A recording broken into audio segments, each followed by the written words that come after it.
our launch. So what we'll do will be at your tables, and we'll just take maybe one question at a table.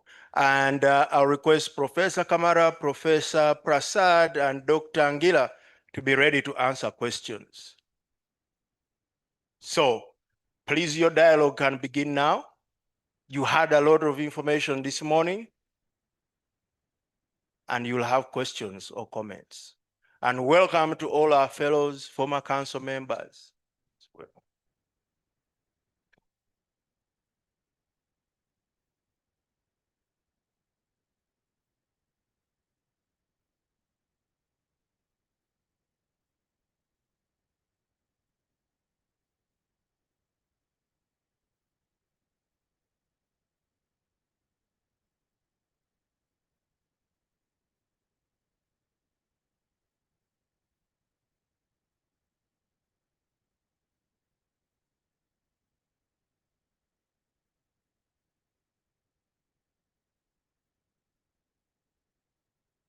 Remember what the Professor Kamara told us, that your cell phones have spirits. So hopefully those spirits are helping you relate with each other. Because I see several on the hardware infrastructure. Yet we are supposed to relate here, human beings. Know thyself.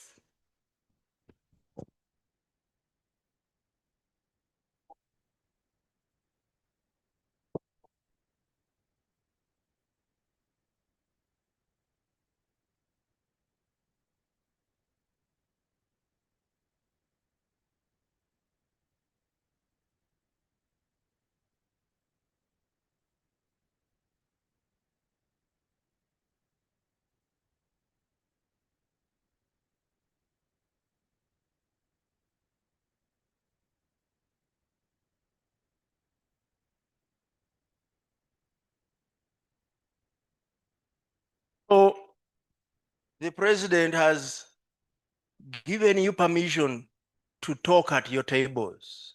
Reflect on what you had. Then questions will begin. I think I'll start in a corner with one of our committee members who wasn't introduced this morning. Back here, he came in incognito.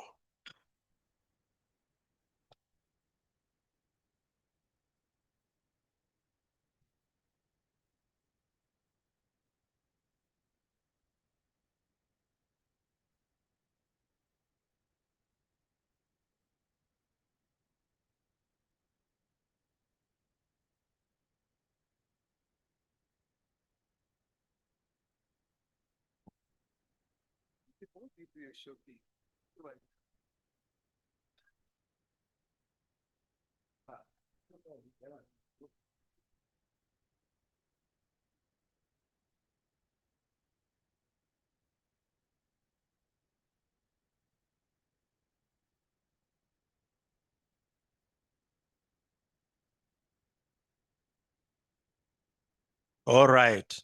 Back here, we have a table full of wonderful artists and great creative energy. But I don't know why they chose to sit all the way in the back incognito. I saw them. And so here we are. The first question will come from this table.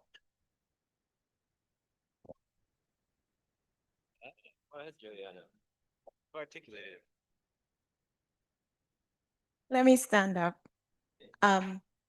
So it's a reflection that has led me or us to a question, which is that even if we are promoting self-reliance, it is also possible that individuals are inherently selfish. And so they may not make decisions that are in favor of community.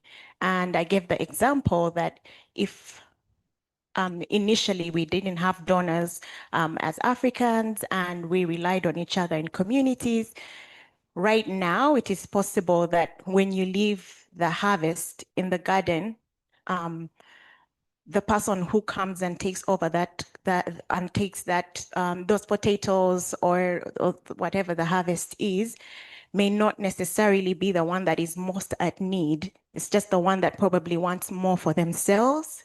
And so spirituality or how our souls think may have changed because of things like COVID, because of things like, geopolitics.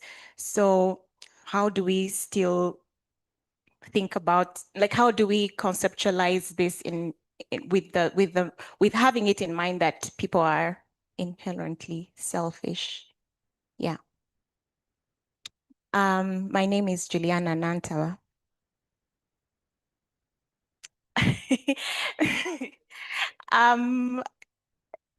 I was introduced as a creative, but I'm actually a lawyer and I work with Afya na Haki.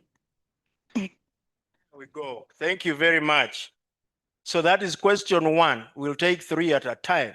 You know, there's a time when some people thought that an Academy of Sciences, all we made to talk about were pathogens, pathogenesis, and neutralizing agriculture, complicated things. Here we are talking about what makes us human. That's what we are doing. And if the academy can't do that for society, there's an issue. Okay, second question.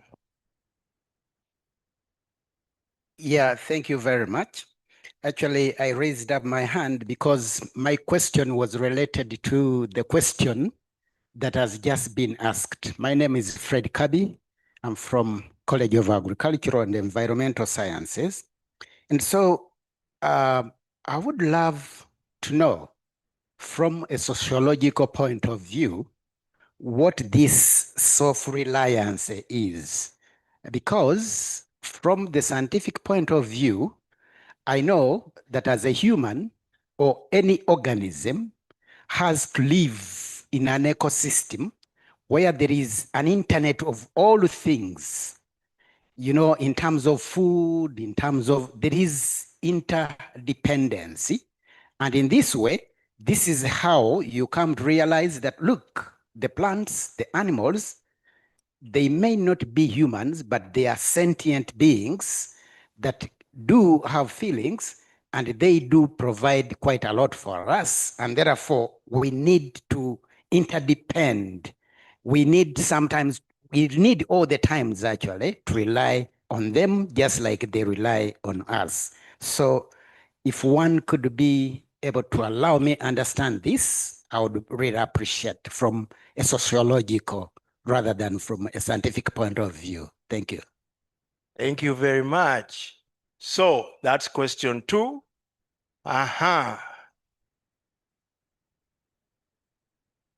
He knows I'm going to call on him because he has a groundnut repository in his mind, all the way from Serere. Thank you, Christian. I'm called David Okelo Kalule. I'm a director of one of the institutes of NARO, based in Serere. I like to ask a question which has been baffling me ever since the keynote speaker spoke, that we need to talk about thyself and their inner voices in us. I used to victimize people who walk and talk to themselves. So is it now normal? I seek guidance. Thank you. You see, in Uganda, when you hear someone who's called Kalule Okelo, he will explain that one. But you have to expect such a question, and it's wonderful. So we have three questions, and Shaili, unfortunately, you'll go last. So I'll start with the keynote. Please answer any one of those three, and then I'll hand over Dorothy, then back to Shaili, then three more questions, and I think we'll move on to the next agenda item. So I would wish to respond to any of the three. So I will respond in the spirit of selfishness. I will respond to the first one. People are inherently selfish, I agree. And it is important and actually desirable to be selfish, because that is what pushes, motivates. If there's nothing for you in something, why would you be doing it? There has to be something in it for you, for me. The challenge is how we define selfish. Because actually, not to be selfish is to be selfish. I'll explain it. On many occasions, when you do things for others, very often you do it for yourself. When you do good to others, it comes back to you one way or the other. When you do bad to others, it comes back to you, which means what you do to others, you do to yourself. You're being selfish when you are being kind to other people. You're being selfish. I don't know whether that has answered. So we need to be clear about what selfishness is, because there is negative selfishness and there is positive selfishness. For every word, there will be a negative and a positive. So you want to remind yourself about being positively selfish, because that is what is truly, truly selfish. The other one will lead you into trouble. Thank you. There were 3 questions and there are 3 of you. So you know I'm not going to let you out of this one. The last one is easier. I think I want to bring back the question around in the committee, we spend a lot of time talking about the different levels that we needed to address for the report, the idea of self, then from the self, the ecosystem that forms you, and then the institutional mechanisms. You would have heard me talk about Uganda and Ugandans. I think it's an important one to keep reflecting on when we think about confidence, when we think about what self-reliance from a healthy interdependence perspective looks like. And I think the people who walk and talk are more concerned about how their selves is engaging internally. So this work that is very foundational, very important to do so that we can be able to allow ourselves to move into the next spheres that the committee was talking about. And I think very much connecting to the idea of African spirituality that you were deciphering for us as the keynote. Thank you. Thank you, Dorothy. Shaili. Thank you, Christian. The question about a sociological viewpoint is a fascinating one. I'm not a sociologist, so I have a little bit of liberty to say whatever I want. Rather than suggest it as a proof, I would actually put it as a framing discussion. And in the 70s, there was this huge conversation about the world as an organism. Like all the elements of the world are interconnected, the forests, the trees, the rivers. And as an organism, there is that interdependence that needs to occur. And I love that framework. But I feel that sometimes that is a little too sciencey, not sociological enough. So I like another framework, which in India, there's a saying called Vasudhaiva Kutumbam. The whole world is one family. And if you look at the family, we all recognize that within a family, there's a lot of good relations, bad relations, tension, relationships, UNAS will remind us, are inherently messy. So that is a better framework of understanding the interdependence of how we look at a whole family. And I like that framing a little better than the sciencey organism framework. All right, thank you very much, Shaili. And now I'll walk over to this table. There we go.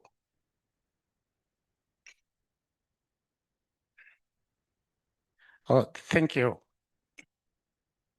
My name is William Olupot, and I'm executive director of a very small NGO called Nature and Livelihoods.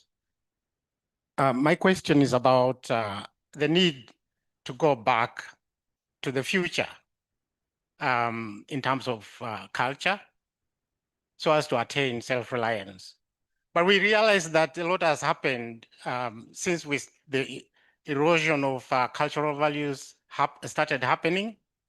And to this point, I think a lot has been lost. And this has spanned generations. At least in the context of Uganda, a lot has happened. So my question is then, how can we overcome this impediment? Any ideas about how we can reverse the loss of these the good cultural values that could help us attain self-reliance?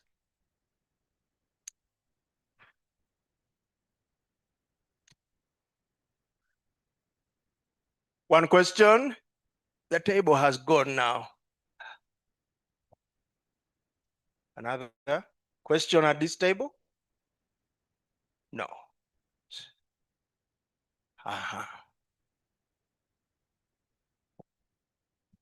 Thank you, moderator. I'm called Amon Mwine, Gender Studies, Makerere University, and I'm going to add on that question of remembering.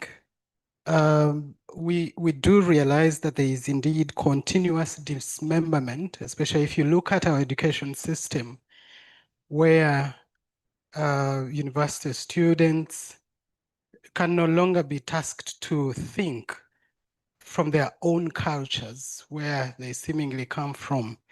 It's no longer possible to say, drawing from your cultural context, can you rethink or conceptualize this?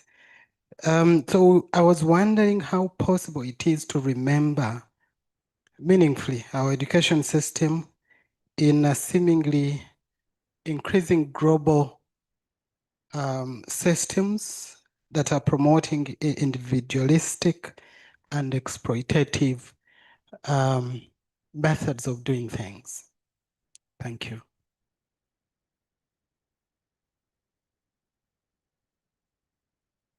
So that is the extractive transactional selfishness.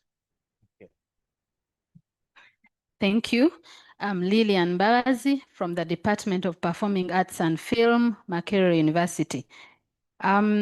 We reflected after the consensus report by Dr. Dorothy, and as a table, we continuously thought about the issue of trust that has died out in our contexts in Uganda. And we kept on discussing with my neighbor, and we said something that related with what Professor Shaili has just raised about families and, looking at the tensions around families. And we reflected on that in relation to trust. And the question was, how did we lose the trust that we had as a people at family level, institutional level, national level? And how can we reawaken that? How can we rebuild it as a people? Thank you. All right. Lilian Mbabazi, I'm sorry, I'm going to have to put you on the spot here because I heard about your doctoral defense. I wasn't present, but I heard about it and I said, please find her. She must come to the annual scientific conference. Now, so congratulations on the defense, number one. And secondly, there's a thing people have talked about, that you got everyone involved in remembering a song. Could you please help us? Because by the fourth goal, everyone was involved. Could you please help connect us to one another? Thank you. This is really putting me on the spot. And I hope I engage you as I did that day. The song is talking about, it's a narrative that is actually drawn from one of the forms of performance of the Bachiga. And these are an ethnic group in southwestern Uganda.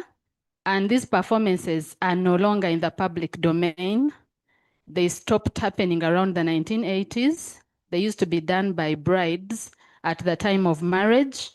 And they used that as a frame to achieve so many things to support the brides in the new life they would be going into, but also to offer them a space for a cathartic release of the emotions since they would be married very young.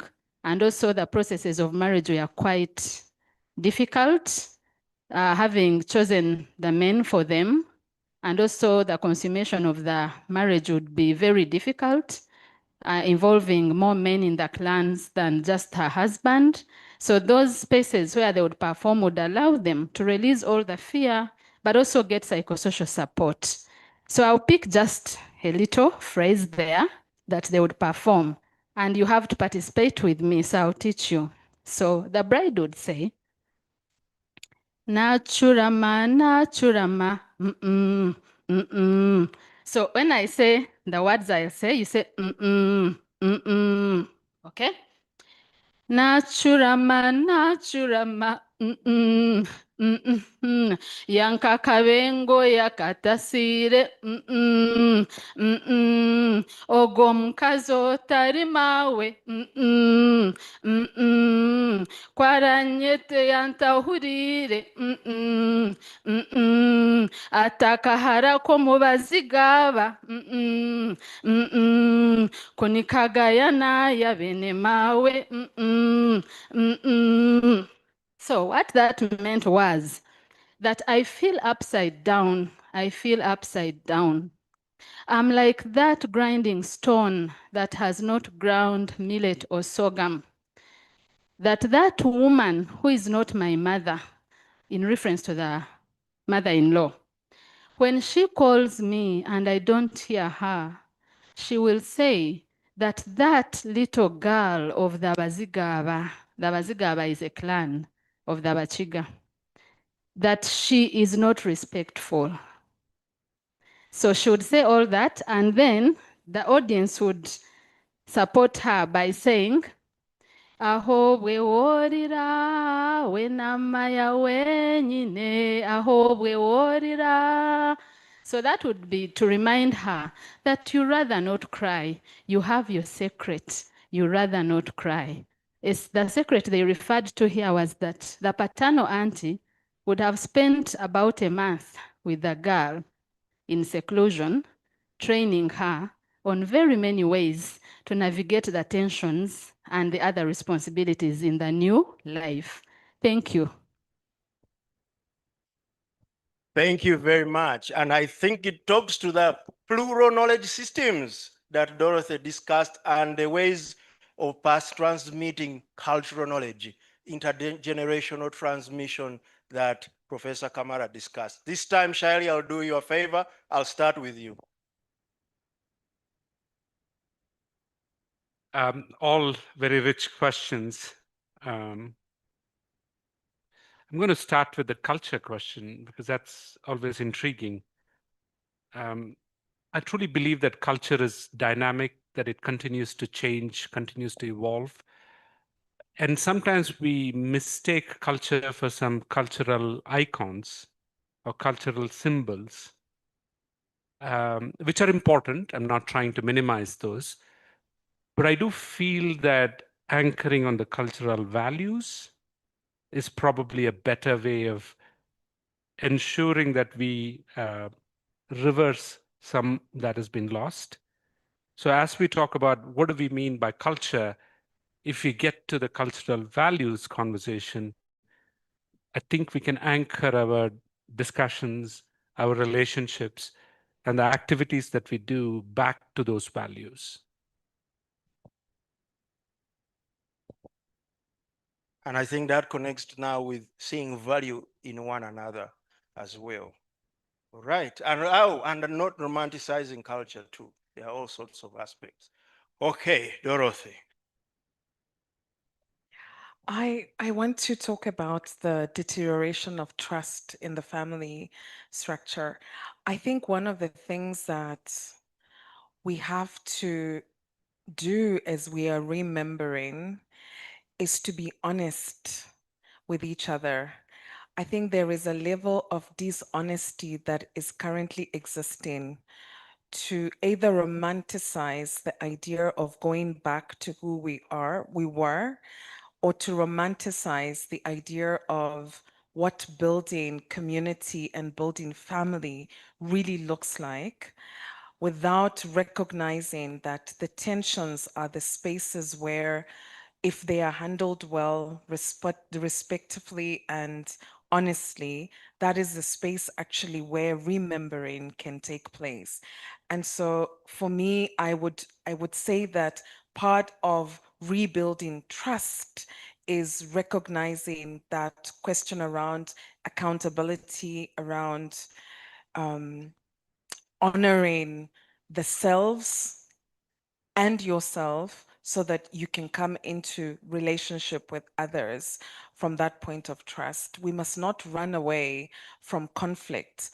When we talk about the councils of elders that we used to have, they were not just spaces where they were coming to say to us, we are doing so well. They were also spaces where we were allowed to fight with each other until we figure out what is the next way forward. And I don't think that we are providing enough time, enough opportunity in the way that we construct families and build community to enable the fighting that is necessary so that we can emerge stronger and so that we can teach the generations that are coming from behind that conflict is actually necessary in remembering. Thanks.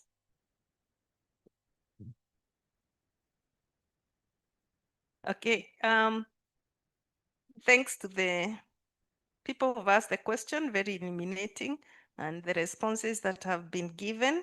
I think mine is just to put some emphasis on the question of what is culture. Everybody has culture. Everybody. There's nobody who doesn't have a context. Let's call it context. And the way we try to define it in the report, in the discussion by Prasad, and also in the keynote, was that culture is ideals and values. But today we take culture to be dances, wearing traditional dresses, drinking traditional brew. You know, that's what we imagine is culture, but that is not what culture is. Culture, like we said, is the ideals that guide and motivate behavior.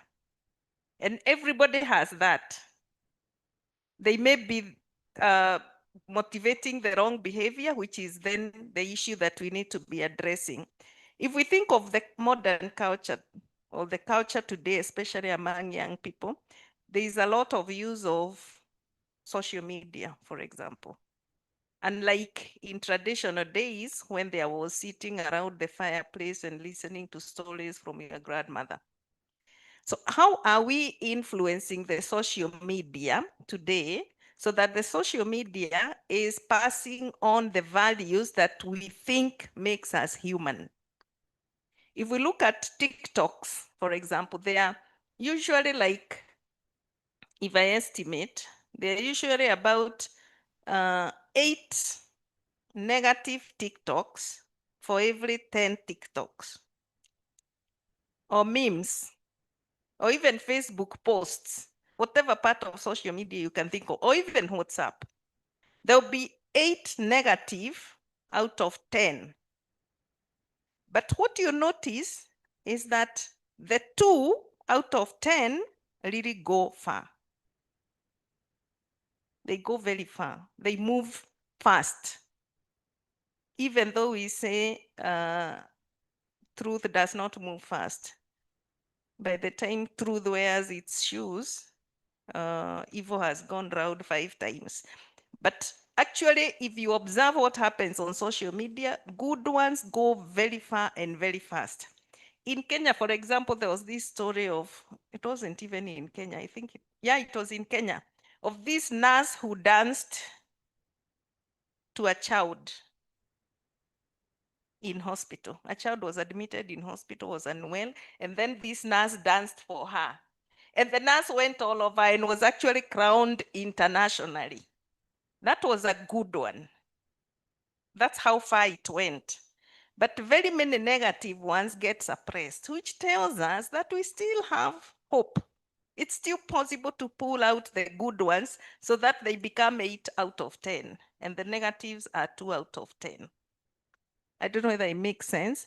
And for the teacher, I think it's the gentleman from Gender Studies, You say you are stopping from asking the question of drawing from your cultural context, blah, blah, blah, blah. We can't escape that question, especially with AI. As a teacher today, if you are teaching facts, you are going to be replaced. You can be sure, because AI has a better memory than you. It's going to do a better job. So you can't be teaching students. President Museveni was the president of Uganda between this and this year. AI knows that. So don't teach that. Leave that to AI. What you want to know is the context within which the issues that are happening within that specific period of Museveni's presidency and how they impact directly on that one student. That one the student will have to answer. They can't go to AI to tell them how they experienced life. I hope I make sense. Thank you. I think you remember from the president's opening address where she said, people are the experts of their own experiences. So there you are. By the way, I introduced the first president of UNAS, Professor Mugambi. The second president of UNAS is also here with us, Professor Nelson Sewankambo. Also came in incognito, but if you notice, he's sitting right there in between two very powerful people. And that's where you know, right there. The third president, Professor Mjeni, I think will also come. And then the fourth one, Professor Grace Bantebia. These are very powerful meeting. And I think it's going to get even more powerful. All right, I'll take two more questions, one from the front, and then we'll go into our launch. And that's it. Those who haven't gotten a chance to ask, trust me, this afternoon you will.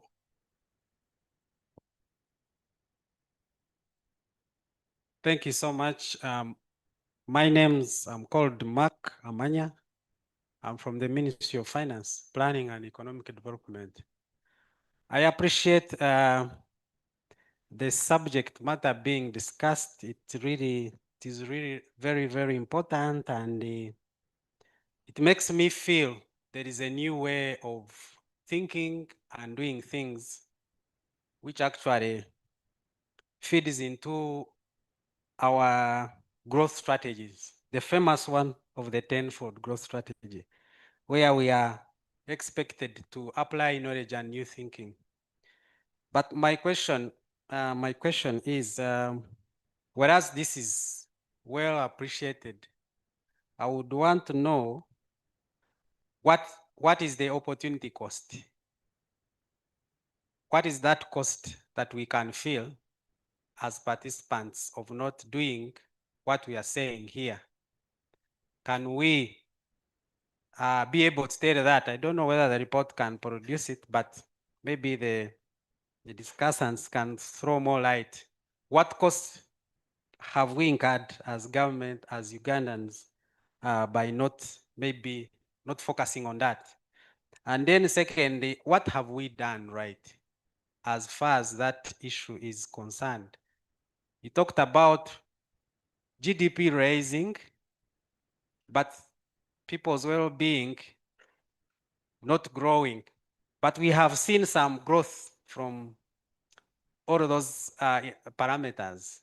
So what have we done right and how have we done it? Of course, the question of how still has to come in with very many different cultures that we have in Uganda. How would you do that? And how would you mainstream it in our policies as government? You know, as government, the role of government is to provide that public good, that common good. So the question of how still has to come into the picture. And then I think that is what I can talk about that, but it's a very important issue. I participated in some launch of a report, which was actually the gender study, the mainstreaming of gender issues sometime back, so many years back. And it really indicated the cost of not mainstreaming gender issues in our work, and it was indicating how much we are losing. And so it really led or caused governments to mainstream and adopt that kind of thinking. So being from the Ministry of Finance, we would want to have a feel of not doing what we are talking about here and what we are doing right. I think many of you, you've heard that Ugandans are the most happiest people in Africa. Who is doing that? Who is doing that? Who is capturing that information to sell us? Maybe it makes me feel that we are doing something. That can be one of the things that we are happy people. And indeed we are. Thank you so much. Thank you very much. And then where Daniel is standing, the final question for now.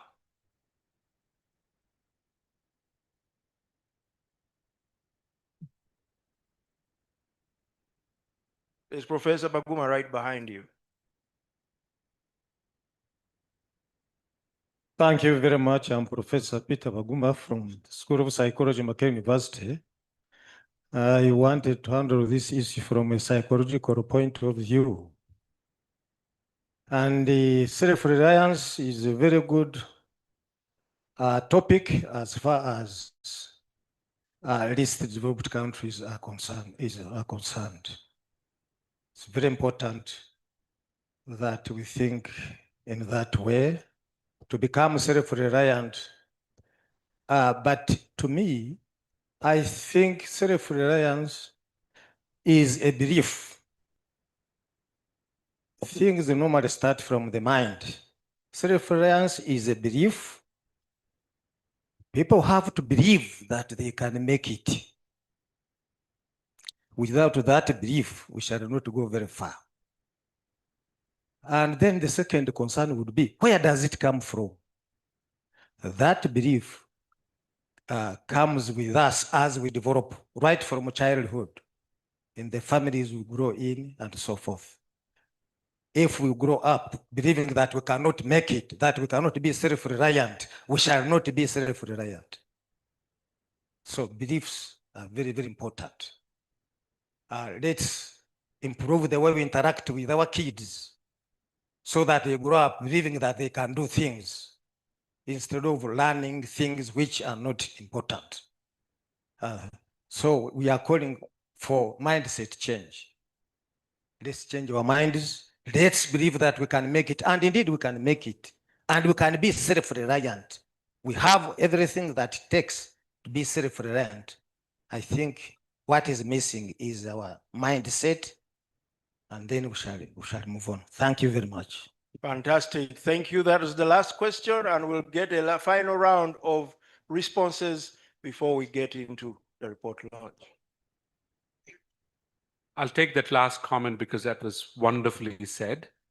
I think when you talk about perception, I think the report also mentioned this a lot. The need to change perceptions is a key part of what needs to happen for the future of the self-reliance. So I truly appreciate the point that beliefs inculcated within family structures, within social groups, within communities, and then building it onto institutions is a critical part of the future of the self-reliance conversation. So thank you for that. Fantastic. Thanks, Shaili. You're not yet off the hook. Thank you. I'd like to talk to the question from Treasury. You know, as I was listening to the minister earlier this week, she spoke to us about our challenges being our raw materials that we ought to think about as a way of driving the research agenda on the continent. And I think that is the main opportunity cost. The opportunity cost is that our developmental trajectory in Uganda and in Africa is then driven by challenges that are manufactured elsewhere and challenges that are not necessarily fit for purpose in terms of the products, in terms of the services, and in terms of even the methodologies that we use to address them. That's the biggest opportunity cost. And it will be great to figure out, economists, I think it's Ugandans that have to sit back and ask, what has been the opportunity cost of not focusing our economic development model on the challenges of the country, right? Because the opportunity and what we've done right, if you ask that question in a different way, it is about the finding that I spoke about on resilience, local resilience, which is what we have seen. When the external funding was removed, we did not collapse. We went back to what our resilience systems look like. So the question that you are asking is rooted in the disconnect between how our developmental challenges are funded versus the challenges, and not recognizing that the solutions exist within the country itself. We speak about the opportunities that are existing in education and knowledge production in the report, cultural identity and cohesion, natural resource governance, youth and gender inclusion, technology and innovation. Those were just the various sectors that we took, but there are examples across all the different sectors that show that if you are rooting your developmental planning in the context where you're in, you already have the melting pots of how to organize your society so that your society produces the products, the services, so that the society is able to spur economic growth to deal with the challenges. Because when the external funding left, that is actually what remains. And I think mainstreaming that into policy is just going back to recognizing that the more we don't center our challenges as a country in how we do economic planning, the farther we are removed from ever being self-reliant and self-sustainable as a country. And so it calls for engaging in international partnership work from an equitable perspective, from a strength perspective. I think often what happens is that we are dangled with money that says, we have identified this is a problem, this is the research agenda that is missing on the continent, and we look and we go for the money without going on that table and saying, hang on, for us, these are what the specific challenges are. If your money is going to come here, then it must focus on the challenges here, not the ones that you have manufactured to bring here. I think we've got to get back to that. And it's a question of confidence. Confidence in our abilities, the mindset shift and the perceptions, confidence in our abilities to be able to negotiate better deals for our countries, confidence in our abilities to be able to hold each other accountable when we are in government, that we are actually following through in determining the pathway for development for ourselves, negotiating that well with our partners, but most importantly, harnessing the domestic muscle that is already existing across each of the different sectors. Thank you. And let me just mention everything that Dorothy has said, she practices.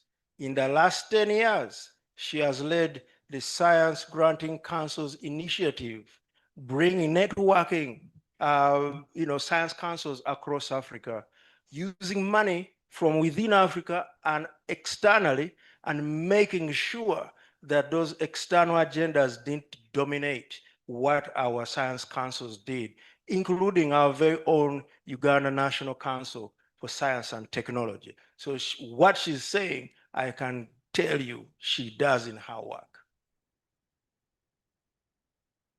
Thank you. I'll pick up from where Dorothy has stopped. And for the gentleman from the Ministry of Finance. I'll put it in figures now. She's put it in social science, language, theologies, language, ethics, language. I'll put it now in terms of money. What our culture is costing us in terms of money is more than I can calculate myself, but I'll tell you what it is, and then probably you can calculate yourself. Trust, loss of trust is very, very expensive. Because when you don't trust someone or something or an institution, then you have to put a wall between yourself and the institution to protect yourself. If I put it plainly, in Kenya, I don't know about Uganda, and even if I did, I wouldn't talk about it. But in Kenya, in Kenya, we have a lot of stealing. Very simple thing, people taking what is not theirs. And it is all over, including in schools, because we have shown our children learn from what we do, not from what we say. So if children are stealing, it's because their parents are stealing.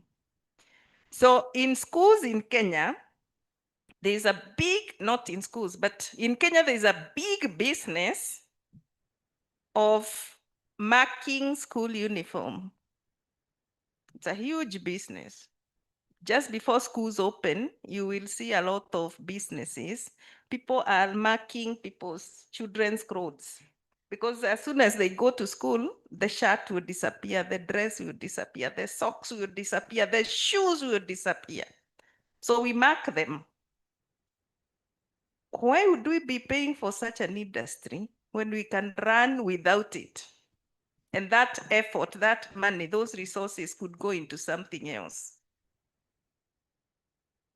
Yeah. And it's not just that, you can think of security. In Kenya, we spend a lot of money to secure our homes, a lot, more than the home. A security system is stronger than the home, more expensive than the home. What a waste. There are countries in this world where you go to a supermarket and you sell for yourself. You put money, you pick what you want, you go away. It could be a milk dispenser. You get the milk you want, you put the money, you go away. And everybody does just that. Can you imagine how cheap that milk is? Because you are not paying for security, you're not paying for a seller, you are not paying for, there are so many things you are not paying for. But because in Kenya you have to pay for security, you have to pay for everything, milk is extremely expensive. That is the cost of bad values. It is actually very, very expensive. And then I don't know what data you are using to say Uganda is the happiest. I've quickly Googled and I've realized the data that is available, there are different data online, and the different data, none of them puts Uganda in the top 10, or Kenya for that matter, in the top 10. I've only found one, which is the top 20, and in the top 20, Kenya is number 19 and Uganda is number 20. But it doesn't matter. Even if you are number one, remember we said these things are dynamic. In 2002, Kenya was the happiest country in the world, not in Africa, in the world, followed by Switzerland. Switzerland normally is among the top. Kenya was in 2002. Almost all polls were agreeing on that. That was soon after the election of President Moi Kibaki. But even that is not something to brag about, really, because the parameters of happiness, if you go online and look at them, you might find that they are not worth writing home about. If you look at the pictures of happiness, for example, you don't want that happiness. That's not the happiness we are talking about. Yeah, that's really not what but it still has some good indication. It indicates something. We can't dismiss the data. It still indicates something. But I want to underscore what somebody said there, that self-reliance, just like happiness, is a belief. Most of these statistics are derived from self-report. They go around the streets in Kenya or Uganda and they ask people, are you happy? Are you happy? Are you happy? So they're asking you what you think. So it is self-report. And like I said, what you think is what is. Are we together? So if you think you can't be self-reliant, I'm afraid you can't. If you think you can, and you actually are. Because remember, reality is largely constructed. You construct it yourself. So if you want to live your life thinking you are not happy, well, it's up to you. If you want to live your life thinking you are happy, then you have the chance to do the things that make you happy, genuinely happy, and therefore you stay happy. Because happiness is not out there. It is not in what is happening outside you. Happiness is what is happening here, in you. Thank you. Thank you very, very much to our keynote speaker, our discussant, and presenter of the report. That is powerful. We've had a few powerful hours. And I'll apologize up front. I've forgotten my protocol training, but I'm going to try my very best to do my very best here, because there are 6 seats up here and we are going to move into the report launch. The first person to invite up at the end is Dr. Goreti Nakavugo, the current Vice President of the Academy.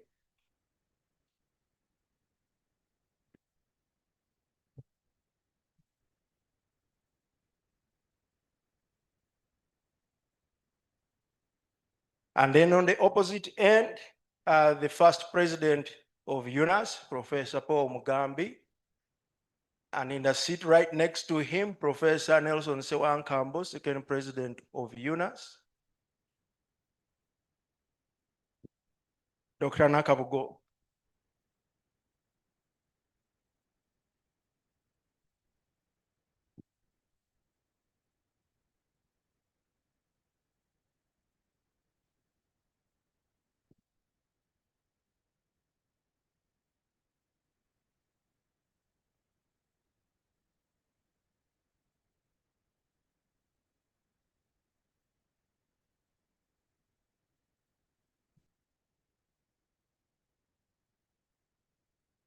And then the sitting president of UNAS, next to her vice president.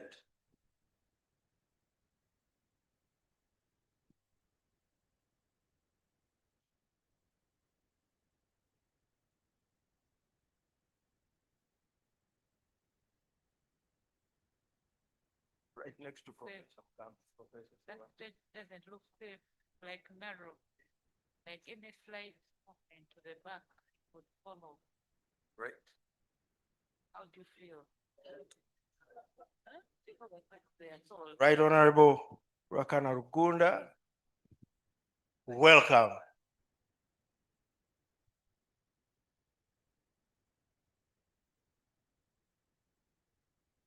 Special Envoy for Special Duties in the Office of the President, and our former Prime Minister, former Minister of Health, and a scientist too.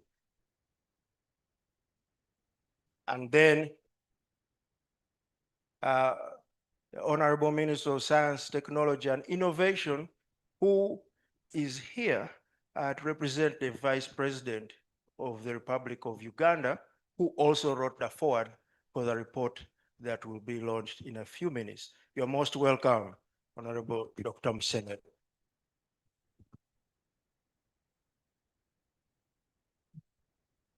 And we are going to have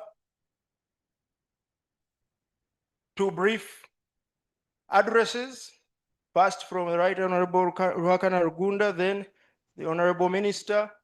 They'll co-launch our report and we will celebrate. Remember, I told you, this is a very powerful conference. Louis, if you'll help and turn on the microphones.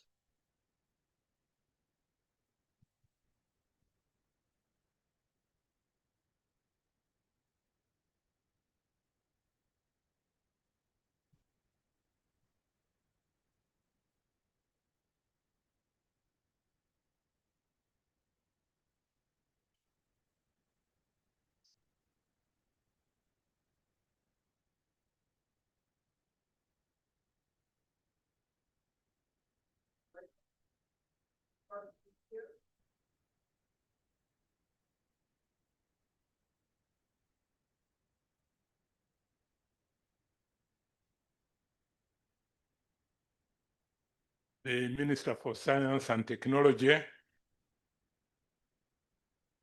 the President of Uganda National Academy of Sciences, Professor Chomhendo, Consensus Study Committee members, distinguished fellows and members of the Academy, esteemed scientists, policymakers, development partners, ladies and gentlemen.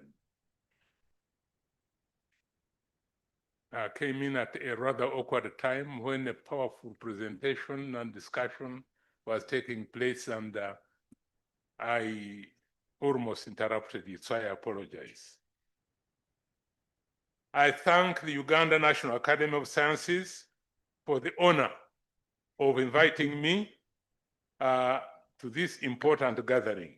It gives me great pleasure to join you once again as a guest of honor to celebrate the launch of a timely consensus study report that speaks to one of the deepest questions of our time, and that is, how can Uganda renew herself from within and walk the path of self-reliance and self-sufficiency?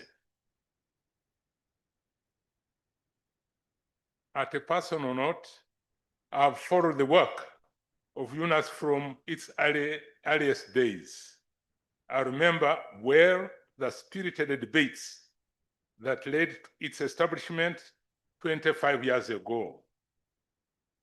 The vision was clear: to build an independent, non-political body that could speak with scientific integrity and offer evidence-based advice to government and to our country.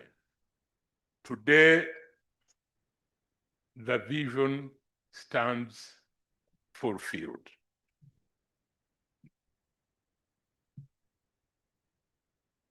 In 2013, as Minister of Health, I had the privilege to help establish the Uganda National Immunization Technical Advisory Group, UNTAG, and to ensure that it found a home within UNAS. That decision was deliberate. We wanted to protect the independence of scientific advice. We wanted our vaccine and immunization policy to be guided by credible evidence. Today, UNTAG is recognized as the best national immunization technical advisory group in Africa. I hope this will not be as contested as the issue of happiness. And the only one in the world that is hosted by an Academy of Sciences. That success demonstrates that what happens when government trusts and empowers its scientists, and then the sciences serve the people and serve society. With regard to this very conference we are having today, the theme of this year's conference invites us to rediscover what has always been ours: our cultural strengths, our intellectual capacity, our natural endowments, and our social resilience. These are not relics of the past. They are renewable resources of development, as powerful as oil or minerals or technology. We even have something more powerful than all of these combined: our national resilience. We should never underestimate our combined national resilience. The report, Renewal from Our Roots, Ugandans' Journey to Self-Reliance and Self-Sufficiency, challenges us to think differently about development. It reminds us that self-reliance and self-sufficiency take together mean dignified interdependence in a globalized world, and it does not mean isolation. It means defining our priorities and partnerships on our own terms. It means engaging the world with confidence and not with dependence. UNAS has framed this conversation in a way that invites all of us from different paths and backgrounds to engage in vigorous, evidence-based, and courageous deliberations about our beloved country. The premise is that we all care for Uganda and have hope in its prosperous future. It builds on decades of studies that have explored ownership, trust, education, urbanization, climate change, youth well-being, and governance. The Academy's steady voice that has kept alive a simple but profound truth, and that is Uganda's greatest wealth lies in her people, her culture, and her capacity to learn and adapt. Yes, it has been a steady voice, but some of us would want to see the voice louder, clearer, so that more and more people, both locally and abroad, can benefit from that voice. A word about science and policy, and I'm glad that the Minister of Science and Technology is here. The scientific community plays a unique role in shaping the nation's future. When I served as Prime Minister,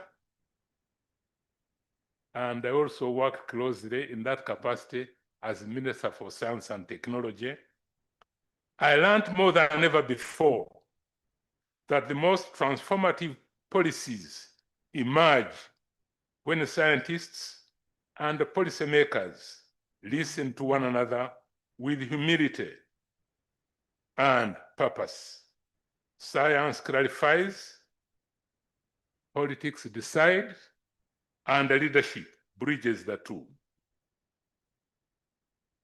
The UNTAG story illustrates this well. When an evidence-guided immunization strategy was implemented, child mortality declined, vaccine confidence grew, and Uganda earned recognition across Africa. The same principle applies beyond health. Whether we are discussing climate change, energy transition, or education reform, our starting point must be knowledge, especially our own knowledge, validated by science and grounded in our lived realities. Ugandans are the experts of their own experiences. Why look elsewhere? I therefore urge the scientific community gathered here to go beyond publication and dissemination. Let your findings shape ministries, parliaments, and budgets. And as the Minister for Science and Technology, is quoted in today's papers, let it be a source of substantial income for you people who are involved in that.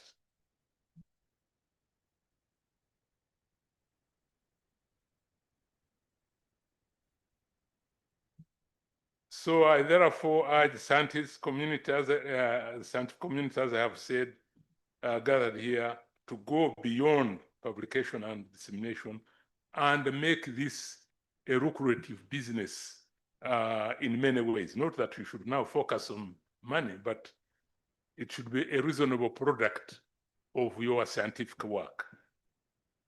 Let your findings shape ministries, parliament, and the budget. Let them reach farmers, teachers, and the governments. Let us turn evidence into collective action. And the onus to bring this work to life falls on all of us present here today. On self-reliance, self-reliance is, in the immediate sense, an economical goal. However, it takes shape and gives meaning to people's lives when we take it seriously as a moral and a cultural imperative. Our ancestors practiced it through cooperation, ecological stewardship, and reciprocity. They built communities where every person had a role and every resource a purpose.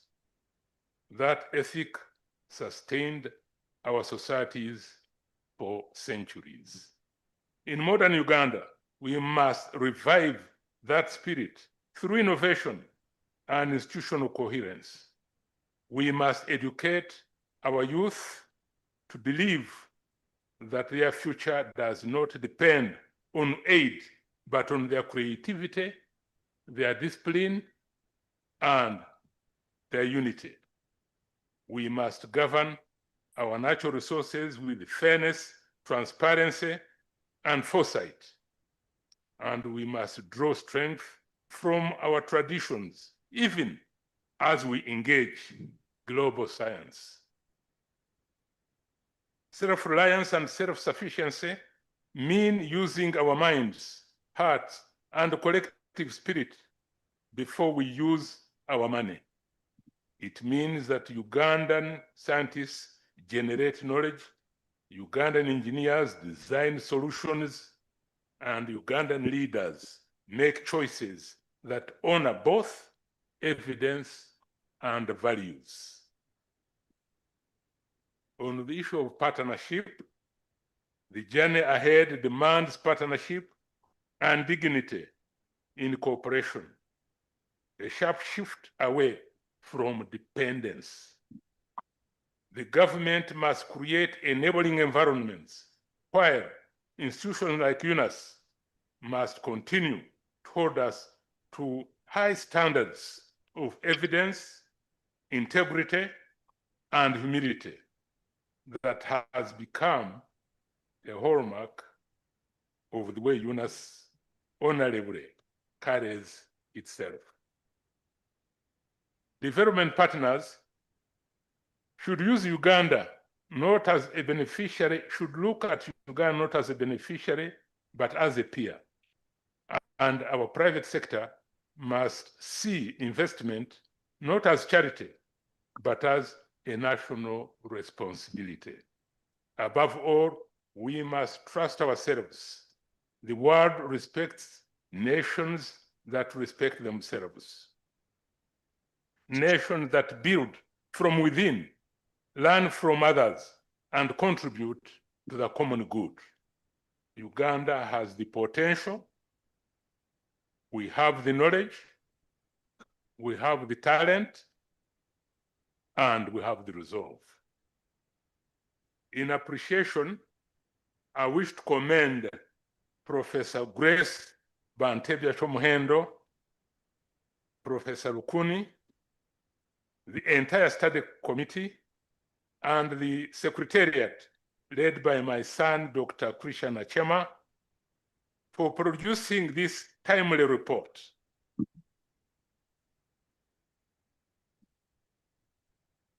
You have reminded us that transformation begins with mindset, and as I have come to appreciate, heart set and practice.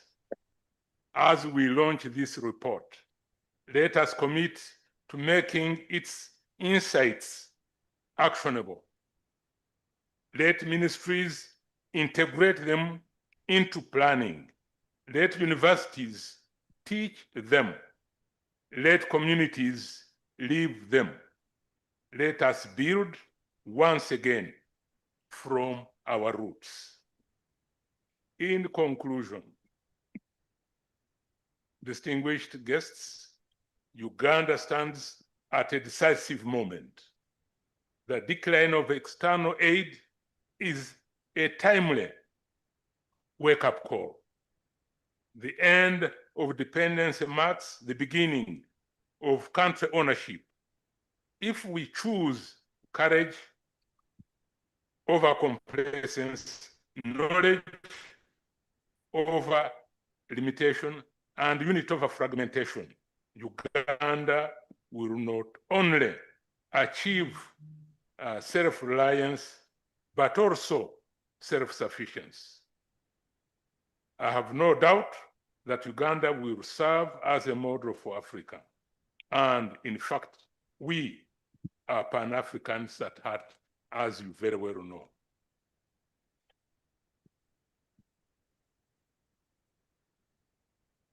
There is a rest peace coming.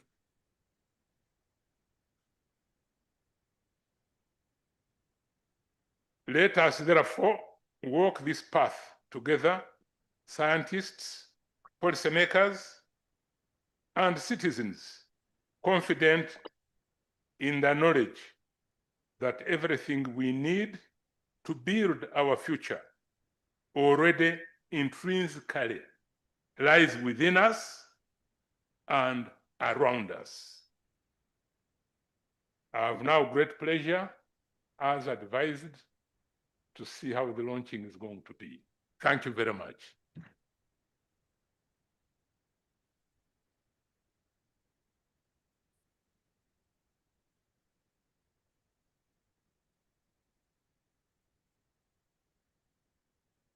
Okay, it's up. Do I just? I think we will Because invite the minister is supposed to be co-launching. and she will also have she should some few remarks on the launch. So she will make her statements. Yes. I have been advised on how to proceed.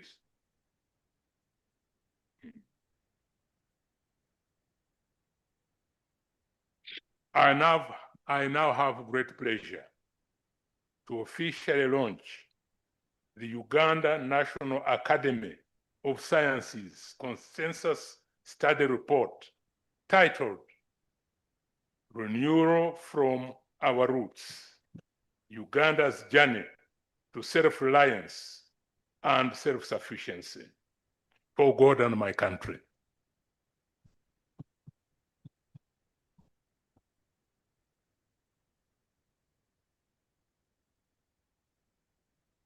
And so, distinguished guests, now that is part A. There is a part B, and part A and part B will combine, and you'll then all get copies of the report. So it's my honor to invite the Honorable Minister for Science, Technology, and Innovation, give the final words here and the final launch. You're most welcome, Honorable Minister.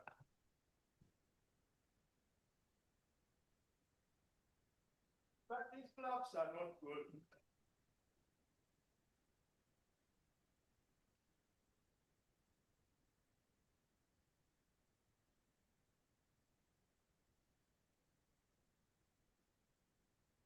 The Right Honorable Rugunda, the former Prime Minister and Special Envoy, the President, UNAS, fellow scientists, distinguished ladies and gentlemen. I'm here standing in very big feet, which I don't fit to be in, but by power of delegation, I take it. I'm here upon the delegation of the Vice President, Her Excellency Jessica Lupo, who requested me to come and present her remarks, because she's currently with the president in the Teso region. It's an honor I grabbed since I hadn't been invited as the Minister for Science. So it's an honor I grabbed seriously. And before I read her remarks, allow me to say something as the Minister for Science, Technology, and Innovation. As it has been said in this room, making me smile right from inside the heart, because since 2020, for me, it has been a personal mission to make sure that we reach this point of recognition of the positioning of science in our national economy. I came to this recognition because before that, up to early 2020, I was very happy practicing as a science profession. Finished Makerere, went to teach in vet school for so many years, did my research, did my master's, did a second master's in public health. My practice was in Makerere, Ministry of Health, and then the front lines of epidemics, really benefiting from the knowledge of science. But throughout those days, I never stopped to see or think how science can be positioned as a national economic driver. It was in 2020 when Ebola came, in a 1-minute assignment of duty by His Excellency the President, that I found myself face to face with not knowing how science interacts with the real world, beyond me going to stop Ebola. I loved my job up to now. I still, when there is Ebola, I want to go there. But I am always told, you can't go there. You need to go with your colleague minister, and I don't want to drag her into that. So, but the president called me after making his second address to the nation about COVID and said, "Mr. Go and find scientists and start making vaccines, diagnostics, and therapeutics. The State House Comptroller will support you." Dismissed. Of course, I had been in vet. I taught biochemistry, I taught physiology, I taught pharmacology, I taught microbiology, and I had been at the practice of it, but that was a jolt. And my first months in trying to find those scientists and interacting with them revealed that we were not ready to do that.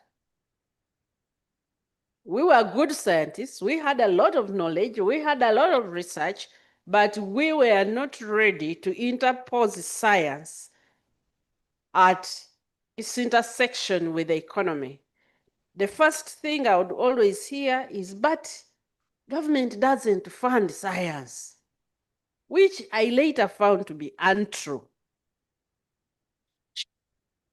The two were not talking to each other, which I also found that none of these people were bad people. Scientists, the government wants to listen to you. And the government, the scientists want to contribute. But there is a huge chasm, a huge gap, like that one that Abraham talks about in the Bible.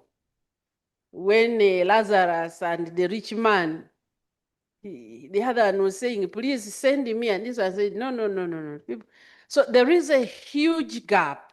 There is a very huge gap. And I'm really, really privileged now to hear how many academicians are here, to hear Dr. Dorothy. I need to make sure I have your contact because you not get rid of me anymore. Because I've been looking for anthropologists to help me. Because I discovered that and I didn't know what to do. I'm going to fail as a minister when I cannot make science build the economy. That is the assignment I was given. Please make science build the economy. And so the diversity of knowledge, because for us we separate science, the scientists go, I don't know, do they go left or right? And then the artists go. For us, it is very clear cut. This is science, this is, and we start separating in O level. So this big gap of communication made science with a huge wealth of knowledge. Right Honorable, the first time I visited one of the sites of Naru, I left thinking so deep because in my mind, this one institution could transform this nation and achieve the president's dream in less than 5 years. If only we knew how to connect what they have to the economy. And they were very happy. They showed me, I spent a whole day there. They were very happy. But when you ask, when is this now going to replace the imported ones? They say, the challenge is for us to finish the research. We now need private sector to take over. Which private sector? The private sector out there does not know how to commercialize science. They know how to bring an already established business and products and replicate it here. We must build it. We must build those people. And so over the past 4 years, 4.5 years, my one single assignment has been to define how science builds the economy. I'll ask UNAS that you convene another meeting and we have a day for you to advise into what we have so that we'll be able to take. But finally, Science, Technology, and Innovation is talking with the Ministry of Finance. We have done some pilots. We have defined how to work science to the market and to the economy. We have defined that now. We know science must build tools. The tools must become innovations. The innovations must become factories. The factories must become businesses, and the businesses must build the economy. And we have marked the indicators of each. And I'm itching for an opportunity to speak to a wide spectrum of brains like they are here, such that we have your input, because this has now been mainstreamed into the National Development Plan 4. And so as scientists, it is our time. Over this week, since Monday, I've been addressing science audiences. And I've been saying that at the different levels, different people groups played a key role in our journey as African nations. And the time is now for scientists to take your position. we need to show our nations the journey which we are talking about. This process of renewal from our roots means picking our technological development from where it was abandoned. I find we are when we are good when we are writing these documents, we are good in the conferences, we are perfect in our presentations, we are hopeless in implementation. Because we lack confidence. We lack confidence, and because we lack that confidence, which would walk us on our cultural roots because we don't know them.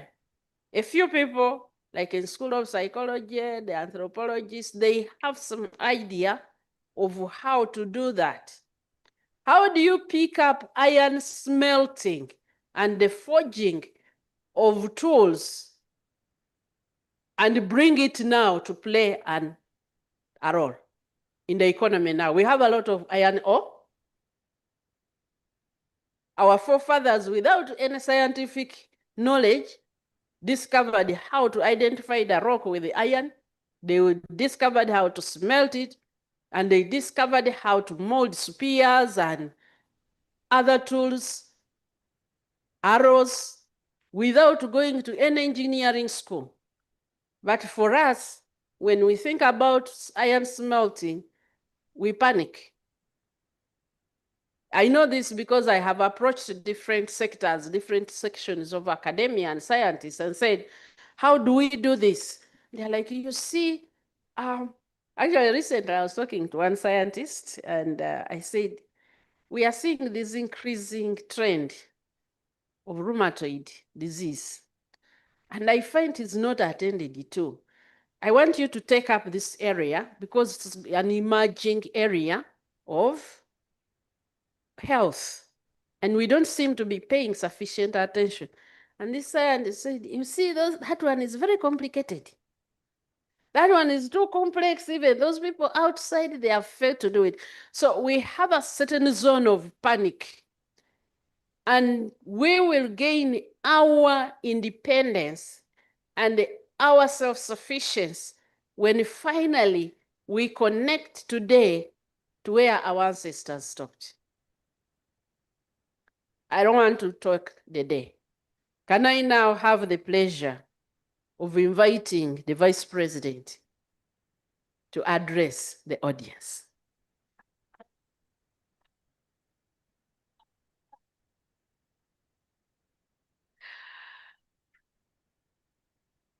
In the voice of Her Excellency, I am deeply honored to join the Uganda National Academy of Sciences as guest of honor at this 25th Annual Scientific Conference.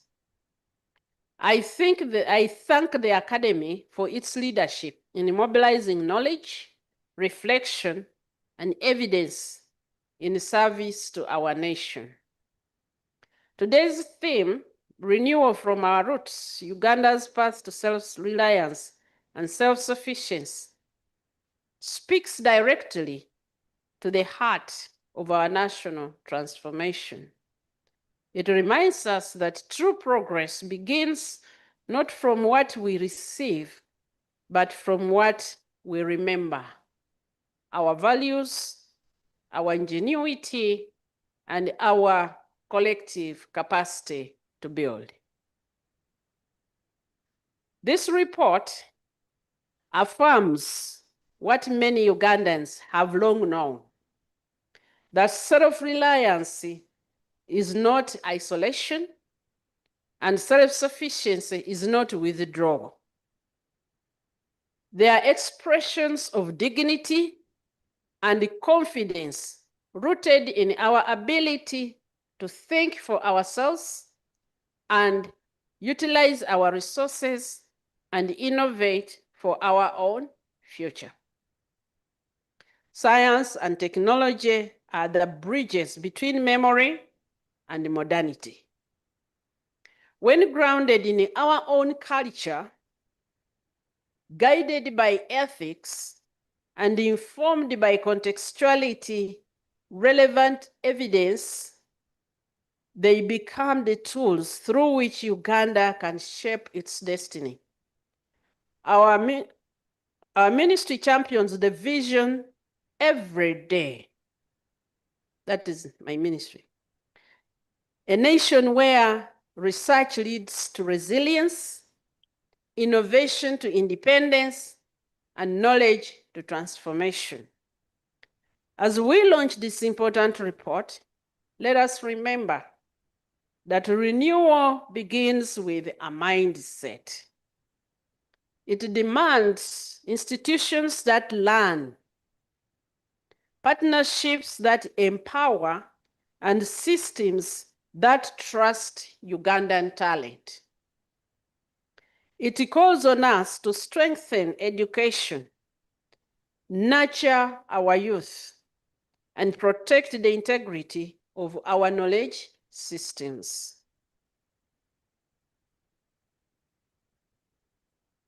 The Ministry of Science, Technology, and Innovation stands ready to work with the academy and all partners to translate these insights into tangible outcomes. Together, we can build a Uganda that generates knowledge, one that draws from its cultural roots to design sustainable and inclusive futures. Let this day mark another step in reclaiming our historical arc, where Uganda leads with confidence, collaborates with purpose, and advances with faith in the power of science and the spirit of its people. I thank you, and it is time now to co-launch the consensus study report, Renewal from Our Roots, Uganda's Journey to Self-Reliance, for God and my country. Yours, Jessica Alupo. I think for the photo moment, I will invite Ndugu, and we have this co-launch.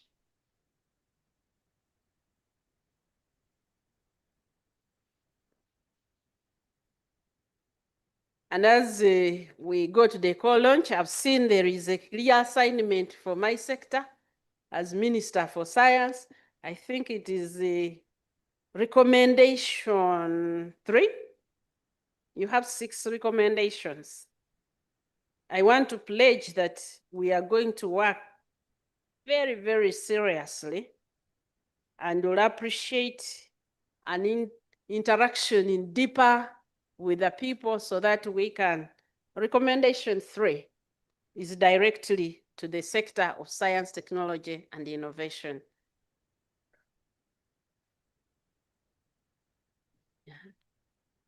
So it's our great pleasure to launch and co-launch this report. Ndugu is very, very important in my life. He mentored me so strongly. Up to now, when I'm scared, I go back to him. Oh, thank you so much. This is because of your mentorship. Thank you.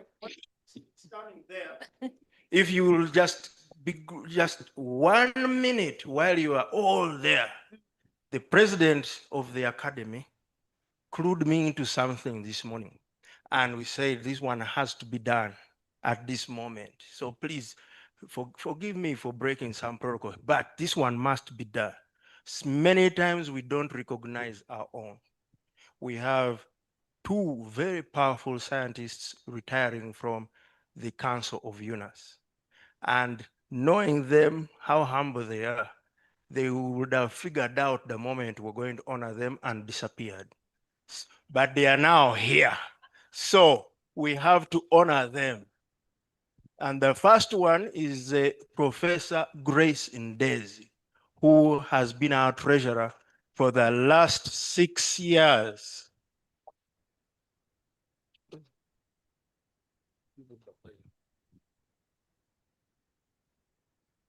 Professor Andes has been our treasurer for the last 6 years, and before that served on the Finance and Administration Committee.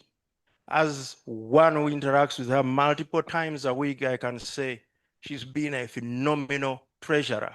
And whoever becomes treasurer next has a real task ahead of them. So Professor Ndezi, thank you. From the Secretariat, we treasure you. And also from the council, I know the president has some words.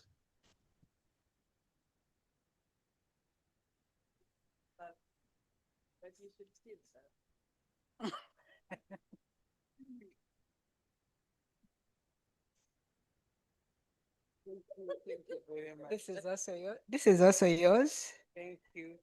Professor Grace has been a pillar and dedicated member of the council. She has actually mentored also some of us who joined later. We appreciate you and we thank you so much for the contribution you have done to the council and to the membership.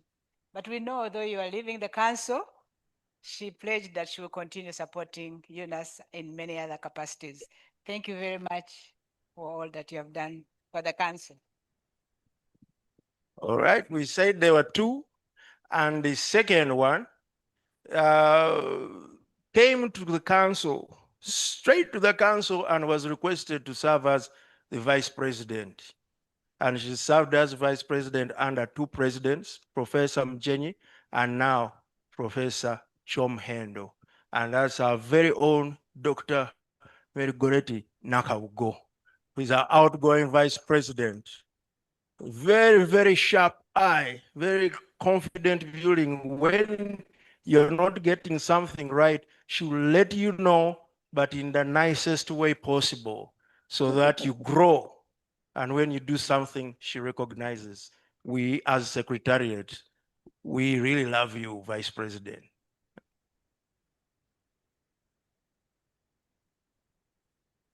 My vice president, I'll definitely miss you. Really, indeed, very dedicated ladies who have worked so hard for the council and committed and extremely bright and intelligent and contributed significantly to UNAS Council. But they have pledged they're not going anywhere. They are still around and they will continue supporting us. Thank you very much. This is your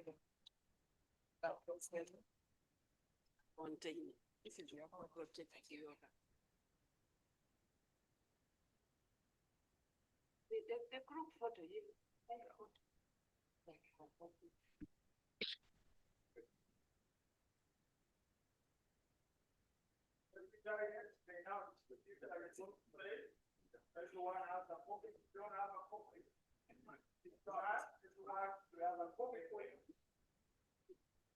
And then you may feel free also take some photographs, and then it will be time for lunch. One more hand clap for everyone. But one that is worthy of self-reliance and self-sufficiency. Say, a big one this morning.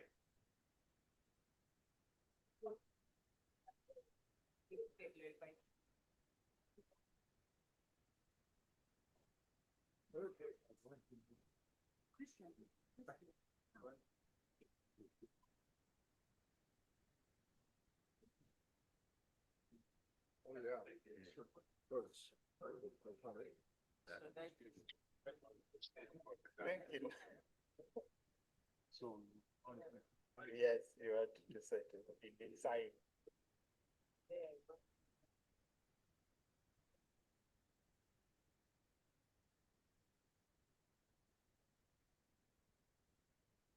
The opportunity to find my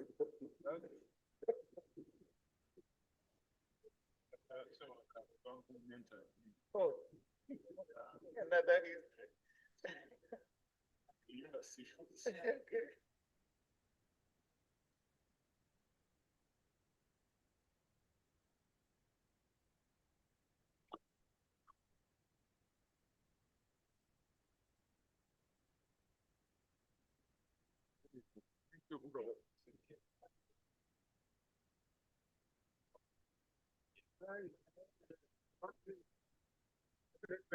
Professor.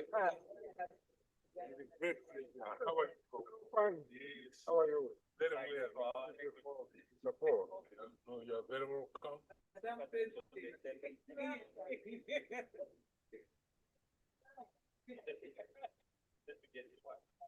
you. Thank you. I don't, you know, we are neighbors. But I don't think stays running. At least you spoke. I see.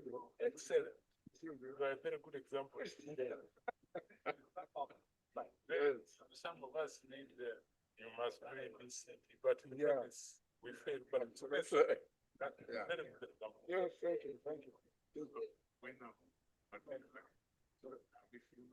I think we are. Are you staying for lunch? No. Then probably just so.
Distinguished guests, if you would like, we can go into the next session right away. But yes, the president invited you to lunch. There is lunch. Lucy, is it right outside by the reception? Yeah, yay or nay? By the reception right next to the reception on this very floor. So you exit and turn left.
Recording in progress.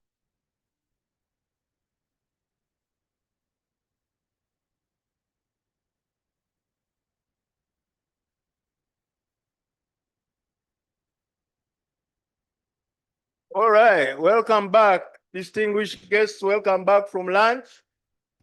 And to get us moving, we'll have a quick live musical interlude here.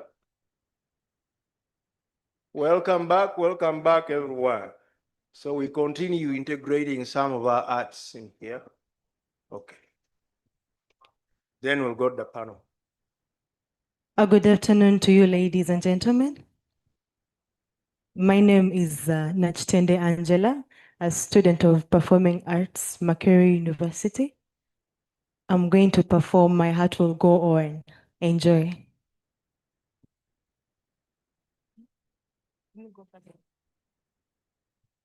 Every night in my dreams, I see you, I feel you. That is how I know you go on.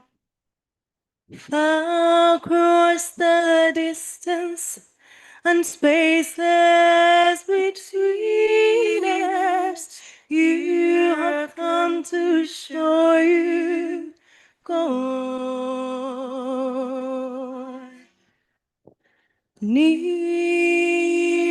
far, wherever you are, I believe that the hurters go on.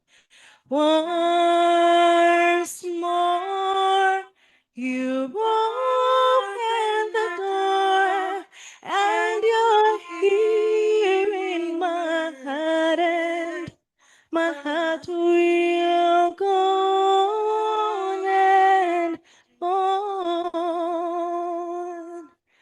Mm.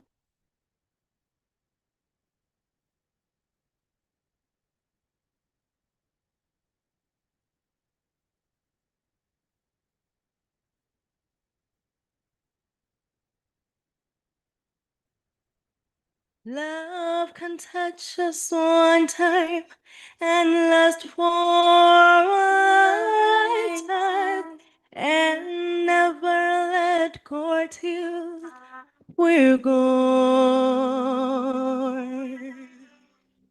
Love was when I loved you one true time. I hold you, and my life will always go on. Near, far, wherever you are, I believe that the hurters go on. Once more, you open the door, and you're here in my heart, and my heart will go on and on. Thank you. Thank you.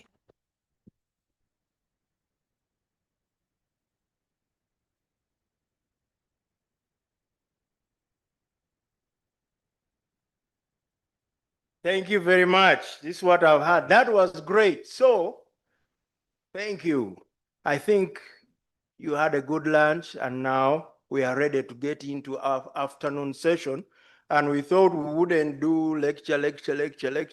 We're going to have a nice panel here, but they will not all talk at the same time or one after the other, because we'll try to circulate around the room. So Daniel and William, I think I'll need your help.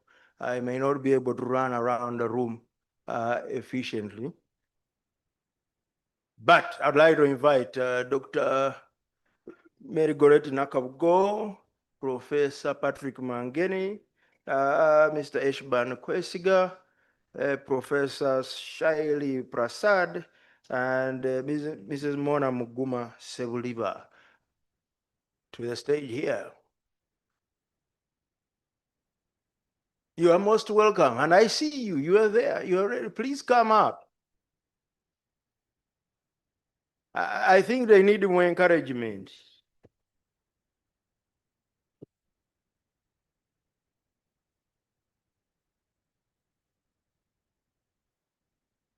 One, two.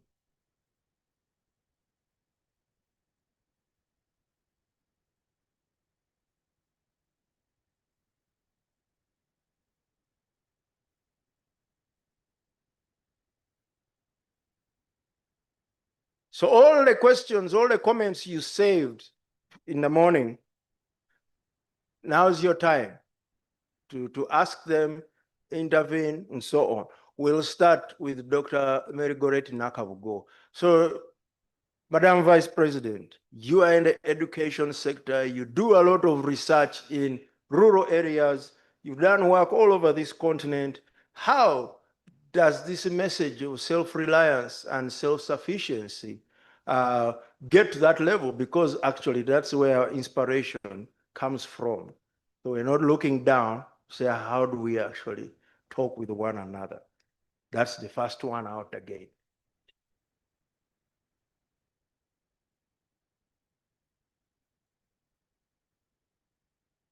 So, is it on?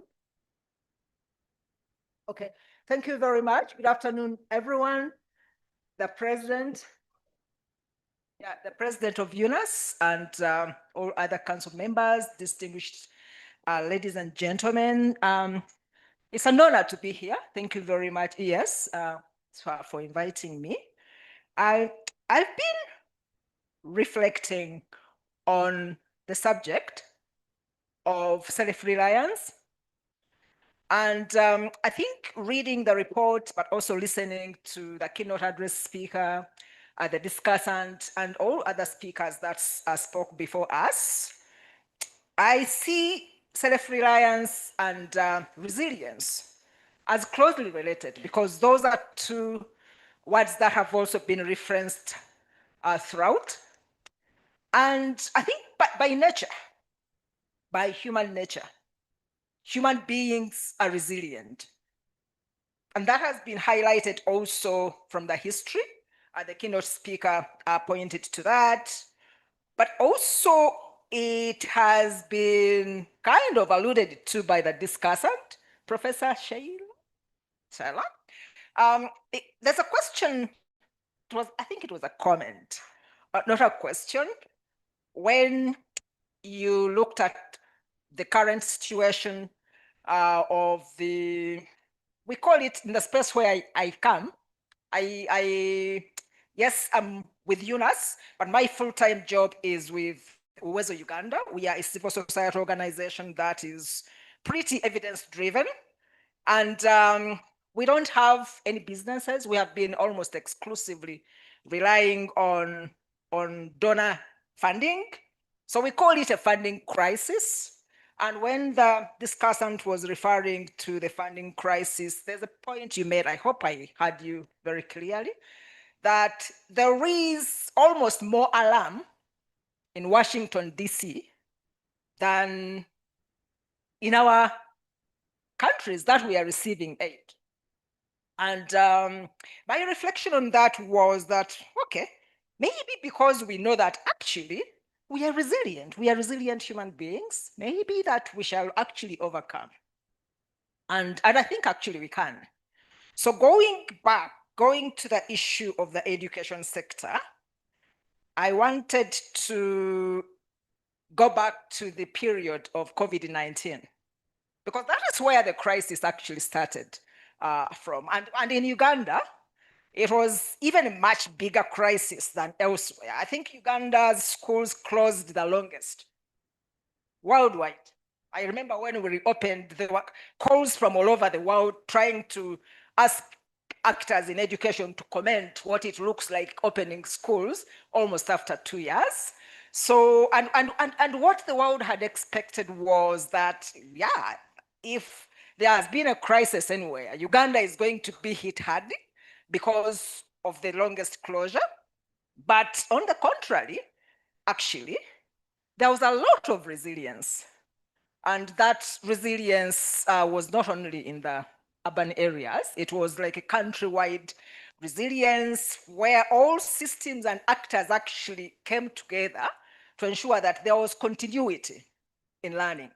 Right from the household, those that who could, the parents supported their children, the siblings in the household supported their children, the schools themselves. Of course, for the schools, the ones in urban areas did much more because of the infrastructure that they had and the ability of the parents. They mounted online learning. In the villages where it was possible, people created networks where children could learn in groups and so on. On the side of government, we saw there were some lessons on TV, on radio, but what was most influential actually, and this is thanks to the National Curriculum Development Center, which mobilized, there were these self-study materials, which, well, some people say they didn't get, but in rural areas, quite a number of them actually got them. And that was really an act of resilience. And my organization, as you said, we do a little bit of surveys and learning assessments. So in 2021, towards the end of 2021, we did a national learning assessment. It was in 32 districts. Actually not 32, 29 districts. 29 districts, try and see what has been the impact of COVID-19, because remember, schools reopened briefly, I think at the beginning of 2021. And so we did a learning assessment.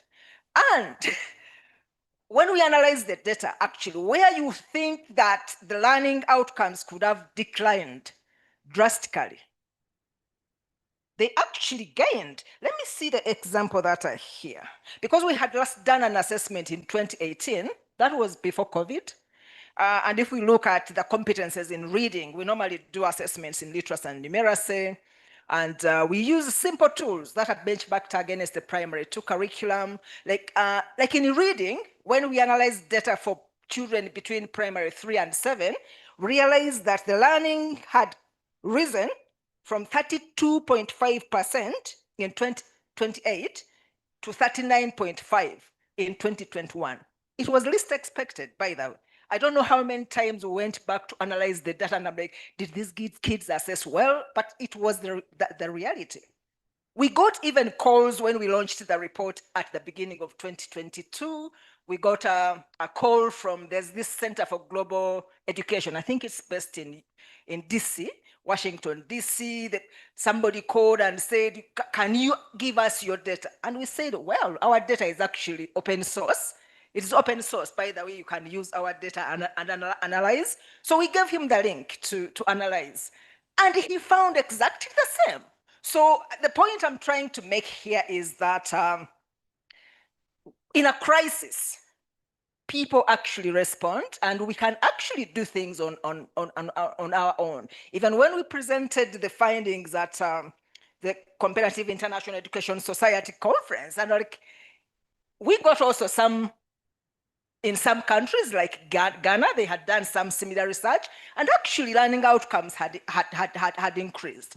So the point here is that in time of crisis, I think people find creative ways of ensuring that there is continuity. I think the question here that I will leave the point that I'll make here. The question is, how do we sustain the resilience? Because sometimes we are very reactive because there's a crisis, people galvanize, but how to sustain that becomes a problem. And how I am saying this in my concluding statement is that in 2024, again, we did another learning assessment. That is like 3 years after the assessment and kind of 2 to 3 years after schools had reopened. So you would assume that since schools reopened, the learning outcomes would actually be just increasing. Sadly, I want to see, where did I put the, just give me a second.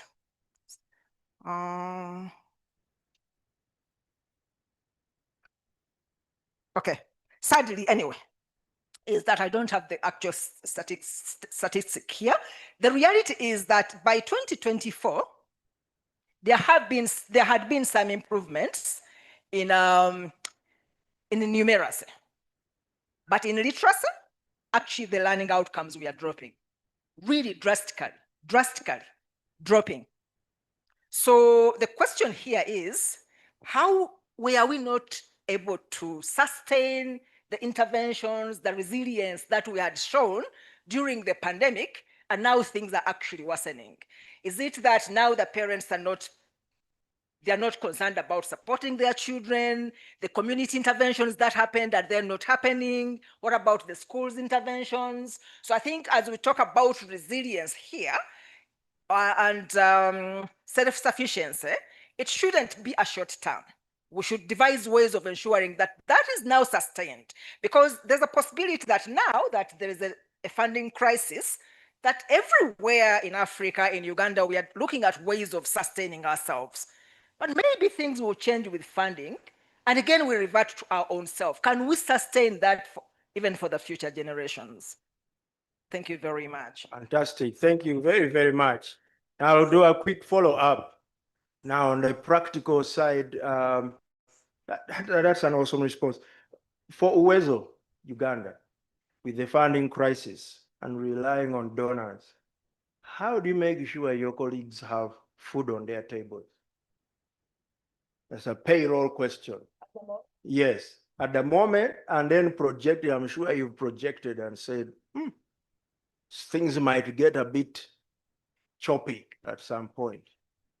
Well, at the moment, we are not in a crisis. We had actually fundraised long term, not a crisis, but also ensuring now the things that we are looking at, ensuring that how do you tap into local funding? Because we had always looked at funding from his country, from far away from us. How do you tap into the local funding? How do you tap into the private funders? But also, we had slowly started growing, for example, our reserves, the investments, the local investment. How do you grow that? Not necessarily to make profits, but ensuring that whatever you grow actually is invested back into the programs. So it is really early days. And we want to use this grace time where we still have a little funding to think through how we sustain ourselves beyond the aid. Yeah. That's an inspiration. Sydney, is anyone there in our corner ready with a question or comment? Oh, William, where are you? And Daniel?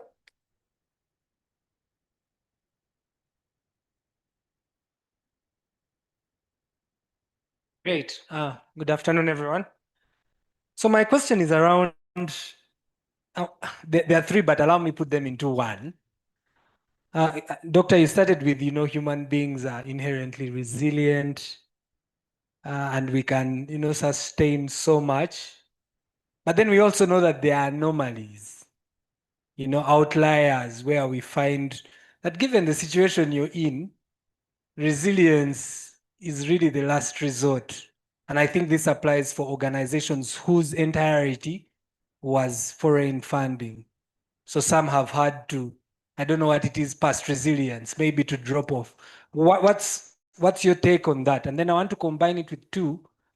because it's the same thing about sustainability. I think we use sustainability loosely, and I know we have, a variety of scientists in the room.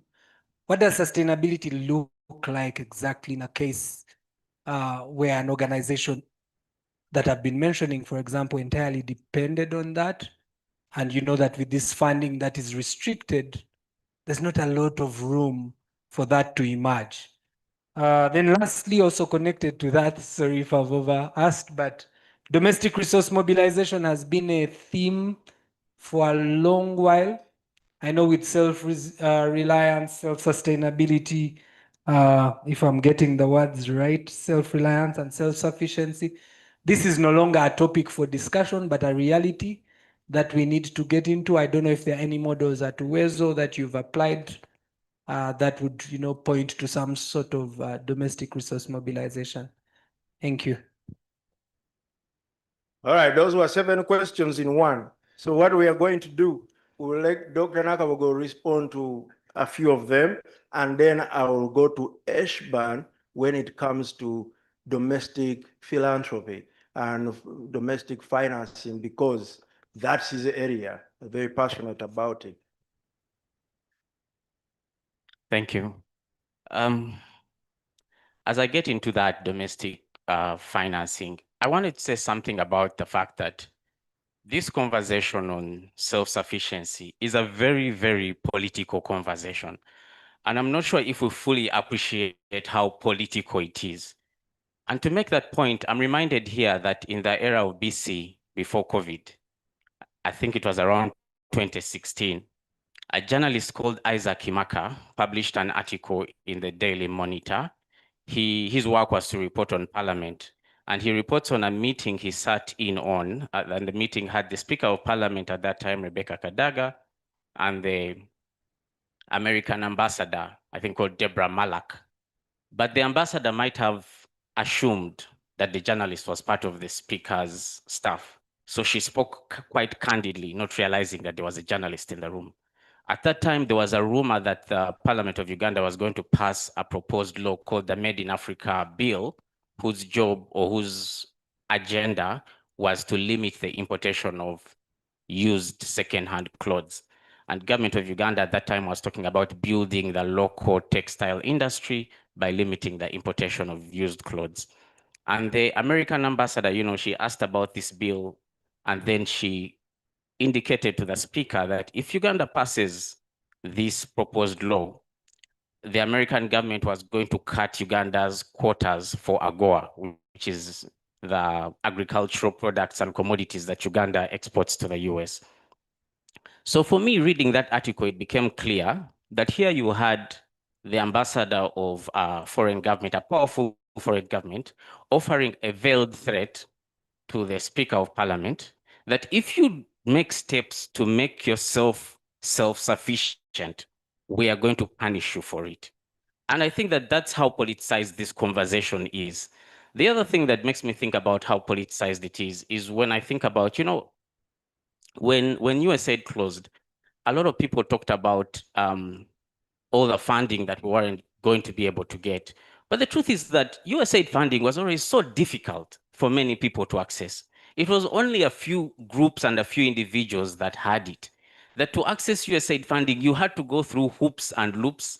And I think that sometimes, I want to say here that if there's anyone in this room who has been successful at fundraising or mobilizing international money, you're the exception. You're not the norm. Most organizations have struggled to fundraise international money, in part because whenever USAID would put out a call for contractors, a lot of that tended to go to American companies. So many local companies, it was an open call for proposals, but there are unwritten laws or unwritten rules, sometimes policies around these things, that just because the Belgian government or the German government has said you can apply for a grant, as a local organization, it doesn't mean that you'll always get it. The Belgians have 88 accredited NGOs through which the Belgian government pushes their money. So unless you approach those 88 as a local organization here, you can never access that money. the same also applies for the Germans. As a local organization here, you have to apply to a German foundation, and some of them are based here in Kololo and Nakasero, so most of us would know them. The point I'm trying to make here is that accessing international money is so difficult that sometimes we're in small circles and small groups of people who have been able to access it, and we assume that it's the norm. I want to just conclude this point by saying that even if you're able to access international money, there are rules to the game. You have to speak English, you have to understand the jargon of development, you have to know the difference between scaling, systems change, monitoring and evaluation, mail, you have to build relationships with funders, which is also a very delicate dance.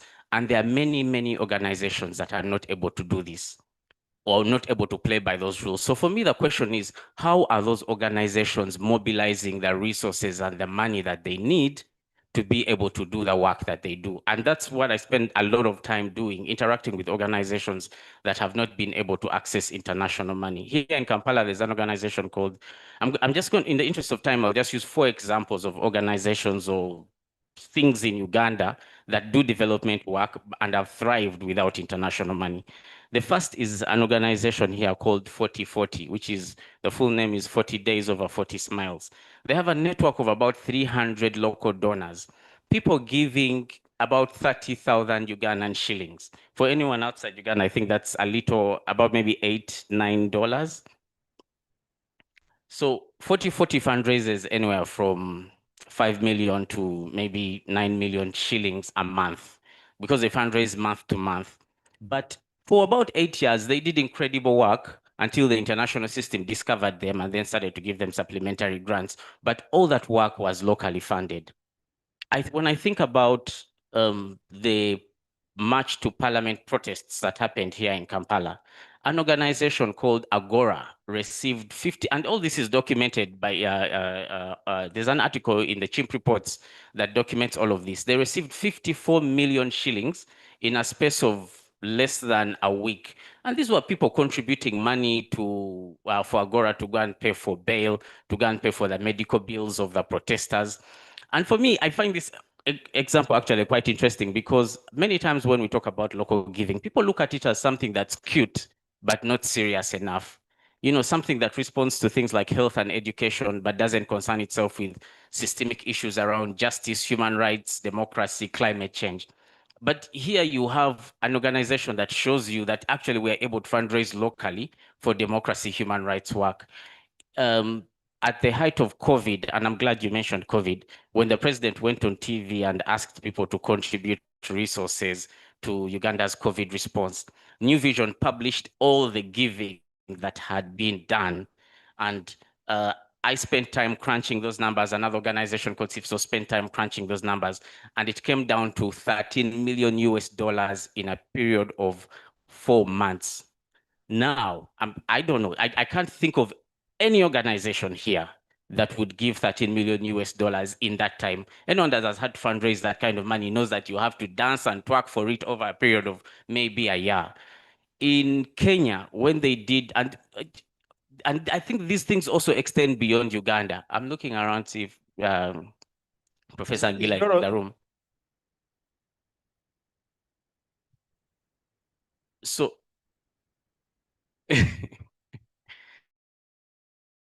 of Botswana was built on the contributions of in-kind resource. People gave cows, people gave grains, and then the government took that and converted it into cash, and that's how that university was built. And when you visit the university, there's a statue of a man with a cow. My last example here is that in Kenya, when they were doing the protests, and luckily Kenya has this mobile payment, M-Pesa, M-Changa processes. When the protests were happening, an organization called M-Changa crunched the numbers of money that was moved through the mobile payment processes strictly to support the protests process. And it came down to 200,000 US dollars in a period of 2 weeks. Everyone, all the funders took credit for that work. At some point, the Kenyan president said that it was the Ford Foundation who was funding that work. At some point, they said it was the Americans. Then they said it was the Russians because of Ukraine. At some point, they also said it was the Illuminati. Everyone took credit. except the Kenyans who contributed money to this. Mhm. So as I conclude this point, what I really want to say is that international money has always been difficult access, and now it has shrunk. But local resources exist here, and we need to exercise a certain level of intellectual curiosity in tilting our gaze just a little bit away from the international money and asking ourselves, these organizations here that have existed without international money, how have they been able to do it? And I see that the good doctor is in the room. My own, and I wonder if maybe later there will be time to talk about it. Like, we talk about the effect of PEPFAR, but my own instinct is that PEPFAR comes to Uganda because Uganda was already doing something about the struggle against HIV/AIDS. So how was Uganda able to respond to those things before PEPFAR comes into the picture? All this to say is that there's so much self-sufficiency that already exists. We just need to make that psychological leap where we start to glorify white international capital a little less and think about the resources that we have here.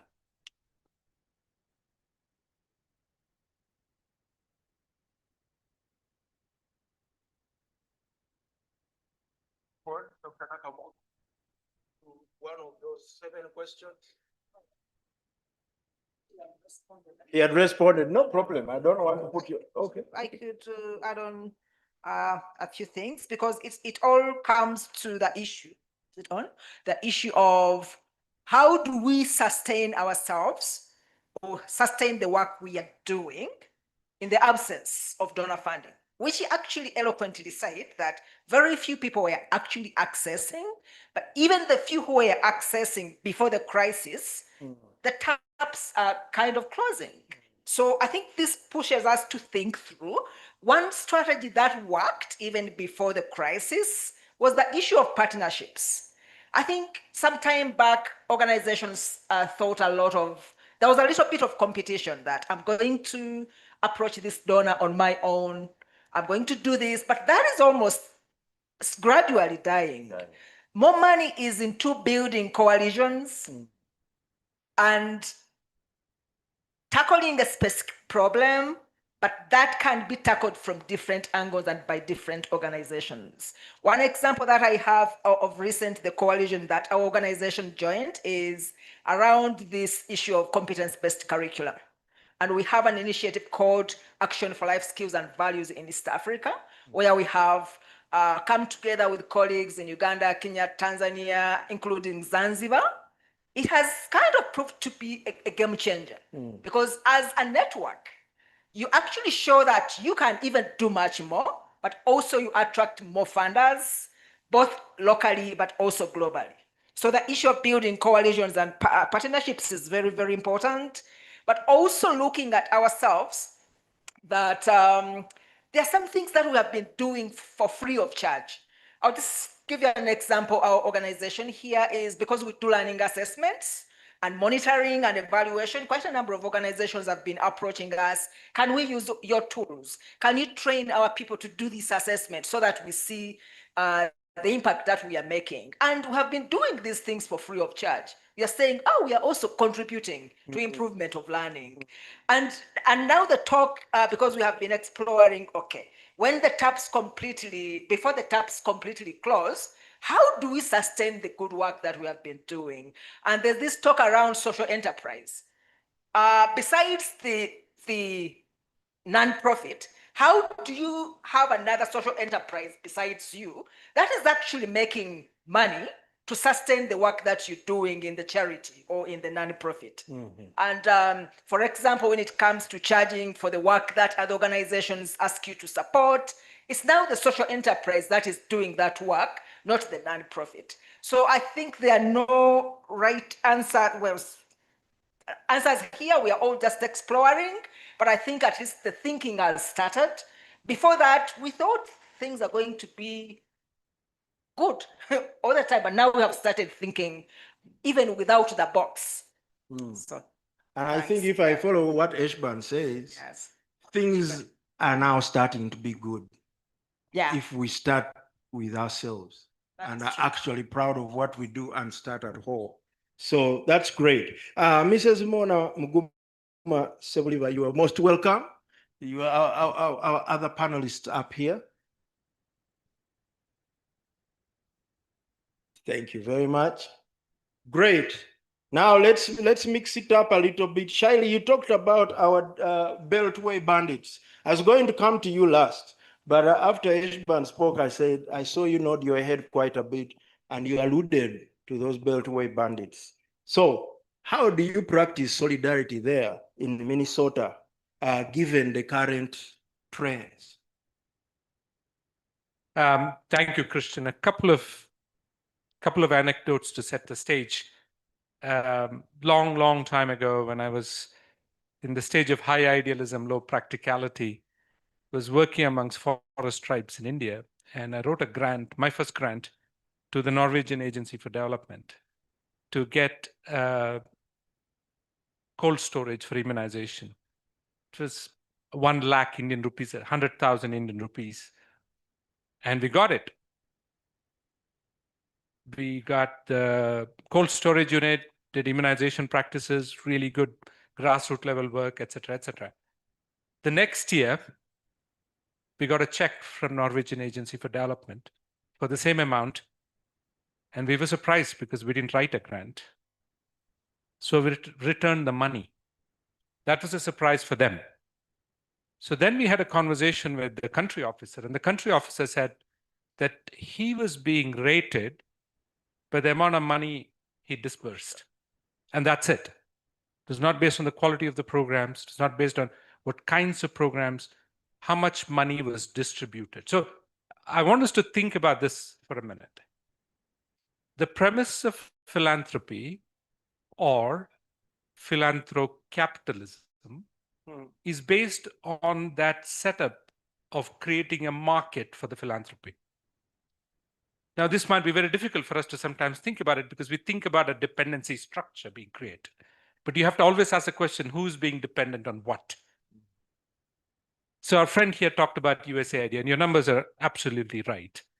USAID in Afghanistan, when the US was very active in Afghanistan, 92% of the funding of USAID came back to the US. Only 8% went to the roads of Afghanistan. So you start bringing these questions, why is this being created? One of the biggest pushbacks about the USAID cuts in the US right now is from Iowa. I had a friend there talk to me about Iowa, because Iowa produces a lot of soybeans that are used by USAID. So it is creating that market, the philanthrocapitalism model of structures being created for furthering your own good rather than the intent of what it's supposed to be. Now, the second part of it, I would like to bring up the solidarity question that you asked, Christian, is a critical one. And it makes me think about how we look at health and healthcare. In the morning discussions, we talked a lot about the product-based approach towards a lot of things that is happening, including healthcare. Healthcare is so strongly a product-based approach that you get to a market-driven strategy of doing unto people. In other words, healthcare is looked at as a commodity you do to populations. You look at a population and look at that as, this is my catchment area. How much products can I sell to them? So a significant part of the challenge we have in the US is that we truly don't have great healthcare. We have a highly commoditized sickness care model. And I mean this in all sincerity because I'm coming from a primary care angle. Primary care is not nurtured because primary care doesn't make money. On the flip side, this commoditization where we do unto communities also makes health a provision. If we were to step back a second and say, if health has to be a co-production with communities, with people. So we as healthcare providers produce health with the community. It's not something we give to the community. It harkens back to the relational aspects that Dr. Tamara so beautifully mentioned, right? The relationship is what creates the health. It is possible then to think about care delivery slightly different than a product supply side part of it. Now, I'm bringing the product supply part because the biggest test we had for healthcare in the recent past has been the COVID-19 pandemic. The COVID-19 stress test showed us that our health systems are not resilient in general around the world. But places that were less dependent on the product-driven approach were more resilient. So what does this resilience mean? When COVID hit, if you went around the world and talked to people, Bangladesh, for example, completely stopped their immunization practice, completely stopped the maternal and child health, completely stopped TB monitoring, because all the attention was shifted to COVID-19. I'm not saying right or wrong on the COVID-19 part, but is that how you want your health system to behave? Right? So the question for us then is, if you were to look at resilience, it's the ability to stand up when you're fallen. And that can be achieved when you look at local resources, finding solutions in the local way. The local way is about creating the co-production with the systems of care. So as I look at health systems around the world right now, places that have emphasized the importance of those local communities are where I see hope, where I see resilience. I'll give you an example. I've had the privilege of working in Indonesia. And in some parts of Indonesia, particularly in Bali, there is a neighborhood organization called Banjar. Banjar is where everybody in that neighborhood is connected, where births are celebrated, deaths are mourned. It's a festival there because everybody's connected to the neighborhood organization. Now, what is beautiful is that local unit of primary health care, Puskesmas, is directly connected to the Banjar. So during COVID, Indonesia was hit pretty badly. Bali was particularly hit because Bali is a huge, humongous tourism destination. But healthcare indicators in Bali didn't drop because the local units, the Banjar, were the units of resilience, were the units where health was being co-produced. So I do feel we need to be careful when we talk about vertically driven programs, not just what you mentioned, the donor-based vertically driven programs. In healthcare, we have a whole lot of healthcare vertically driven programs. If they're not rooted in the communities, then we'll have more problems. So solidarity to the principle will be based on a premise that you create the resilience by making it custom designed to local communities. Now, but for you, Shaili, as an individual, what makes you stand with us? What makes you come to UNAS?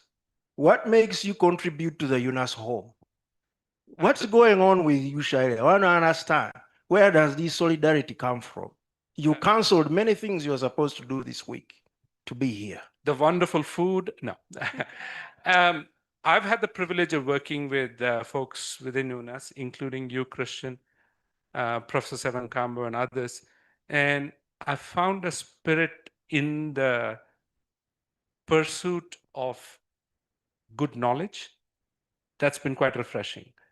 I've been part of consensus studies that are a rapid cycle compared to many other national academies, but also pursuing it in a way that was framed earlier today by Dorothy, in a very strict evidence-based approach of what is important. And the independent spirit in which you function is quite important for me to keep in mind. Now, along with that, an area where I've found particular solidarity is the advocacy for global health partnerships. It's an organization that's currently anchored at the Uganda National Academy of Sciences. It talks about a principle-based approach to global health partnerships that is very much needed. That is not based on a top-down approach. It's not based on, I have the money, I'm looking at a deficit-based setup, so I need to send some money. It's based on a true partnership where equals come to the fore, and then get the work done in a way that there is a solidarity towards the approach, towards the principles. So I've seen AGHP anchored at UNAS to be very good, and that's been a primary draw for me. Right, thanks very much. There's a question at the table, a burning one since the morning session. Question or comment? And please don't forget to tell us who you are.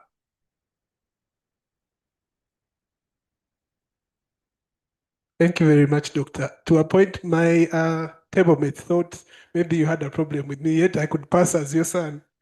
Thank you very much for the opportunity. My name is Mogambwa Owen Paul Dogoto, and I serve at the Southern and East African Trade Information and Negotiations Institute, in short, CIATINI.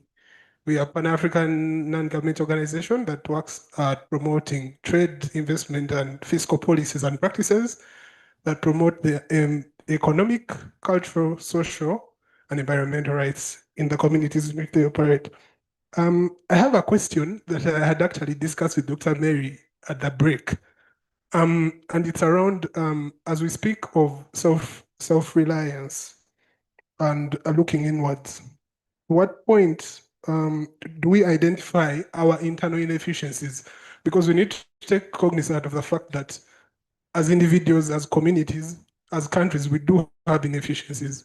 And how exactly can we look inwards to see maybe how we can, because the doctor has also mentioned partnerships and relationships kind of cover those inefficiencies that we intrinsically have that we might not be able to solve, and how important is establishing those relationships and partnerships in order to ensure reliance as we hope to develop and move forward. Thank you very much. Wonderful. And I think, Mrs. Oliver, do you want to take that one? Since you come from the finance world, inefficiencies. And you spoke of partnerships as the relevance to resilience and sustainability, and I'm perhaps going to use our experience from ABI Finance. Yes, please. And please accept my apologies for joining you late. There was a timing miscommunication and misunderstanding on my part. I apologize. At the heart of ABI Finance's resilience, first of all, just to bring us up to speed, ABI Finance is part of the Agricultural Business Initiative. So I'm coming at it from the agricultural agribusiness sector. And at the heart of our resilience is partnerships, because we were established by the governments of Denmark through the Royal Danish Embassy with an endowment fund, and the government of Uganda is a strategic partner. And what we've gone on to do is then invest that endowment fund, which we run ourselves through lines of credit, which we lend again in partnerships to financial institutions. And we on-lend that money to financial institutions to be able, for them to be able to lend to agribusinesses and smallholder farmers. So therein lies a bit of our resilience, because there's a mechanism of money coming back. So we're given this one-off endowment fund, asked to grow it, and we've grown it commercially, albeit a bit concessional in nature, but not terribly concessional, to the extent that ABI Finance, the organization, can remain financially sustainable.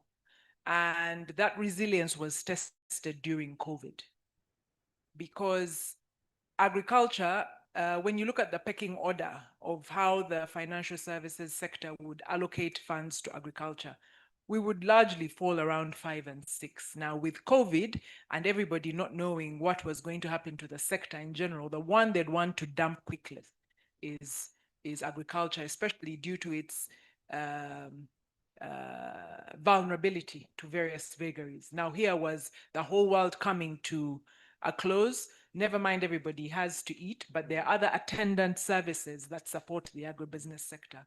And so for us, one of our key postures was to ensure that where people were retreating, we needed to go forward. And part of the support that we give the sector through the financial services players is a guarantee mechanism.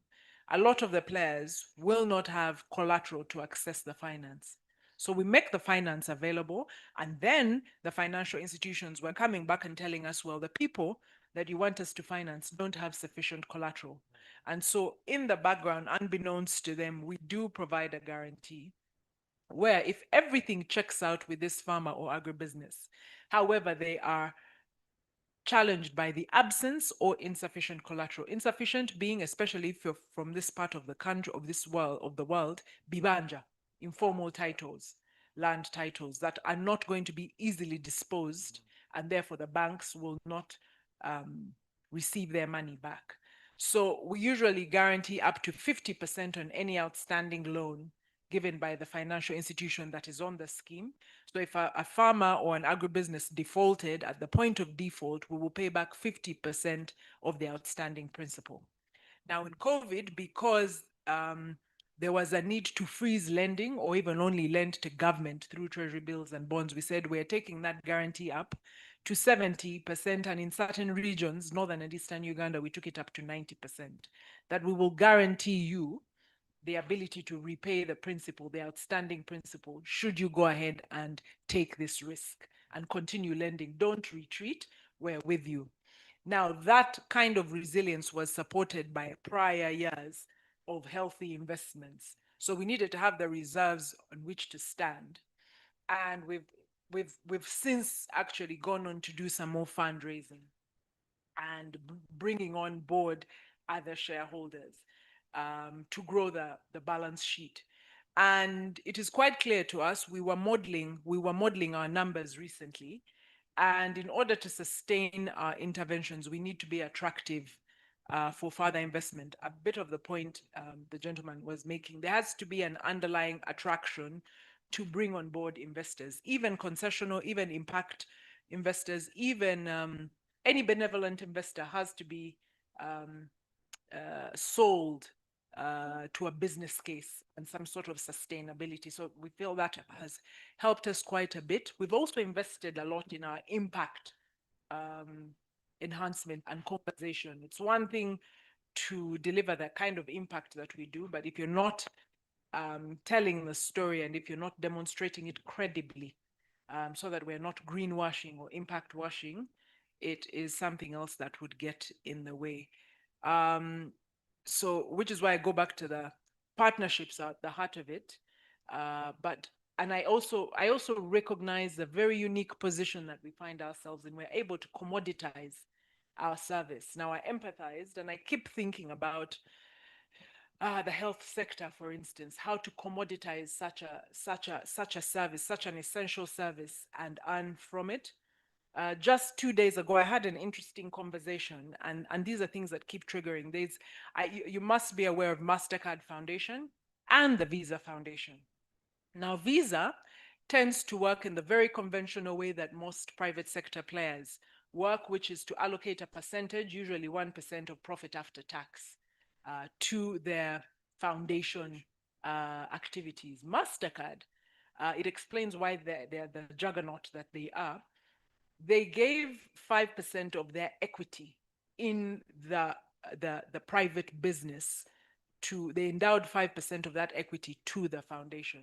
So to the extent that MasterCard commercially grows, the foundation is benefiting not just from the end line profit, but from the equity. And that explains why MasterCard Foundation has the kind of resources. So at the heart of that, as you can see, is partnerships, is innovation around financing, is ways to commoditize and earn from one service. So that has also been at the heart of our engagement in Uganda. Wonderful, thanks very much. And now Professor Mangen is looking at me and saying, what are you trying to set me up for here? What's going on? And he was on the committee that produced the report. So Professor Mangen, you had here storytelling. And I'm going back to the initial 7 questions that came from the back of the room. What does applied theater have to do with these sustainability things, self-reliance, commodifying the service? What's going on? I'm Patrick Mangeni. My field is applied theater.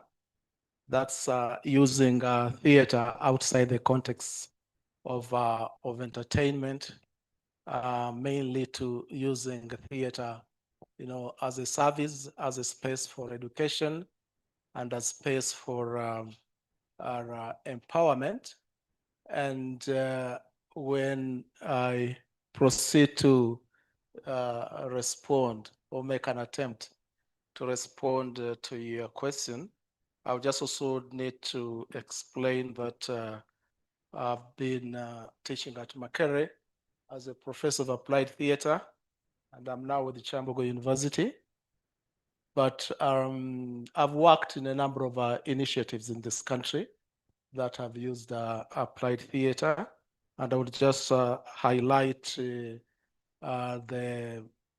drives for the health drives of the mid 1980s, when there was a partnership between a theater, that's through the Ministry of Education, Ministry of Culture and Community Development then the Ministry of Health and UNICEF, to address the issues of the child killer diseases and the health of the children. That was around time when the infant mortalities were quite high. We then also worked with the school health education program SHAPE, addressing the matters of HIV/AIDS in the country. But I also worked with Fajil Mandi and the NRM Secretariat then in 1988, 89 going forward, using a theater.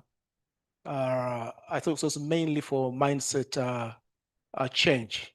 And that was under an arrangement where Uganda also, I think, drew the theme from the 13th World Festival of Students in North Korea, Pyongyang, where I was able to participate in.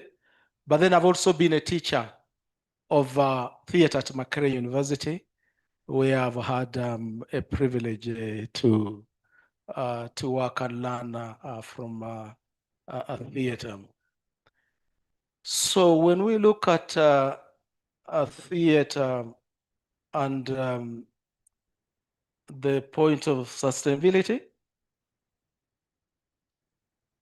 there have been certainly initiatives that have appreciated part of our problem are in engaging with the matters of development from the point of view of culture, or from a decolonial perspective, and appreciating our lack of engagement with the kind of the position that culture and indeed the performing arts have been should I use the word relegated to, because of the perception towards story, towards performance as either mere entertainment or that which cannot fit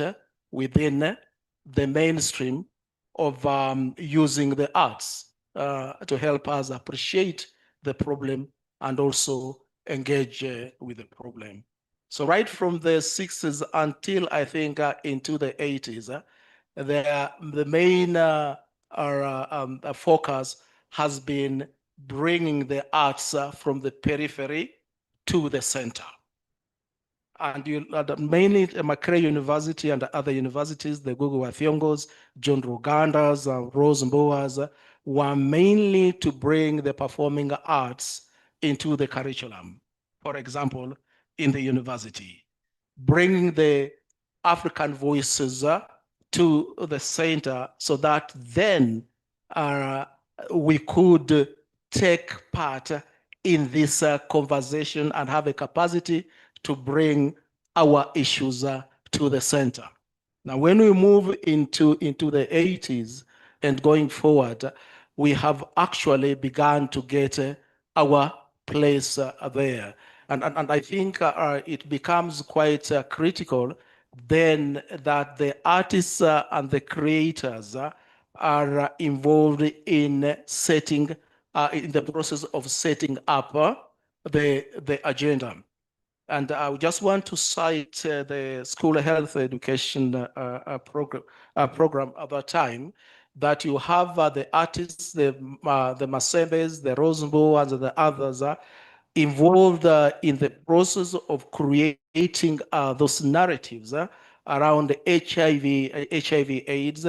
UNICEF then provides the funding. The Minister of Health does the research to bring the data about the status of HIV/AIDS, and then all these come together to work to produce the school health education program plays that were mainly about sensitization, awareness creation, and all that. And would want to credit that because I think Uganda was a lead in Africa in terms of combating HIV/AIDS, or at least creating AIDS awareness, and partly and mainly because of the use of the performing arts.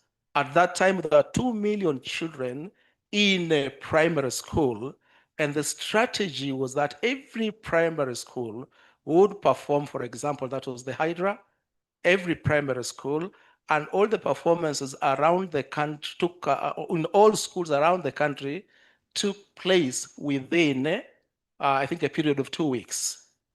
And the calculation was that within that time, because the children would be performing in their communities, you would have the entire country possibly getting this information. And the last point of intervention, the play for the primary schools was when they said, okay, we have talked down, as normally the development approaches then were. Minister of Health gets the data, UNICEF and Minister of Finance bring in the money. The students then come and perform a play about how HIV is spread.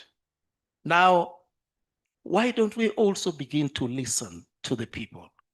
And I think that's mainly in the development interventions through AIDS, and where sustainability has suffered is the limited or lack of involvement of the communities as partners in these initiatives. So what then they tell them is that, okay, there is a problem of HIV/AIDS. Can we begin to hear from you, the ITESO, the Samia, the Acholo, from the point of view of culture, because culture is very critical. Then you'd get these narratives like circumcision, although a cultural practice, if it's practiced as it is, then there is an issue. If a knife is going to be a symbol and a sign of brotherhood, and if you practice the circumcision activity where people share the same knife, would there be actually a problem? From Karamoja with Kasimeri Primary School, his winning play was the issue of courtship. If it is in the culture and the philosophy that you are living in the harsh environment, and therefore, in order to prove to a woman that you can look after her, you also have to demonstrate physically. And then she has to test you by resisting. So resistance becomes a performance and aspect of courtship. But what then happens if you are infected in the performance of culture?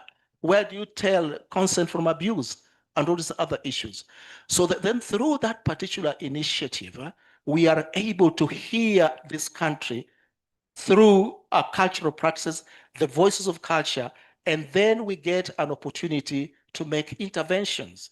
And if you recall, perhaps soon after that, the AIDS Commission is set up, and the likes of Professor Wangusa are appointed to the AIDS Commission. But then what follows? Because they are recognizing that we need an educated person on it, but we also need a person from that culture, and that was quite a significant kind of initiative, which the combination of both top down and also bottom up. But we have also had challenges in terms of sustaining those particular programs. I think one example could be the first women's Ugandan Theatre Festival that was held in Makerere University in 1989, done by the NRM Secretariat under Christine Kaluma and spearheaded by Fajil Mandi, my former teacher, they had quite a brilliant program. I think it was being deputized by a Lieutenant General or General Masiko, then a lieutenant at the Secretariat. I just joined Makerere University and was a part of the team that was helping the implementation.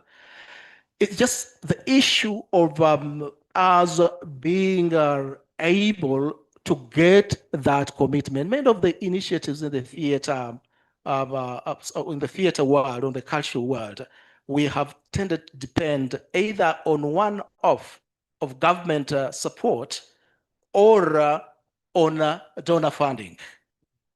In the 1980s, the donor funding that comes in is through the governments, through their local, like we do have GTZ then.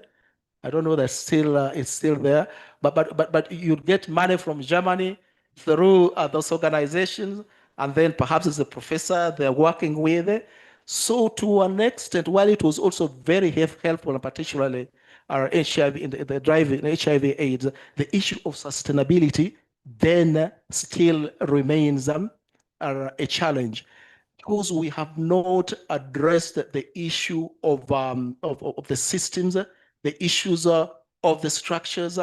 Generally, even within Makerere University, quite many good initiatives have come up, but we have seen a difference where we are able to bring the appreciation of culture beyond mere play and performance and culture as something that always happens in the village to the center, having people with a background in the performing arts coming to the table to inform policy, Therefore, then when they inform policy, it feeds into the practices, it feeds into the systems, and in a way, you are able to kind of move. So part of the bigger problem we are still facing is, and there's progress being made, is being able to acknowledge that the arts or the performing arts or culture is something that's very central to our identity and something that's very central both as a tool and a space for us to re-examine ourselves, so to evaluate ourselves and to define who we are. So because we have been educated, the professors who are in charge of spaces and all of that, they think they know, and they know the performing arts as something peripheral, an issue that Okot Babitek and Gugu Wathiongo have tried to explain, and they locate that very much in the issue of the mind, of the colonization of our mind, and they need to decolonize. And that's why the performing arts have come in at the level of trying to, I don't want to use the word to conscientize, but when we are working with the communities to use the performing arts both as a space to research, to seek to understand, but also as a space where we rehearse alternative ways of being. Lillian here has been working in Jinja and other areas using theater in terms of the empowerment of women, the issues of reproductive health.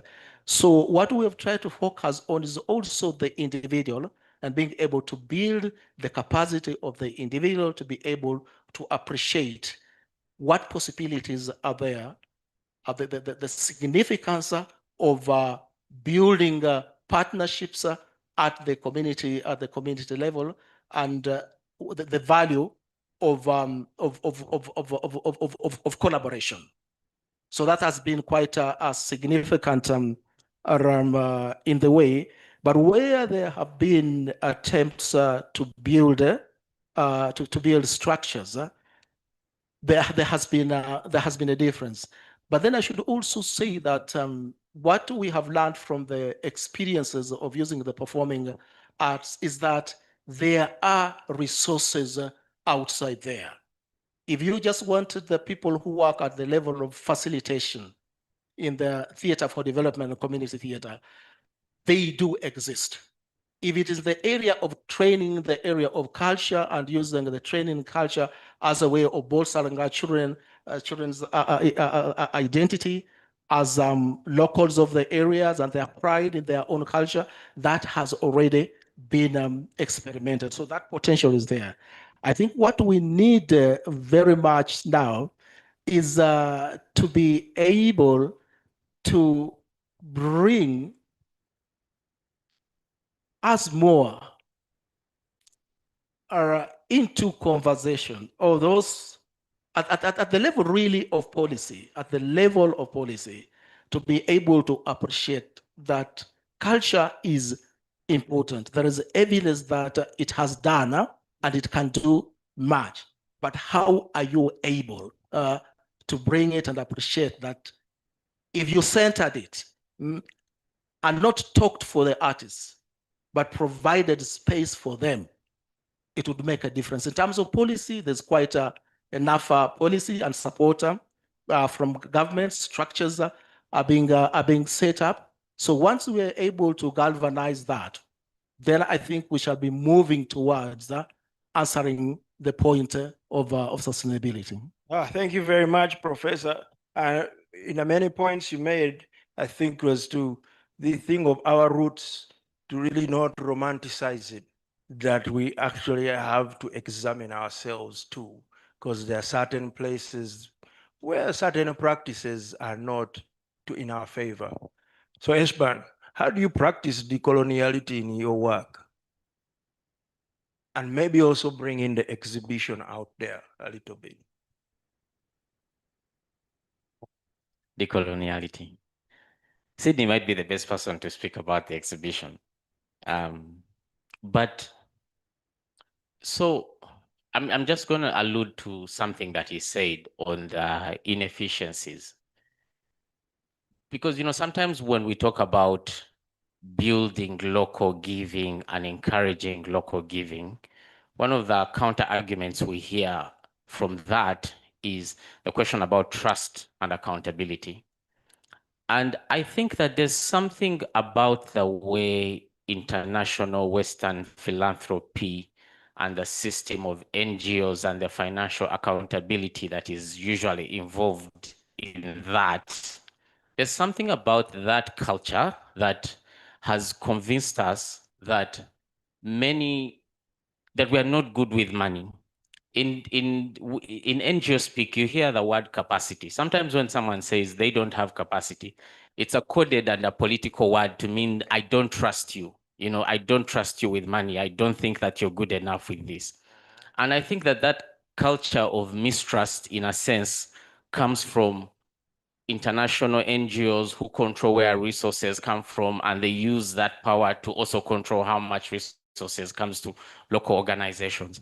But what I see within the context of local giving is that communities know what happens when you misuse money that other people have given you.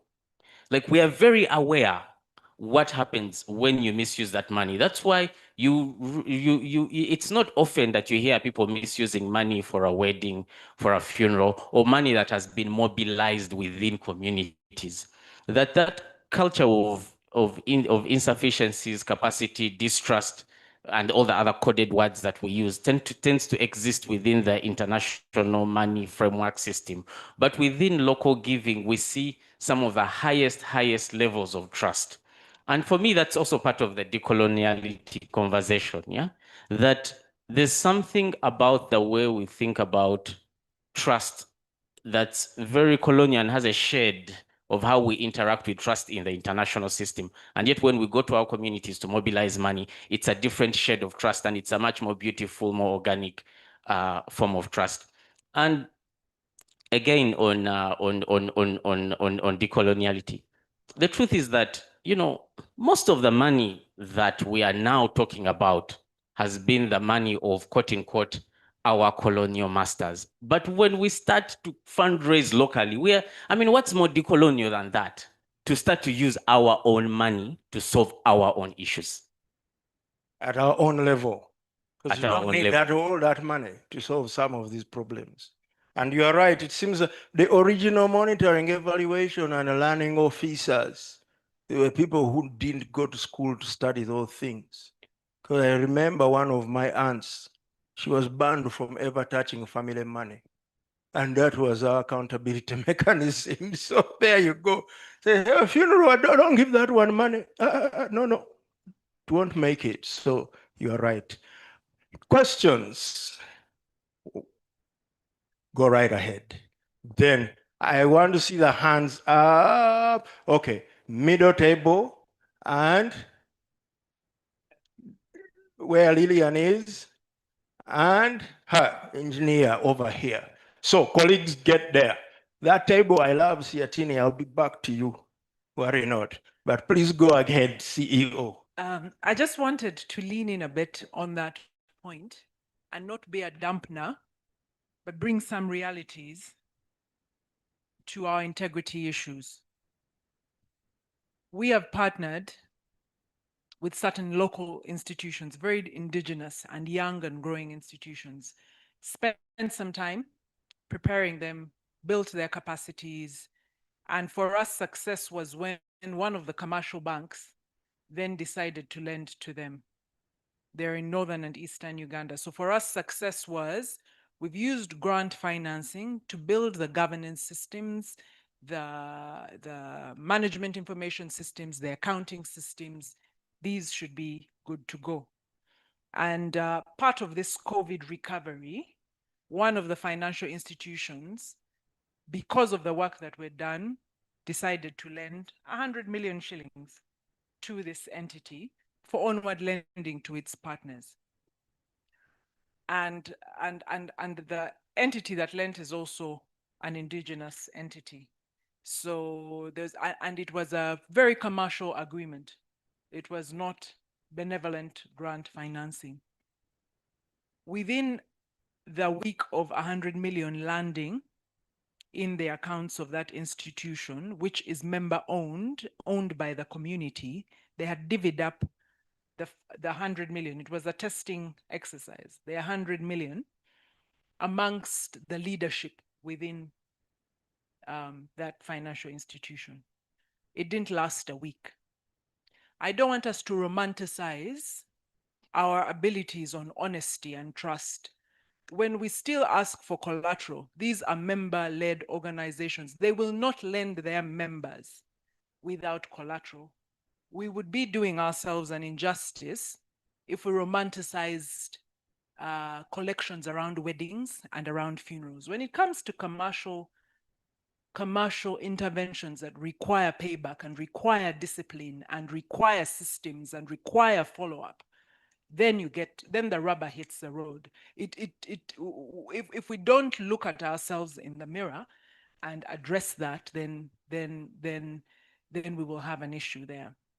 So that particular region has suffered that systemic issue because of a lot of donor interventions, has not risen like its peers in the West and Central to have a commercial mindset. So when the money landed, divvied, and up to now, it is still being exactly.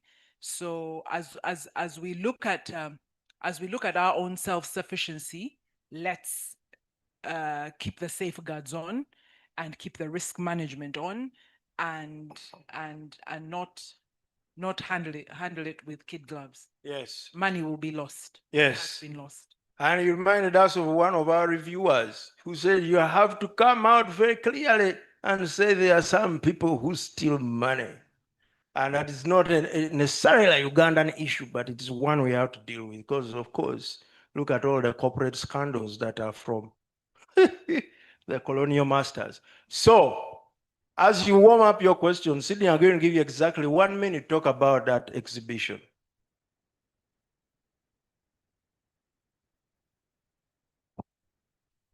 Well, so why did we decide for an annual scientific conference to have an art exhibition? It's literally not in the name.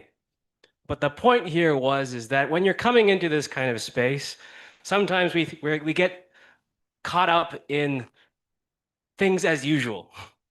We get caught up in terms of of just being here to listen and not necessarily having reflected as to why we are here. Far too often, sometimes we enter into a space because someone else has told you to do it, because it is your job to do so, because you got an invitation to do so. But at the end of the day, then, what's the point of being here if you're only doing this because someone else told you to do so? So we designed this entire art exhibition by Ethel Anyu, the artist, because it was all about trying to prompt you, to ask you, who are you? And what is it that makes you who you are? And that might perhaps prompt you to reflect as to why it is that you're here and how you can get something out of this more than just simply existing in the space, but rather to say, how do I get value that enriches the internal parts of me, the layers that you don't see on the surface, but the layers that are within. And hence why all of these pieces of art were meant to try and reflect two different things. One photo can show you perhaps one layer on the outside, but the art shows you a whole bunch of other layers that you may not have thought about. So that's why we did this art exhibition. That's why we felt it was so important, and we hope you enjoyed it. Excellent. Thank you, Sydney. So questions, where am I starting? Daniel.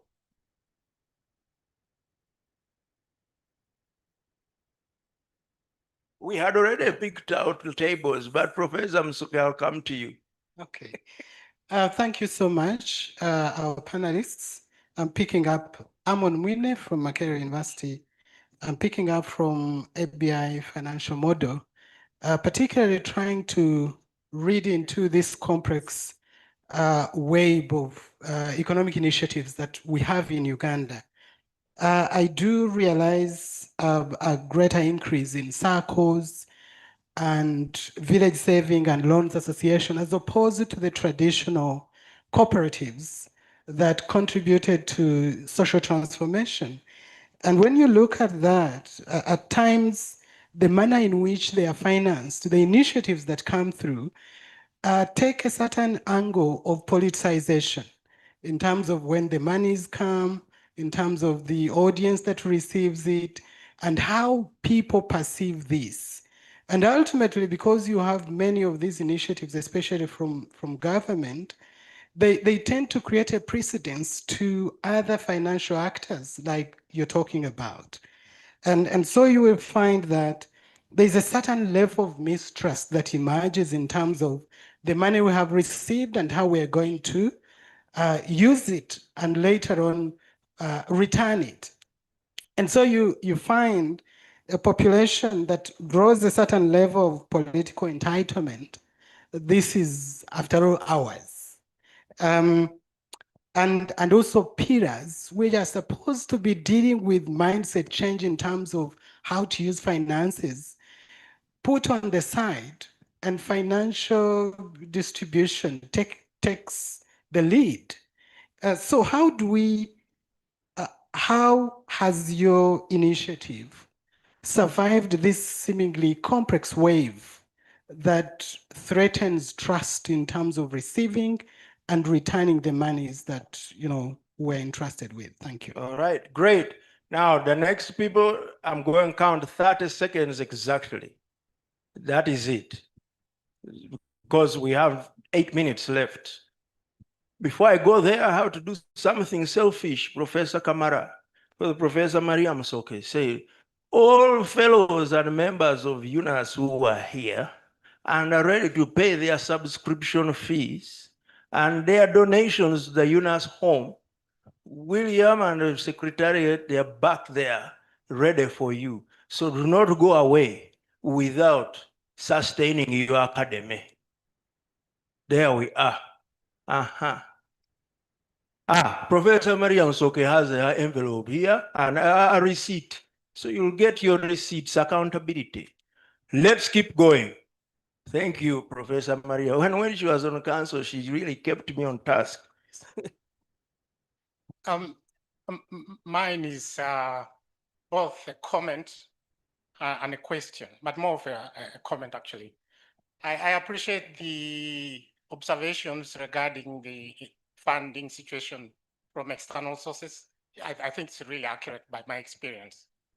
And the fact that it is not only narrow but declining, it's becoming much harder to get money from international sources.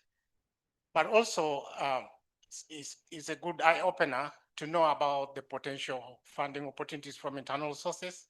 From those examples, given from two from Uganda, one from Botswana, another one from Kenya, that's really something that shows that there's potential in that direction. My concern is about sustainability. As most of us have repeated here, the speakers have repeated, trust is key. So when you raise this money from, and that's true for both money generated internally as well as externally, how do you use this money? Can you be trusted to use this money? If you don't use it the way it should be, that's not going to be sustainable. But perhaps the other thing that hasn't been mentioned is, what are the motivations for these kind of donations? People have, we all think that perhaps people are giving because of the values there, and we wish it would be the positive values that they hold for a cause. But you just never know. In relation to COVID-19, there could be other things related to positioning, being seen, being visible, and the advantages that come with it. And if the majority of donors are not acting from the point of values, then I don't see that kind of funding as sustainable. Because if they don't get, if they don't realize the objective, they have shown themselves to be giving, and well, the payback is not there. Well, that is likely. So as we think about internal sources, we have, I think those two are key: trust in terms of using resources, but also what motivates people to give. Is it really the heart, such as we know? Thank you very much. William, the next person there around your side is there. I don't see any hands. All right. Siatini? And I'm going to entrust you with my 30 seconds. That's my resource. Thank you very much. Actually, I'm not from Siatini. Oh. You kept on bundling us up together. I am very sorry. The perspective Professor Kamara talked about.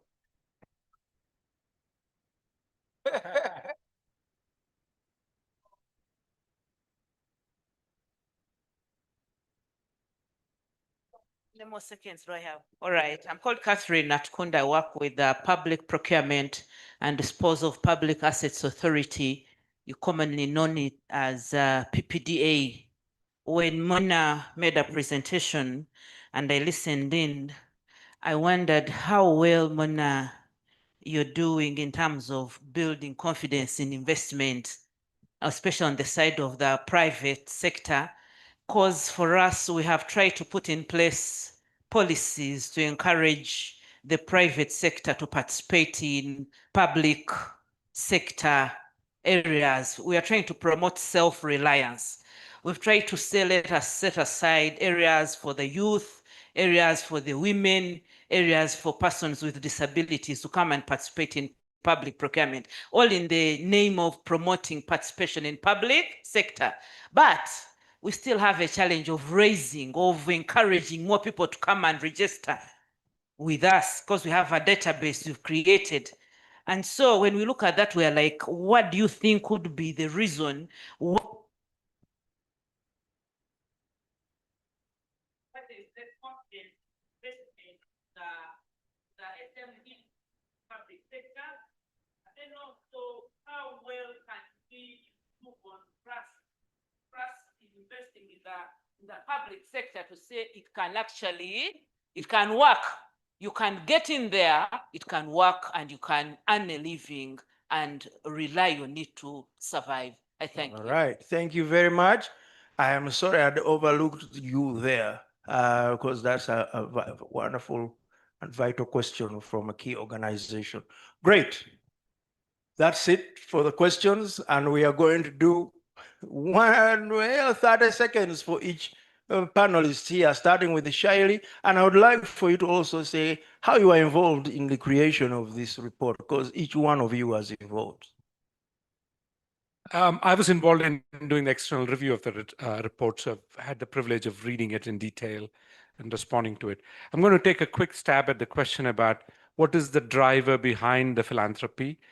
And it's in different parts of the world, there have been studies done on it. It's very difficult to figure out. Some are religious. A lot of them are tax purposes. You get a tax break if you donate in some countries. What I found useful is to look at the donor as a partner, not as a giver. And when I tried to go to the philanthropic groups to generate money for my institution, I have to remind myself that I'm not going with a begging bowl. I'm going there with a partnership. And if the partnership works, great, I'll get the donation and we'll do the work. If the agenda of the donor doesn't fit into what we have in mind, we are not going to take the money. So that's an approach that I found to be much more useful for me. There are about two questions that were directly placed to me. I'll start with the last one about PPDA's challenge in getting or interesting participation in the public sector, and also looking at issues about women, youth, and that type of thing. First of all, at the heart of any private sector engagement is rationality. Rationality and also client and user experience. Public sector engagements are a headache. A headache in the sense that, first of all, they're very costly. The private sector, if I'm not mistaken, has a couple of trillions tied up with government for supplying and not getting back their payment. So in terms of a rational business person, you can now not, you'd need to hawk government tenders currently in this market and environment and see if there are any takers. I know service providers who will not touch a government tender with a 10-foot pole because they don't have the working capital to support 2 years of non-payment. And then when the payment is coming, it has a gravy chain behind it that you at the end get less than, you're operating at a loss.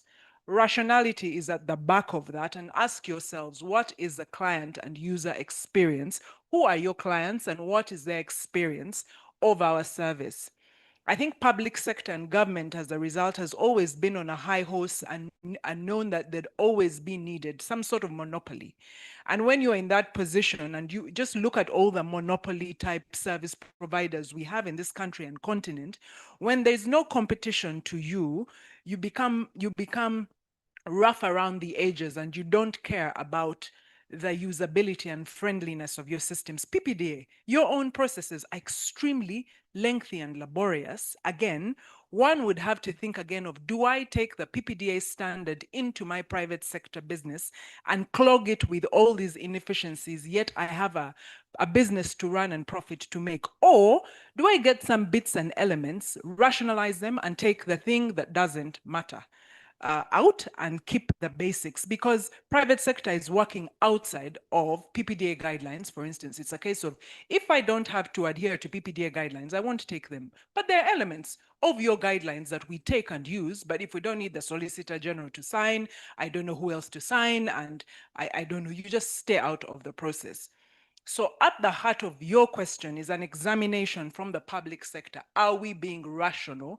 Is the client and user interface pleasant or not? Because we will allocate capital to where, one, the return on investment is higher or better, and where my experience is good. We also allocate it by that. I don't, you know, when everybody thinks of the public sector and thinks headache, they will think for the easier way out. So rationality, client and user experience, shortening and making the turnaround times efficient. For as long as someone can do without you, they will do without you. You don't want to be the body or the system or the law or the policy that is only used when you have no way out. If you have no way out policy, body, function, then once competition comes, you'll be dumped like a hot potato. So even though you find yourselves in a place of monopoly, think like a very hungry private sector entity that wants to retain its clients. I think that is where I would look at that. But even within our private sector engagements, we do look at youth access, women access, and we've built in now like the guarantee targets or the guarantee features that I was saying. For some, it will be like to engage, if you lend to youth, we will take that guarantee up to even between 70 and 80%. Or for women in a specific region or a specific region, will take up the guarantee percentages to accommodate underserved demographies. Refugees as well are another target area for us. Underserved demographies, underserved regions, underserved people. So that is, we take care of them through our product. We hardly interface much with typical public sector. I would say the public sector that we engage with is the central bank. But the central bank and its features is very private sector leaning, given the kind of financial services actors they're dealing with. Where there have been inefficiencies, I think they've striven a lot to ensure that that the interface and relation with them is quick and the turnaround is quick. Then the impact of government programs and sustainability in the financial services sector. Yes, we've had issues around PDM, Yoga, and all these other programs that have come that are concessional in nature and that that are market distorting. But you find that for lack of a better word, the serious entities will still take on some of those programs and subject them to the governance structures that are helping them thrive. The SACCOs that participate in that, for instance, the ones that make it and the ones that don't are the ones that still say, fine, I'm going to partner with government on this program, but it is subject to these credit risk management principles. You will not access certain PDM funds from a SACCO if you don't adhere to certain strict conditions. And then the ones that don't succumb and fall by the wayside. So it's down to governance. It's also down to financial sustainability and resilience that gives you that choice. And say, fine, I'm happy to partner with you, but these are my terms and conditions. When you're not financially stable and sound and the governance is weak and the financial muscle is weak, you will succumb and take on every single program with all its features, inefficient as they are, and you bear the full brunt of that. So we've seen certain financial institutions take on those, and by financial institutions, right from the tier ones, because the tier ones and twos and threes are also participating in the PDM model, for instance, right down to tier fours. And as you can see, some haven't collapsed and others have collapsed. So the difference is the ability to call or state your principles on the back of being able to survive with or without those programs intervening within one space. Yeah.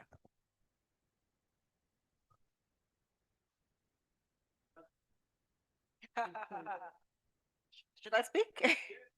Okay. Okay, yeah, no. So thank you very much. I will respond a bit to the question Mr. Gamba raised from Siatinia and then Dr. Polot.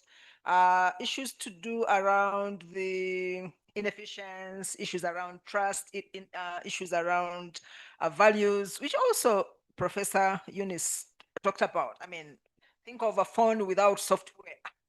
It's the same as a program without values, really. And one of the things that we do, especially like in the partnership programs or coalitions that we are part of as part of my organization, is like the first year is about setting values and principles that are going to guide the partnership.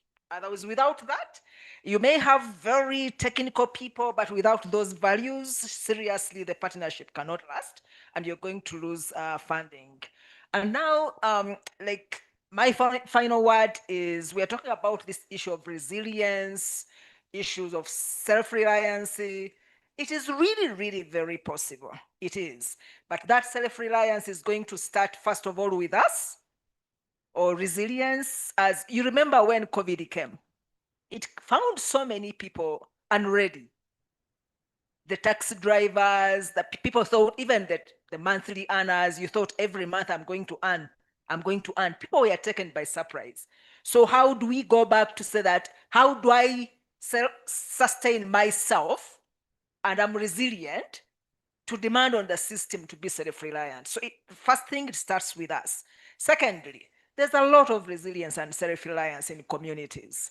Can we start right from the communities themselves? From the education sector, I'll give an example of early childhood education, which we know all of us that is very, very powerful. It gives a strong foundation to our learners, but government is not actually taking it up. And what some communities have done, actually, they've started community-based preschools with a lot of accountability. In fact, there's research that was done in 2017 indicating that like 20% of the preschools in the country are owned by communities. So how already things are happening. Then lastly is about, we are all doing some interventions. Everybody almost who is here, they are doing research. They have these interventions that have worked. Are we looking them at them as if they're money generating to us? But how do we ensure that the good initiatives that are there, they're actually taken up by the systems? If we are very, very serious about improving the situation in our country, we should ensure that those good initiatives, you are not using them as a hook to attract more money and more money, but how do you ensure that you are working with the policymakers, the systems to take on those good initiatives such that every person in the country, or every child, I'm now talking about education, that every child actually kind of benefits? Because we know the only entity in the country that is able to scale is government. Even if you fundraise $100 million US, you cannot reach everyone, but if you work with a system and ensure that they take on that good initiative, they will sustain it, because government, I don't think there's any government that is going to abandon its people completely. They will find ways of sustaining it into the future. So thank you very much. So quickly, three things: trust, motivation, and the NGO model. So on the question of trust that was raised here, look, a lot of what we've seen in the local giving scene is that the giving happens on the basis of trust. And it's a strange thing, because I think we haven't spent enough time just studying it. We haven't deployed our intellectual gifts to understanding what trust looks like in this community. Most people in Uganda, when they buy their car or their first car, if you're like me, you might have gone to a place called Pine, you pay a deposit, they give you a car, you don't leave security, you leave your phone number, maybe a national ID. And there's something about that transaction that's very trust-based. Unlike the bank that might ask you for collateral and, to bring a and details that are really, really intrusive, there's something about that credit system. I think that we haven't spent enough time intellectualizing and understanding that ecosystem of trust, which exists a lot in the local giving. I see that Kabaka Foundation is in the house. Really, a lot of the giving that was given for Tofali was also rooted in a system of trust. On the motivations, the motivations, I think, are as complex as the causes that exist. In the West or in North America, they give you two options. When you die, the government takes 50% of your assets, or you set up a foundation and give away 5%, and then you can keep your assets. It's a very clear choice why most people would give away a big part of their income. Instead of giving 50% to the government when they die, they would rather set up a foundation and then be able to give away 5% and keep most of their money. But in the local giving scene, the motivations are so complex. I don't think we'd have enough time to talk about all of them here. And maybe that's a conversation for after the panel. But I should throw in a small plug. On the 25th of November, the one who's seated at the back, who also fundraise locally, have an event in Chira, and some of their local donors will be there. So it would be good for you to show up and just have a conversation with some of those local people about why do they give to menstrual issue causes. Lastly, if I can use my dying breath to say something, it would be this: that the NGO is not the only vehicle of social change. And I think that one of the reasons we are talking about self-sufficiency is because we now find ourselves in a culture where we've relied on external donors through the NGO to do social change work. And I think that in many ways, like ABI is a bit of an interesting example because they're solving very serious agricultural social change issues without necessarily using grants and donor funding. So there's something about us making the psychological leap outside the NGO to think of what are the other vehicles for social change that do not require us to go with a begging bowl to the West. That's all. I'll begin by my role in this as I was a member of, I've been a member of the committee that put together this report. I think you asked us to say our role in this. Now, just my last and quick words on this matter of sustainability, on resilience and solidarity, is that each of us who are involved in this effort towards sustainability adds a brick,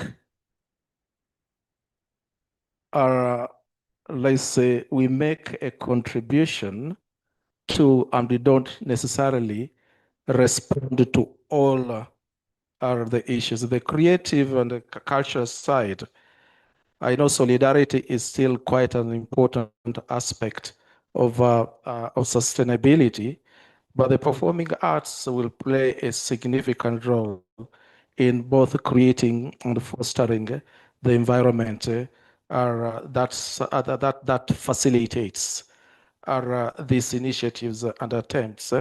But I also need to point out that for us who have gone to work with communities, one thing that we have found is related to what my colleague has mentioned, this thought and focus on the donor and the funder, so that the participation in any activity that is said to be donor funded is always an opportunity to a number of participants or community members who also know that donors bring in money. So the monetary aspect has remained a challenge that we have got to work on, and that links to the point of the mindset.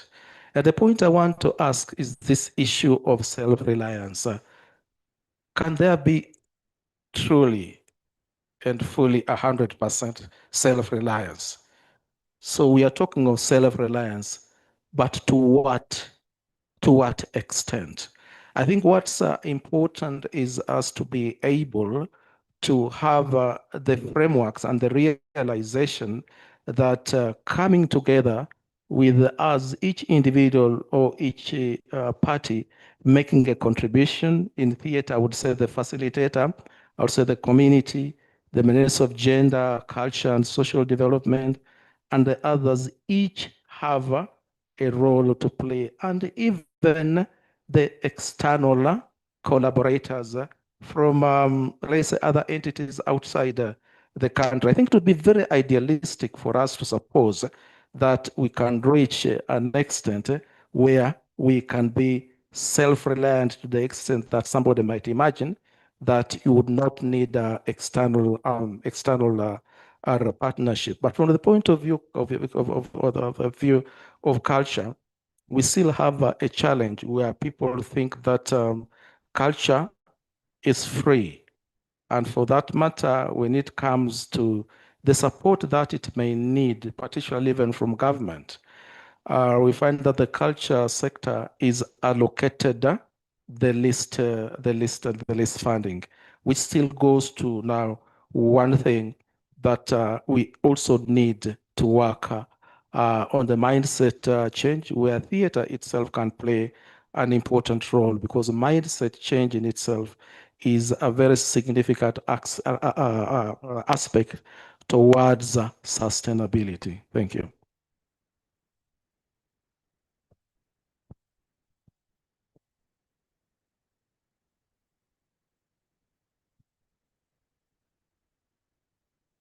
You presented to the committee, didn't you, in March?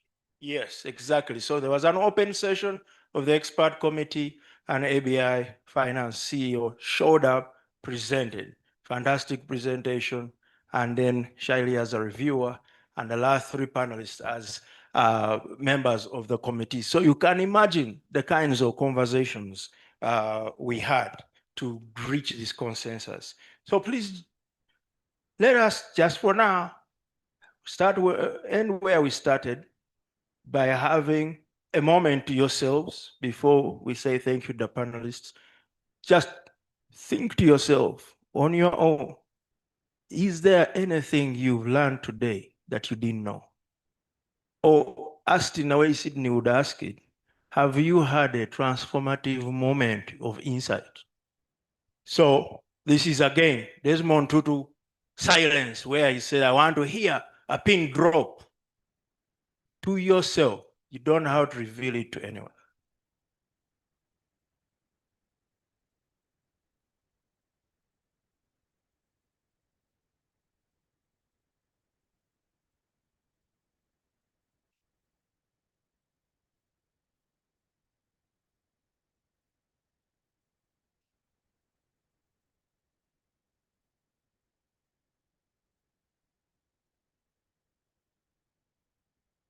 And that thing you've learned, I hope, as we say in the morning, you'll use the framework of giving yourself permission to remove any obstacles that are within your power to remove, that are keeping you from doing those things you can do to get to this self-reliance and self-sufficiency. Remember the keynote address. It starts with you. So with that, I'll tell you, it's amazing to see how many people care, because you've been here since morning. You're here now. Heavy presentations, questions of all sorts. So thank you so much for being here. And please join me in thanking our panel.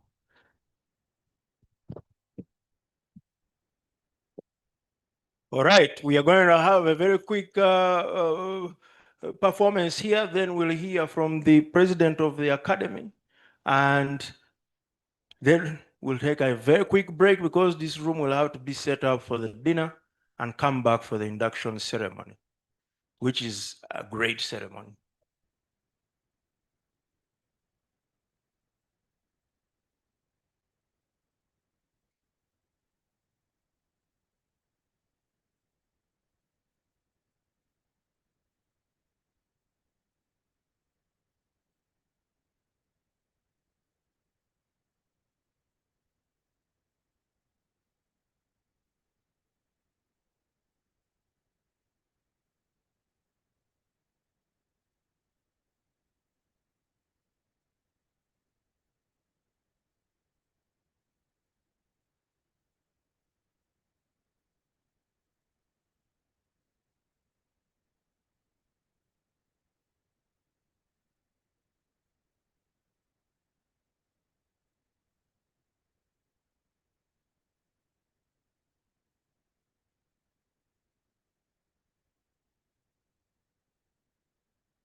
Good evening to you, ladies and gentlemen. This is Performing Arts from Makerere once again, and we are presenting a piece that is collaborating with whatever is taking place right now, and we would like you to give us your attention as you listen to it. Thank you very much.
Oh, Uganda,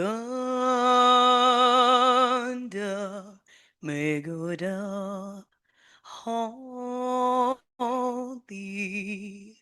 We lay our future in thy hands. United free for liberty, together we'll always stand.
I need to help people day by day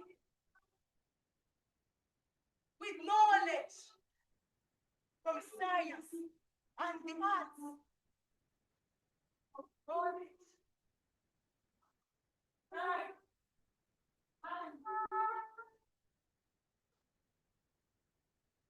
We gather the dreamers, the thinkers, the wise. We build the bridge with insight and possibility. Let's synchronize in our O Uganda, the land that feeds us by sand and fertile soils grow. For dear land, we shall raise on the path of our free cast.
We are you, defined by resilience, a life that never fades.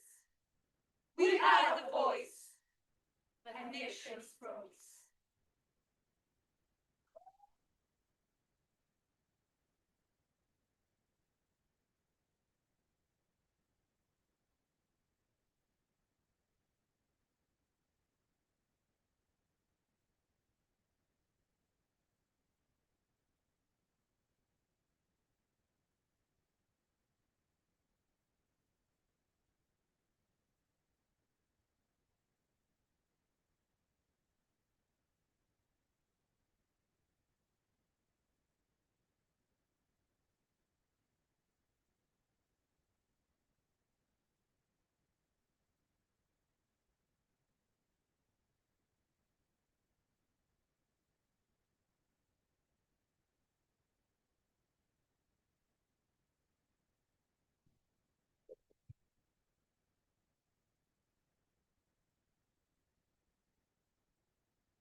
Yes, I'm at a loss for words. So, Madam President, you are most welcome.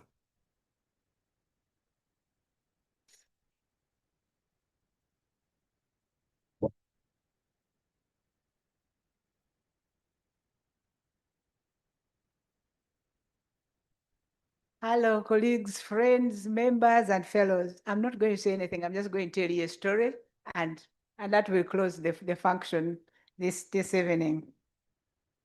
When we were young, our mother told us a story of visitors who came to visit, and they wanted to marry a girl of that family. There were many visitors, so they held a lot of discussions and agreements were made. And then one of the uncles wanted to remind the visitors what they had said, you know, you promised to bring 10 cows and so on. But what my mother said that when visitors come, you host them, you talk with them so nicely, you laugh and smile and, you know, agree on many things. The only thing you can say, thank you very much for coming. He said, no, don't you clap now, I've finished the speech. But I want to say just one last word. That you have been the best participants I've ever really seen in many of these workshops. But just for us to remember the few words, renewal from our roots. I hope many of us will remember those few words. That actually we have a lot in ourselves internally. And it is that we can draw from to nurture and sustain self-reliance and self-sufficiency. The concept of trust has come up a lot. Trust at individual level, trust at family level, trust at community level, but also at national level. It's very important. As we move out of this room, in order to move forward at any level, we need to build trust. We need to build trust in order to harness what we have and what exists within us, but what also exists in our society. As the keynote seemed to be a little bit, it really grounding us in understanding more of what we have. I think if we move out of this room knowing that we have so much, both as individuals and communities, and we have a history, we have a heritage. It's not, we are not drawing from empty drums, but we have a history. We have lessons, we have examples to learn from. I think the future is bright for this country. So I want to take this opportunity and thank all of you, on behalf of UNAS and the Secretariat and the Council for keeping here up to this time and for the contributions and the engagements that we've had today. I want to thank you. Thank you.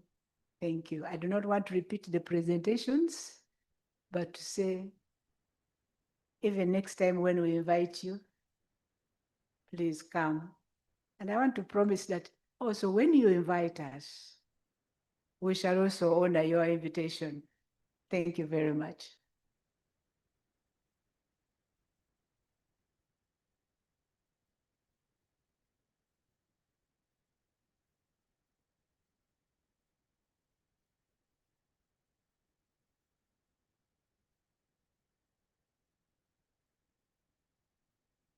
We are going to take a 30-minute break and then start the induction ceremony.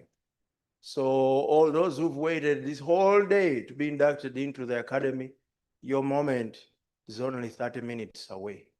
So, Lucy, what would you like for everyone to do? To exit?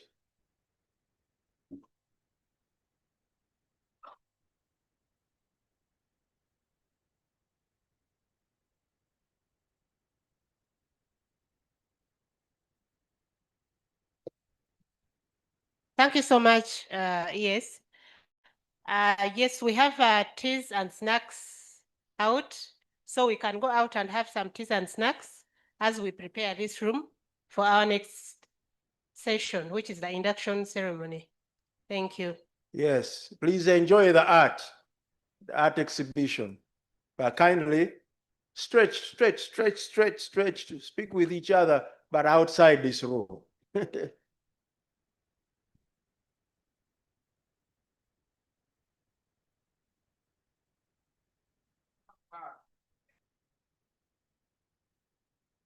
I think you may leave your things here and you come back at 5:35 p.m.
Thank you very much for inviting me.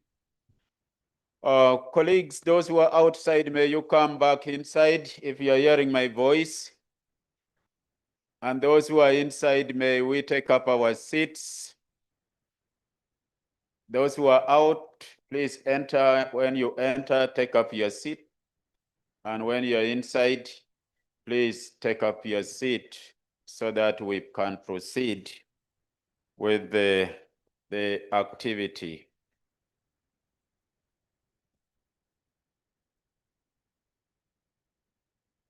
Once again, if you're still outside, please come in.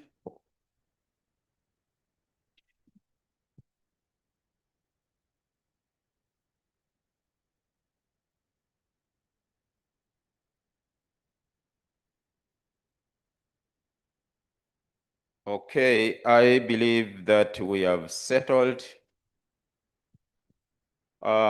Before I go into introductions, may I request the following to step forward and take up seats in front here. Number one, the UNAS president. May you please come. Professor Grace Bantebia Chomoendo, please come and take up your seat.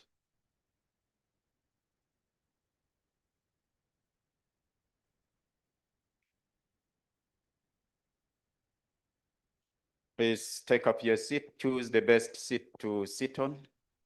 Yeah.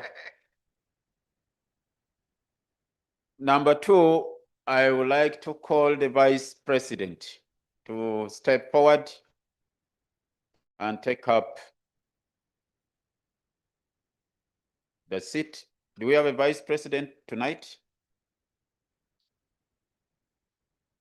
Wow, you're welcome, vice president. I missed the name a little bit, but you are still the same, no problem. Number three, may I invite the treasurer, Professor Daisy. Please come and take up your seat right in front here. I think by this arrangement, the president should enjoy to be surrounded. So please sit on this side so that the president is protected as he sits there. Okay, I think now we can begin. Colleagues, let me start by introducing myself. I'm Professor David Okello-Wing. I'm Deputy Vice Chancellor, Academic Affairs of Gulu University. I'm a member of UNAS, a member of the council, UNAS Council, and I do chair the UNAS Fellows and Membership Committee. I will introduce my members later. This introduction is for the purpose of making me begin my work this evening. Chair, rather the vice president, the president, the vice and the treasurer. President Emeritus, we have two President Emeritus in this room. Professor Sewan Kambo, the immediate outgone president, and Professor Mugambi, the founder president, the council members, all UNAS fellows who are here, all the inductees, ladies and gentlemen, good evening. This evening, the function we have is presentation of the inductees to be inducted.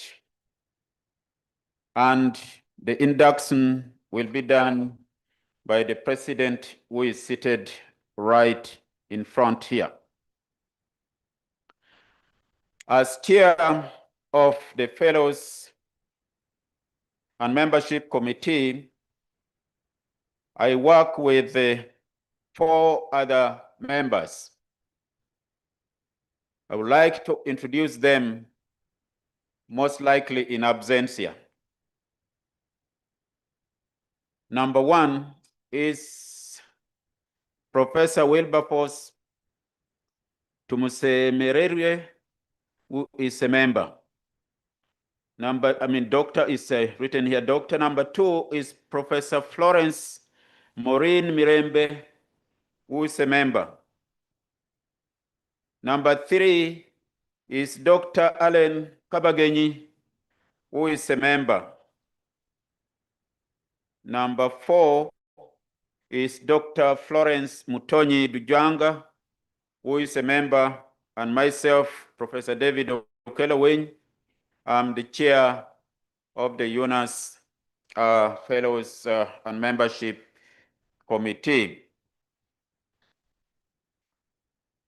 Colleagues, before we go into induction, allow me take you through what we went through to identify these inductees who are here.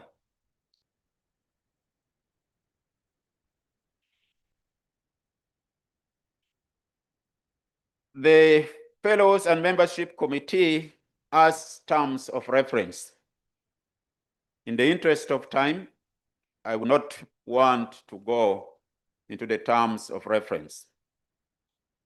But as the law or the Constitution of UNAS requires, working with the Secretariat, we give a window for nominations to take place. And when we have advertised, members of UNAS do nominate those who are supposed to be inductees. We have a form with all the criteria and all that is required for someone to be nominated. And that form is filled by the nominee, assisted by the nominator. And usually we get a seconder. When secondment is done, then these documents are sent to us. There are quite a long list of requirements. We compile them. In the event that we don't attract enough the would-be inductees, we extend the time, but with the permission from the council. When we extend the time and we now gather enough, or we get enough in the first round of advert, we go into meetings to vet the would-be inductees. We are scattered around, and it's very difficult for us to sit in one place to do the vetting. Therefore, we use Zoom meetings to vet the inductees. The documents are bulky, and therefore we share them in soft copies. Once we sit for induction, it has been very difficult for us to get time. We must appreciate these 5 members of my team, including myself. I want you to note that we have to use time when we are not very busy. This is from 7 o'clock in the morning to 8:30 before other meetings take place. In this vetting, we underwent about 6 meetings to do all the vettings. We had a good harvest, but in some harvests, you get some spoils. So we got a few spoils. Those ones, we can't bring them here. They are known to us. When we have completed the vetting, the Secretariat comes out with a report. When the report is done, this report is submitted to an ad hoc committee, which is set by council. The ad hoc committee, they are not members of council. It's a different set of people. For us, we are members of council. So the ad hoc committee scrutinizes what we have vetted. They make a report and submit to council. Then council meets and approves. This is the process that we go through. I would like us to know, the inductees, I want us to know that this academy is honorific in nature, and no one writes an application.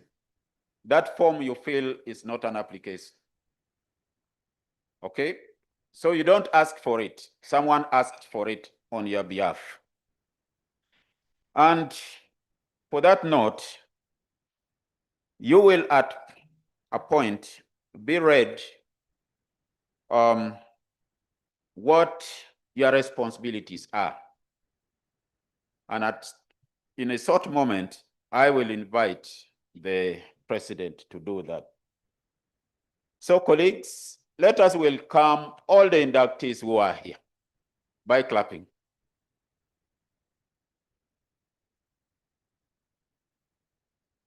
We have 27 inductees, and since the number is big, we shall adjust our procedures so that we don't take a lot of time here. Out of these 27, 9 are female and 18 are male. We have 4 categories of inductees who are here. The medical category, we have 6. The social science category, we have 6. The agricultural category, we have 12. And physical science category, we have 3. So those are the number that we have this evening. May I therefore take this opportunity, before I read the rules of induction, the adjusted rules of induction, may I request the president to read. This should have been read to every inductee, but we shall read it once for all the inductees. So every inductee, wherever you are seated, please pay attention. Madam President, may you please come and read the responsibilities of the fellows of Uganda National Academy of Sciences. President, you're welcome. Oh, the Vice President will do it on our behalf. Yeah.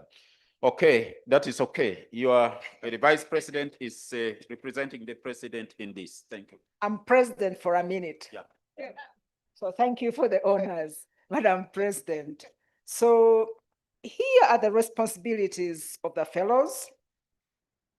Number 1, uphold the spirit and letter of the Constitution of Uganda National Academy of Sciences and strive to contribute to the achievement of the Academy's vision, mission, and objectives.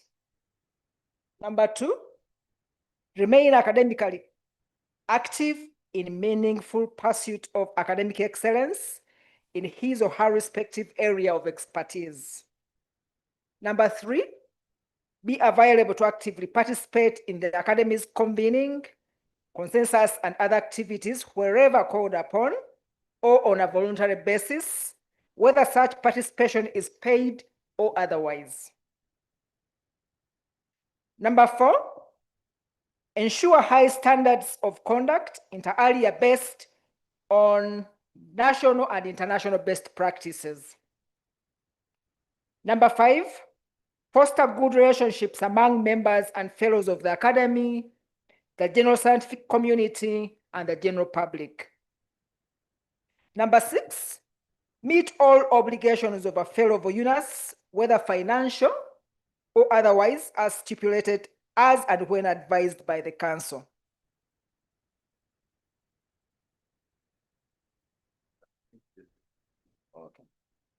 Okay.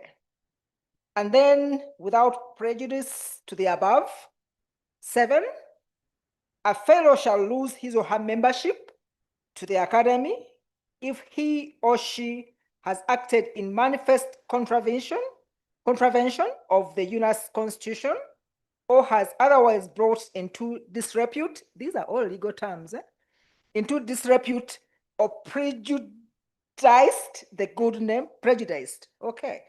I rarely use these terminologies, or prejudice the good name or interests of the Academy.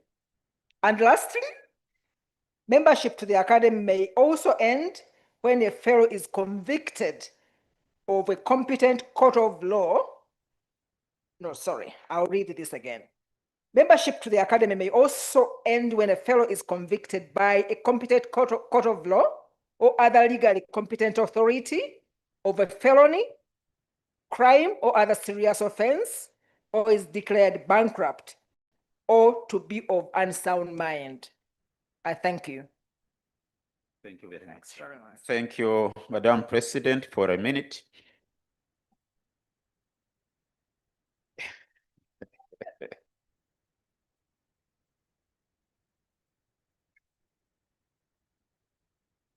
Yes, Madam President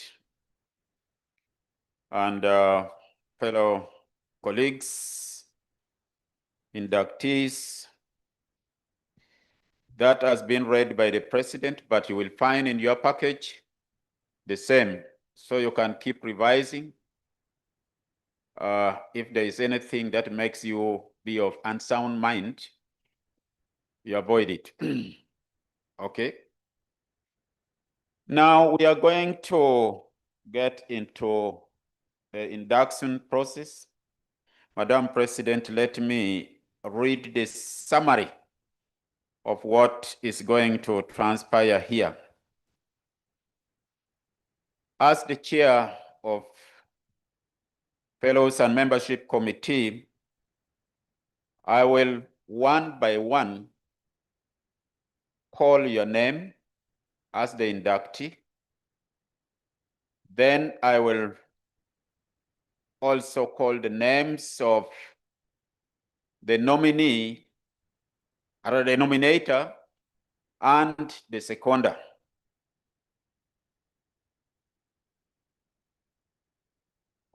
When I've done that,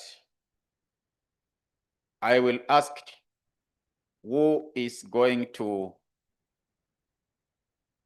read the bio of the nominee. In the event that the nominator and I think the seconder are not around, I will declare someone to read the bio on their behalf. In the interest of time, some of these nominees have very long bios. Please don't read everything, including their children, their wives and husbands. Please try to summarize so that the rest of the bio will be online. After that, then they will take an oath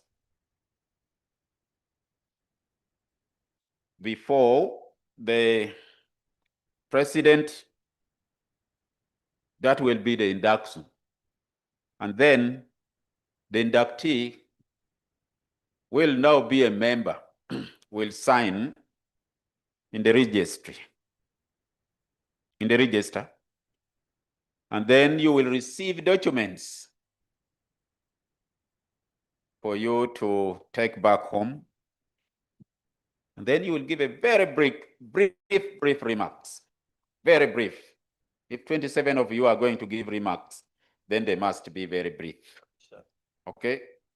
Don't tell us all about where you were born from, what have you. Just be brief. That is the procedure which is going to happen. Okay?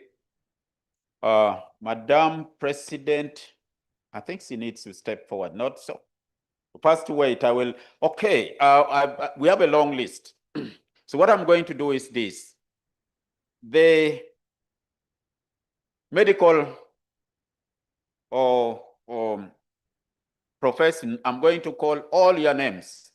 One by one, you will step forward. When all the 6 of you are here, then we shall conduct the process of induction. Then I will do the one for social sciences. For agriculture, since you are 12, I will do twice. We'll break you up into 6. Okay? Then the physical sciences, since you're only 3, I will call all of you together. Then we shall have you inducted. That is the procedure. So President will have to sit down until we have all these 6 in front. I would like to start. Number 1 is Dr. KB Matovu. Are you around? May you rise up and walk forward as I read who your nominators are. Clap for him. Dr. Matovu was nominated by Professor Peter Olupot, who is a FUNAS. Are you around, Professor? Seconded by Dr. Maxwell Otim Onapa, who is a FUNAS. Dr. Onapa, I don't see you. Okay, please line them up properly. That line is going to be crooked where he's standing.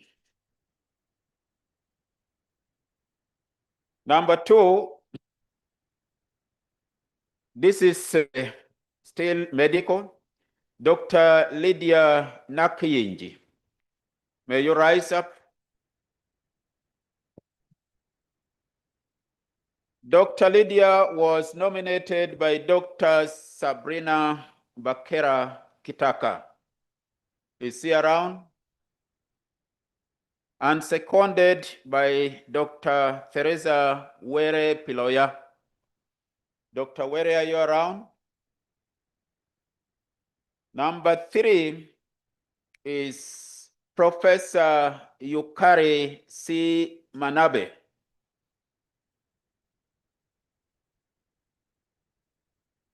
Professor Yukari Manabe was nominated by Professor Emeritus Nelson K. Sewankambo, who is around.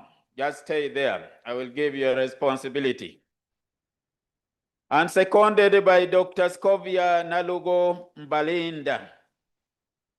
Wow, thank you very much. Clap for them. They are both around. Number 4 is Dr. Milton W. Musaba.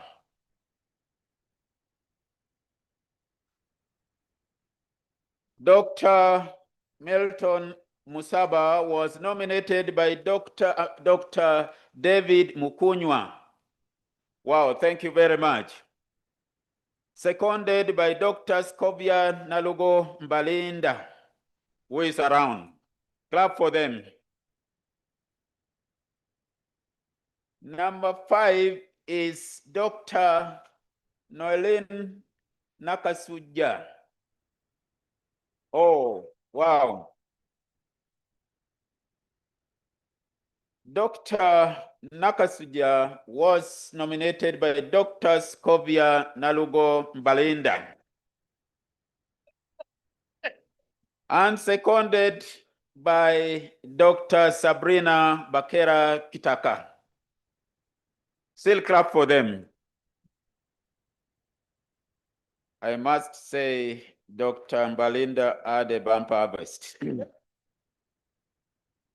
Number 6 is Professor Salendra Prasad.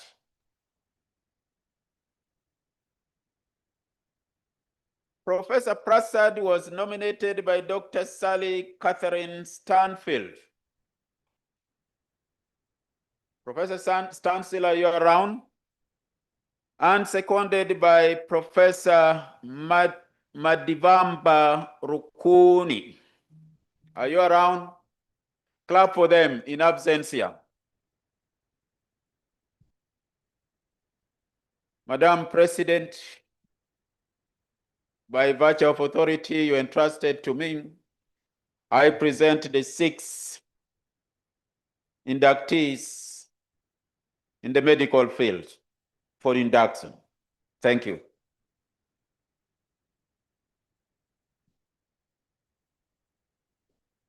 Now, before she inducts, let us do the oration. And we shall start with the first, whose nominee and the seconder are not around. So I will request Dr. Achema to read the bio. Thank you, Chair. Dr. Joseph K.B. Matovu holds a Bachelor of Arts in Social Work and Social Administration from Makerere University, Master of Health Science, International Health from the Johns Hopkins University, and a PhD in Public Health, Makerere University. His contribution to science has been in the field of social and behavioral epidemiology, by involving the design and implementation of social network-based interventions which utilize the power of locally trained game changers to promote the uptake of health services in their respective social groups. Dr. Matovu designed and implemented the peer-led HIV self-testing intervention for men, Best for Men, in which locally identified men were trained to distribute HIV self-test kits to fellow men within existing social networks in fishing communities. The rest will be on the website. Let's clap for that wonderful bio. Dr. Chema, don't go away. The next is for Dr. Lydia Nakiyinji. Dr. Lydia Nakiyinji is an internal medicine, infectious diseases physician and researcher at Makerere University College of Health Sciences, with a Master's of Medicine, PhD in Medicine, Clinical Research Fellowship in Infectious Disease, specializing in tuberculosis and HIV, and is a Fellow of the Royal College of Physicians of Edinburgh. She is the current president of the Association of Physicians of Uganda and served 8 years as council member for the East Central and Southern African College of Physicians. Dr. Nakiyinji has significantly contributed to the field of HIV and tuberculosis, contributing to the areas of TB-HIV interaction, diagnosis, and management. She's the program manager of the Sante TB-HIV Capacity Strengthening Program at Makerere University site. She has contributed to several undergraduate and postgraduate training curricula in Uganda and serves on several professional and TB technical committees locally and internationally. Thank you. Let's clap for that bio. May I, with humility, request Professor Emeritus Sewankambo Nelson to come and read the bio of Professor Yukari Manabe.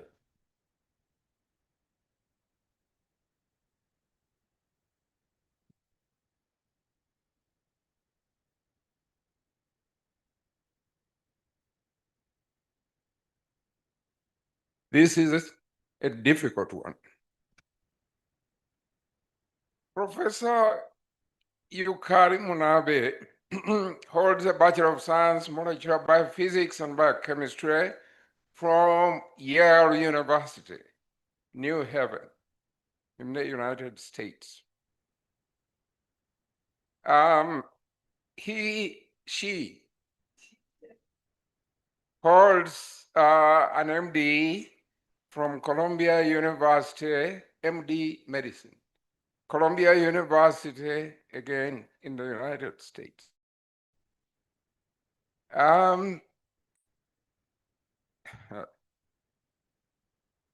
She's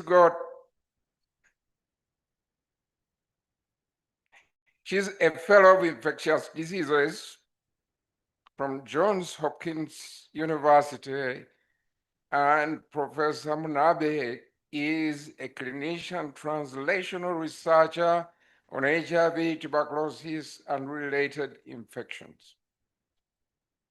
She started her career working on the molecular and immunopathogenesis of tuberculosis infections in animals, particularly immune reconstitution, inflammatory syndrome. I'll not bore you with those other big words which are here. Suffice to say that she is a professor at Johns Hopkins University. But as a previous president, myself, I'm allowed to be innovative. Part of her bio, which she doesn't appear here, is that she's a daughter of a Nobel laureate.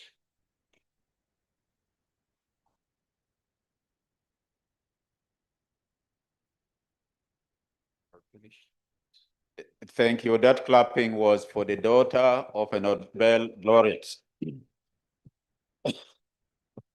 So thank you very much. That is now the clap I wanted for the biome.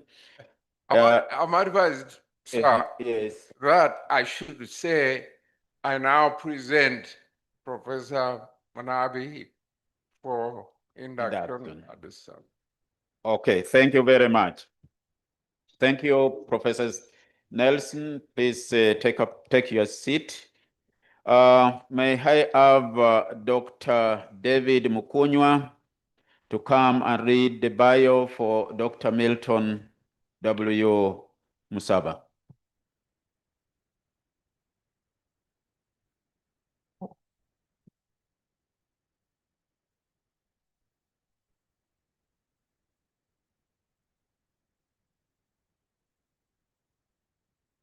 Thank you so much.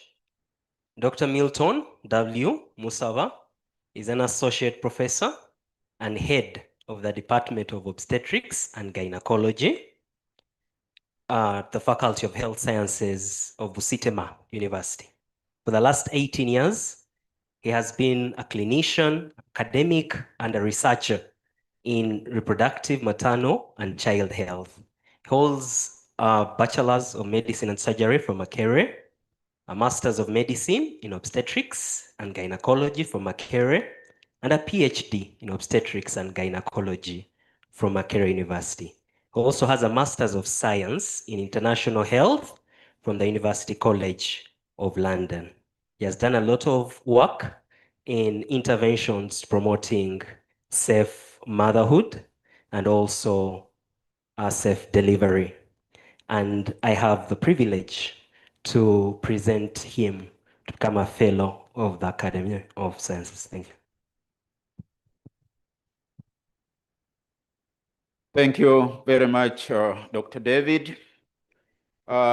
Next is I'm calling upon Dr. Scovia Nalugo Balinda to come and read the bio of Dr. Noelene Asuja.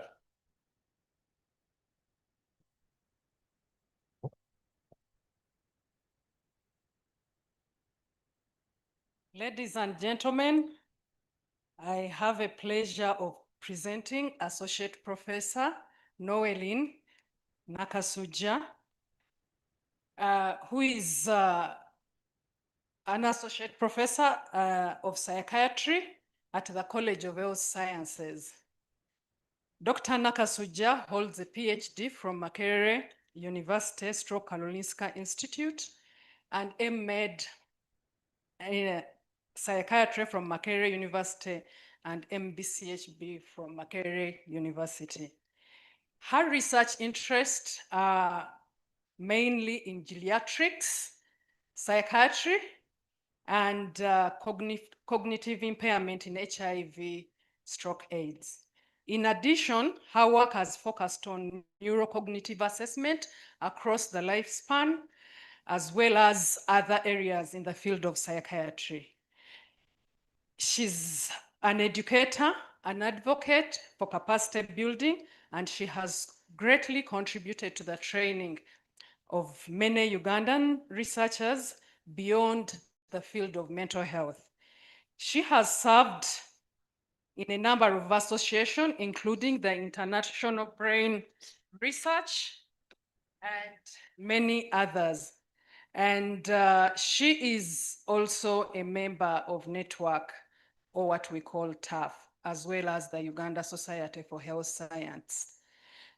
She's really been honored in many associations, in many positions, and she has received several NIH grants.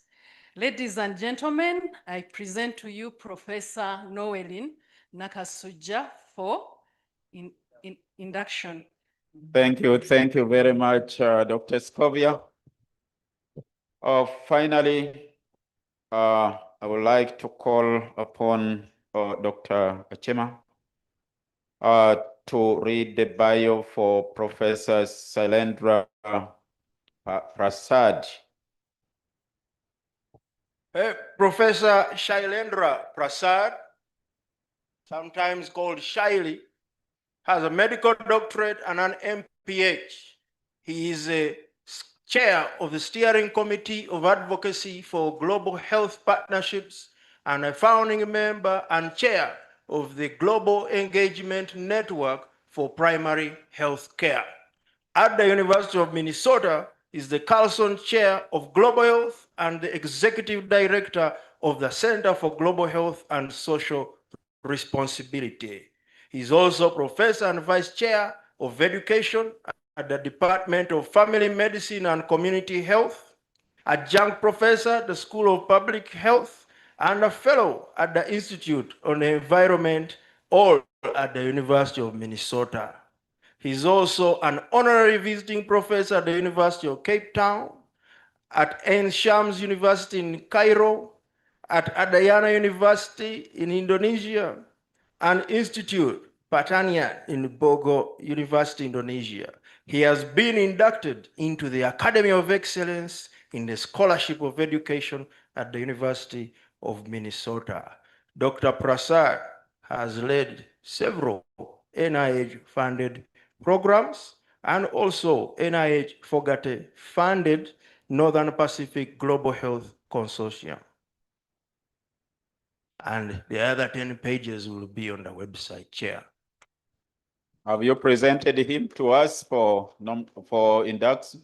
Chair, I cannot present since I'm not a fellow. Oh, so I have understood. Thank you. Thank you very much. May we give a big clap for Dr. Prasad. Colleagues, I would like you to note that Dr. Prasad and is international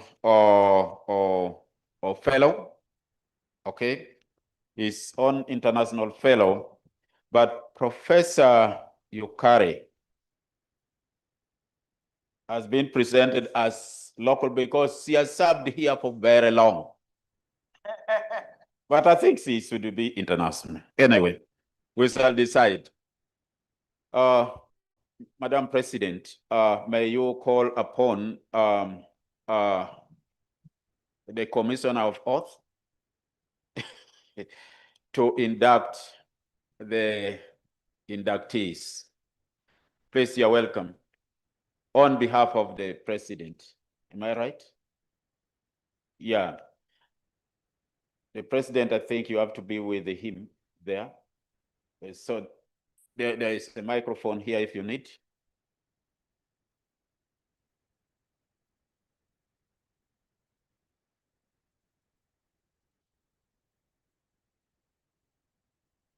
I thought, Jabur, I thought you were going to accompany her.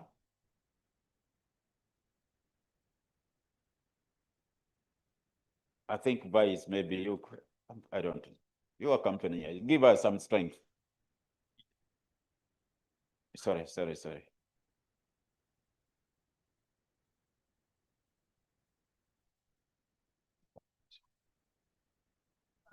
Please, Louis, you guide the president. Yes. Will you please make a vow accepting all the rights, privileges, and obligations of membership, and accepting to respect and to be bound by the UNAS Constitution. On the paper that you have, you will all read as the last paragraph, that paragraph.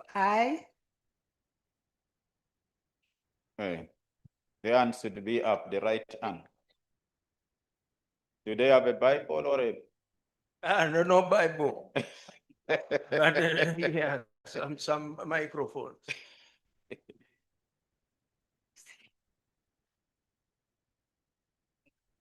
Do they read all of them at once? Yes. Yeah, please go ahead and read all of you with your hands up. And in the gap, you put your name. There is some gap there, some space. I, you come and I'll be hereby solemnly swear and declare that I accept all the rights and obligations of membership to the Uganda National Academy of Sciences, that I shall always act within the spirit and letter of the Academy Constitution. So help us God.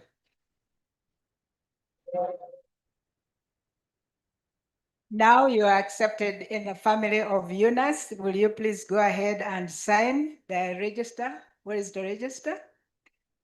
The register book is right on the table there. One by one, you go over and sign. When you sign, the president should be helped to give each of them a package. In that package, you will find the content is very good. It's not sweets or chocolate, but a lot of information for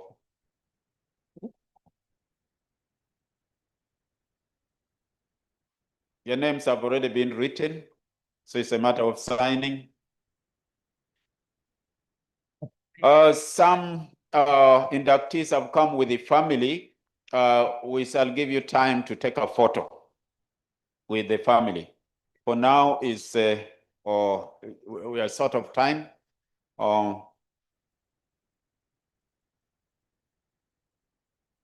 But at least maybe a family member can stand up and take a photo when you're receiving the envelope, one at a time. We are also taking photos that can be shared. Some of the photos will be on our website.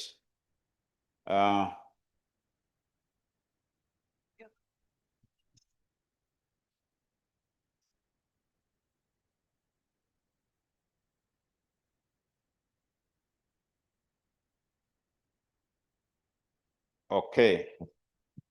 So Secretariat help the president to give the envelopes.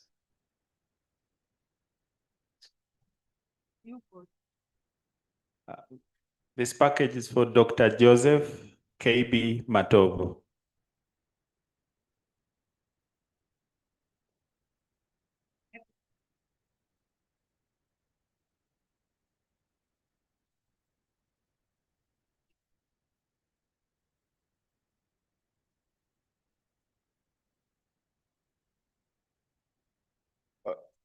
Dr. Matovich, just stand there. You will give a statement at the end. Dr. Lydia Nachiinji.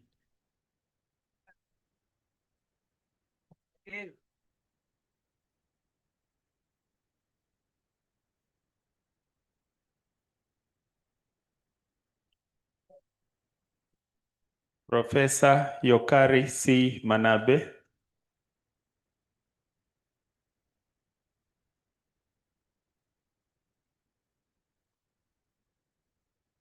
Dr. Milton W.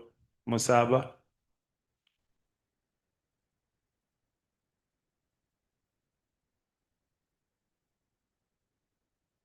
Yeah, let Dr. the family join. Nolin Nakasuja. Family, please say at least one person or let the daughter come. Come and join. Someone will take the photo, you'll get that photo.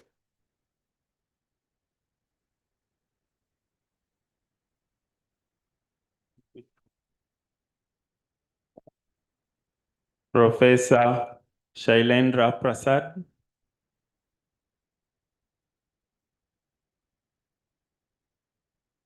Thank you.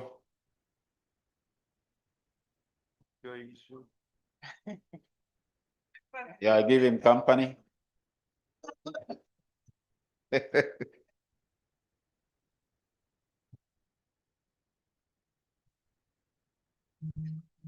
Okay.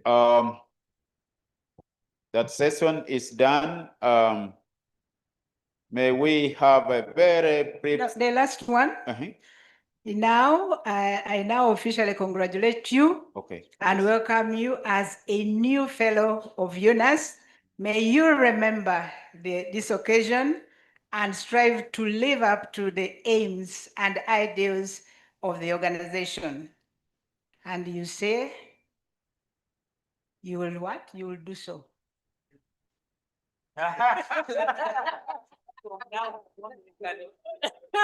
From now, you can actually call yourself, yeah.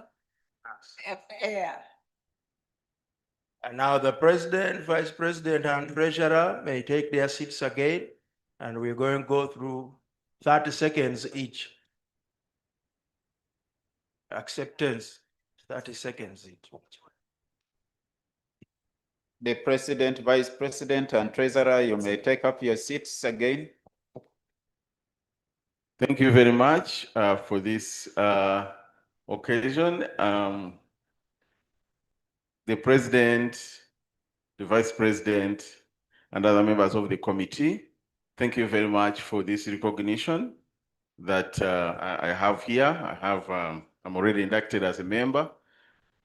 Just one thing to say that I'm an associate professor at Bustema University, Faculty of Health Sciences in Mbale, but I also work as a senior research associate at the School of Public Health in Makerere. I'm a researcher, academician, author, and publisher, and I have over 140 publications. So I will be a contribution to this academy. I thank you very much for getting me in. Thank you. Thank you. Thank you. My name is Lydia Nachinji from Makerere University Department of Medicine. I'm really honored to become a fellow of UNAS. I've always looked forward to it. And I'm not going to say much, but I want to recognize one of my strong mentors here. I'm actually very happy that we are being inducted together. Professor Yuka Manabe, please come forward. I want the cameraman to take this picture. I've been teasing her that they're going to read our bio. I mean, similar, because I've actually copied her. I followed her path. She was the head of the IDI research, and because of her, I am where I am. So thank you very much. I honor this award to her. Thank you. And to my family that is there, please stand up just for a second for recognition. Everyone, Agnes, Ivan, Jajagal, Becca, they're all here. Thank you very much for the support. So I also am very honored to be a member of UNAS now. HIV was really the epidemic of my lifetime. And in 1996, maybe the best year of my life when we got ART in the US, it was always sad to me that we didn't have it here in Africa. So 8 years later, due to the advocacy of many in this country, we were able to programmatically provide ART. And I came to Uganda to see and be part of that scale up, but also really to build research capacity. So though you call me international, I was quite flattered to be considered local. And it's really been a pleasure over the last 2 decades to work with so many who did research that led to policy and practice that really moved the needle of public health. So I continue to feel that collaborative research in Uganda is a touchstone for me. It's a source of great happiness and career satisfaction in a way that I could never have predicted in 2006 when we made the decision to come here. So there's some people to thank just quickly, Drs. Soonkambo and Mabalinda for nominating me. I learned a lot from Nelson, particularly when he was the first board chair at IDI. My colleagues at McCary and the IDI, particularly SMT, who was very humble. My own mentors, Dave Thomas and Tom Quinn, who brought funds to make me come here. And most of all, the trainees. It was really an honor to train so many dedicated and passionate health professionals who've gone on to have such careers. So thank you so much. Thank you very much. Yeah, I think we should settle this national, international issue right away. And Yes. request Professor Manabe to let everyone know that Tori Muzungu. Siri Muzungu. Ah. Weibalenyo. Thank you. So C is local. Okay? C is local. So next. Thank you very much. Good evening. My name is Milton Musava, and I'm humbled to be inducted in the UNAS. The last 7 or so years have been a marathon in my career, and many thanks to some of this room is full of my teachers. I want to point out one. So 7 years ago, I was a clinician at Mbale Regional Referral Hospital. Professor Ndezi, under survival class, came and said, Milton, we want you to go and do a PhD. He said, I saw you as a little boy in undergraduate. Now you come and do this PhD. And that's where I met all my academic friends, and I'm enjoying the journey. I'm humbled. I'm escorted by my wife. She's over there, Engineer Helen Izama. Thank you. Thank you very much, Noeline. Doctor. Madam President, and all protocol observed, I'm really excited to become a member of the Uganda National Academy of Science. I would like to thank the person that nominated me this time round, Dr. Scovia Mbalinda, but also would like to say that Professor Soonkambo nominated me many years ago, in 2017. I don't know what happened with the nomination, but I made it. I brought it to fruition. Not that I was not qualified then, but I feel very confident with the achievements that I have now made, especially with the field of cognitive impairments and dementia. As you all know, we are all growing older, and I stand here very proud knowing that the work I did at the Infectious Diseases Institute with Professor Yuka Manabe way back, that was mostly concentrated on HIV cognition, is now bringing fruition to the care of older adults in Uganda, and that's the field of dementia. So that's what I'm going to be fronting moving forward. I thank my family greatly for agreeing for my absenteeism. Thank you. For the long hours not present at home. So Julia, thank you very much. You are in my stomach when I started doing research. Thank you. And now you're a big woman. Thank So you. thank you very much. My husband, Dr. Noel, in a plan, who I know wants to say, used to work with the NDA of Uganda for 17 years, but now works in government away from me. But thank you for being here today. Thank you. Thank you. This is the family of Noel. So Noel, Noeline, Noel, and the husband there. Yeah. Let me not say it. Yes, Professor Passage. Madam President, members of UNAS, it's indeed an honor. I'm humbled to be in the presence of all of you as I'm being inducted to this. Over the past few years, I've had the opportunity to interact with members of UNAS. I meet twice a month with Prof. Soonkambo and Christian Achema, and those are some of the most thoughtful times that I spend. I hope I do justice to this induction. I'm reminded of what Dag Hammarskjöld said. Thank you, and yes. Thank you for this honor. Thank you for making me part of your lives. And yes, for all that is to come in the future. Thank you very much. Let's clap for them. May you go back and take your seats. Please take your seats. You will continue with the photos later. Colleagues, the next group we have to shorten the photo moment is time is running fast or fast running. I don't know which one is correct English. And Chair, I think as the nominees are called, they should stand on your end so that by the time they cross over to the president, vice president, and treasurer, they actually fellows, they've taken the oath. Oh, I thought you were scared of them. I can keep them this way. Okay, the next category is social sciences. We have 6 nominees here. The first is Dr. Amon Ashaba Mwine. Please come and stand on my side here. Christian is scared of you there until I release you. He was nominated by Professor Grace Bantibiak Chomuendu and seconded by Dr. Ronald Bisasu. I saw Ronald around. Ronald, are you there? Yes. May you clap for them. The president is here. She nominated and Ronald seconded. Number 2 is Professor Dominica Di Pio. Nominated once again by the president, Professor Grace Bantebiacho Muendo, and this time seconded by Professor Samuel Chamanywa. Clap for them. Sister, stand here. Number 3 is Professor Edward Bale. Professor, you're welcome. Professor Bale was nominated by Dr. Ibrahim Mike Okumu and seconded by Dr. Ronald Bisasu. Is Mike Okumu around? Okay. Number 4 is Dr. Ellen Nambalirwa Nkabala. Dr. Nambalirwa, I saw you. She was nominated once again. Oh, not once again. No, once again.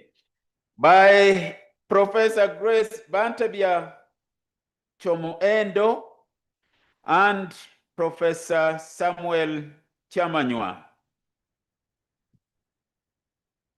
Professor Chamanywa is not around. Number 5 is Professor Eunice Karanja Kamara. Professor Eunice, where are you? Clap for us. He comes. She was nominated by Professor Madivamba Rukuni and seconded by Dr. Sally Catherine Stanfield. Please clap for Professor Eunice. Professor Eunice, this name sounds Kenyan. Professor Eunice, am I right? Yes, welcome to Uganda. Karibu sana.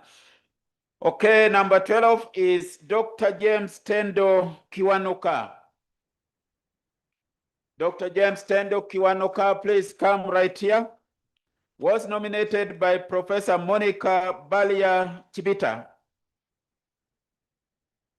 and seconded by Dr. Sabrina Bakera Chitaka. Please come a little bit this way. Oh, you clap for these nominators and okay. Madam President, these are the nominees in the category of social sciences. You're welcome.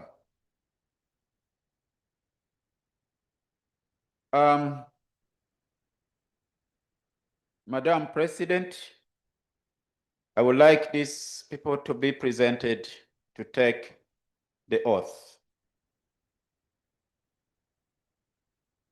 Or Christians, should they take the oath from this side? I think they will first be introduced. Oh, they are first introduced. I jumped a step. Sorry. I'm very sorry. Maybe that is a sign of senior moments.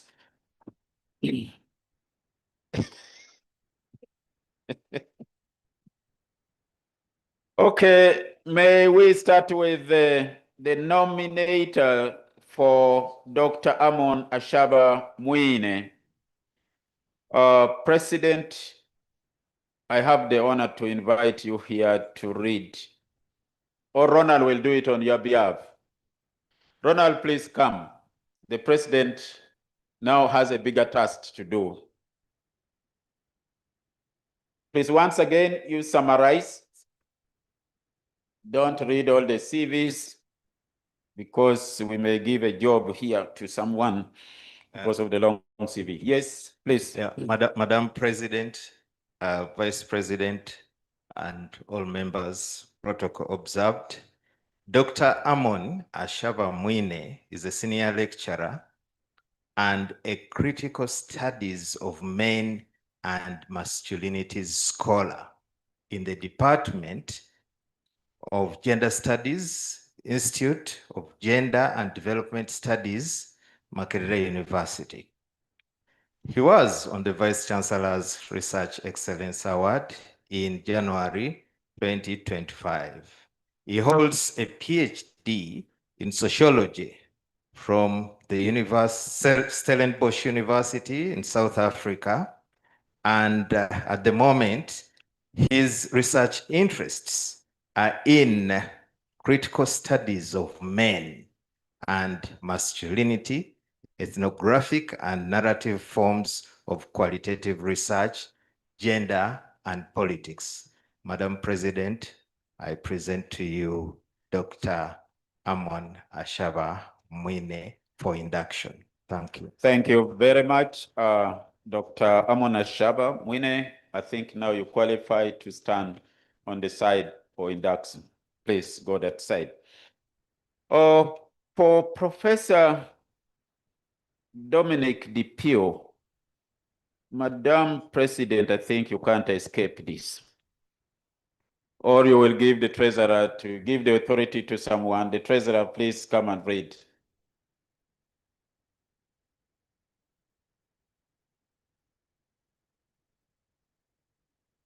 On behalf of the Madam President of UNAS, I would like to introduce Professor Dominica DiPio, who is a professor of literature and film, the former chair of the Department of Literature at Makerere University, and has served as a member of the University Senate for 2 terms. She holds a PhD from the Pontificio Gregorian University in Rome and a master's in African literature. She's a distinguished researcher with more than 80 publications, and most of her work is in literature, film, folklore, culture, and gender studies.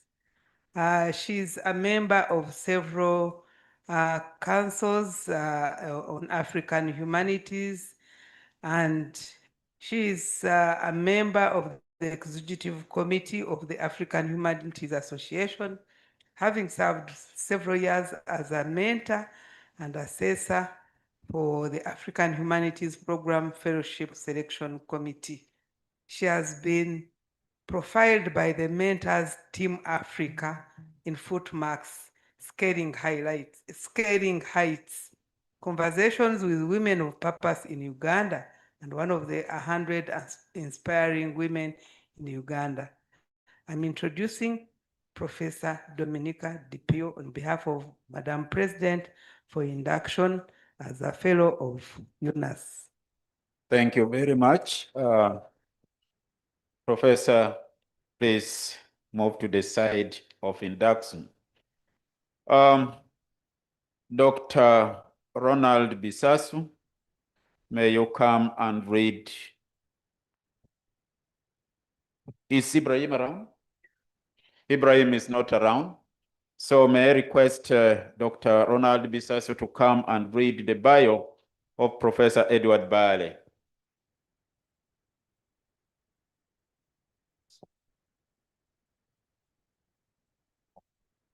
Madam President, I have the honor to present Professor Edward Bale. Professor Edward Bale is a professor of economics and the principal of the College of Business and Management Sciences, Makerere University.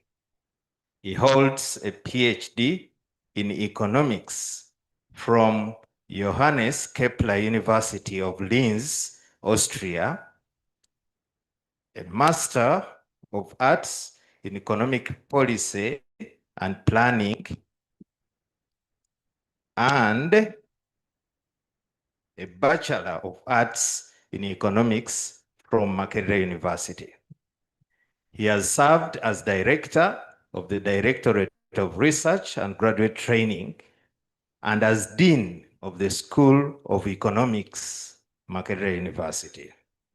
He currently leads the Environment for Development Center and the Public Investment Management Center of Excellence, and coordinates the Inclusive Green Economy Program for senior policymakers. Professor Bale also serves as a council member and chair of the Humanities and Social Sciences Committee of the Uganda National Council for Science and Technology, and as a council member of Makerere University Business School. His research focuses on development microeconomics with over 50 publications in peer-reviewed journals. He has implemented numerous policy-oriented research projects with government and international agencies and has significantly contributed to resource mobilization through competitive grant writing, supporting research, training, and policy engagement initiatives that advance science and development in Uganda and beyond. Madam President, I have the honor to present to you Professor Edward Bale for induction as a fellow. Thank you. Professor Bale, may you move to the side of induction. Next is Dr. Ellen Nambalariwa Nkabala.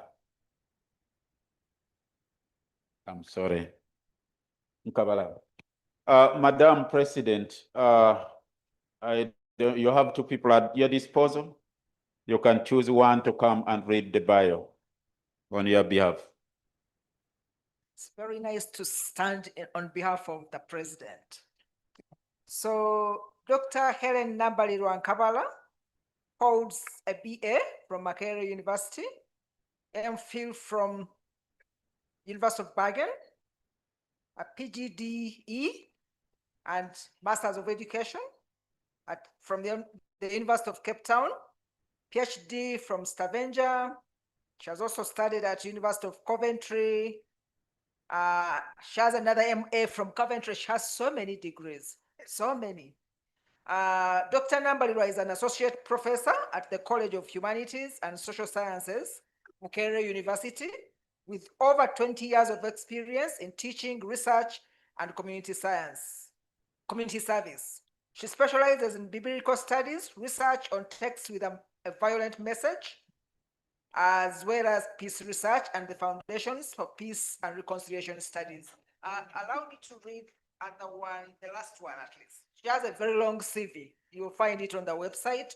But lastly, she's Paul Harris Fellow, a prestigious Rotary International Award, a member of the American Council of Leonard Land Societies, African Humanities Program, postdoc fellow at University of Cambridge. But I think I also know that she's the principal, College of Humanities and Social Sciences. And Social Sciences. Yes, let's clap for her. And Dr. Ellen, please move to the other side. You qualify to stand that side. Next is Professor Eunice Karanja Kamara, This time round, I'm going to request Christian to read the bio. Yes, Professor Eunice Karanja Kamara is a professor of ethics at Moi University, Eldoret, Kenya, with over 25 years experience in holistic development research from social anthropological, ethical, gender, and holistic health perspectives, with distinguished strengths in translating research findings into practical development through policy influence and community engagement. She holds a Bachelor of Arts degree in Religion and Sociology from the University of Nairobi, Master of Philosophy in Religion from Moi University, Master of Science in International Health Research Ethics from Moi University and combined with Indiana University, and a Doctor of Philosophy in Religion from Moi University, Kenya. He did postdoctoral studies in gender mainstreaming, fully funded by Oseria in Addis Ababa. And now I will read, as the Vice President did, the most interesting part. They are all interesting, but here it is. Professor Kamara is learning joyfully and gratefully for life. Let's clap for her. Let's clap for her. Professor Kamara, may you move to that side. And finally, in this category, is Dr. James Tendo. Oh, I've been corrected. I'm reading what is written. Professor James Tendo Chiwanuka. The nominator is Professor Monica Balia Chibita, who is not, oh, you're around. Thank you. Thank you very much. I was looking around. Please, Professor, read the bio of your nominee. It is my pleasure to introduce Professor James Chiwanuka Tondo, who is the Dean of the School of Journalism, Media and Communication at Uganda Christian University.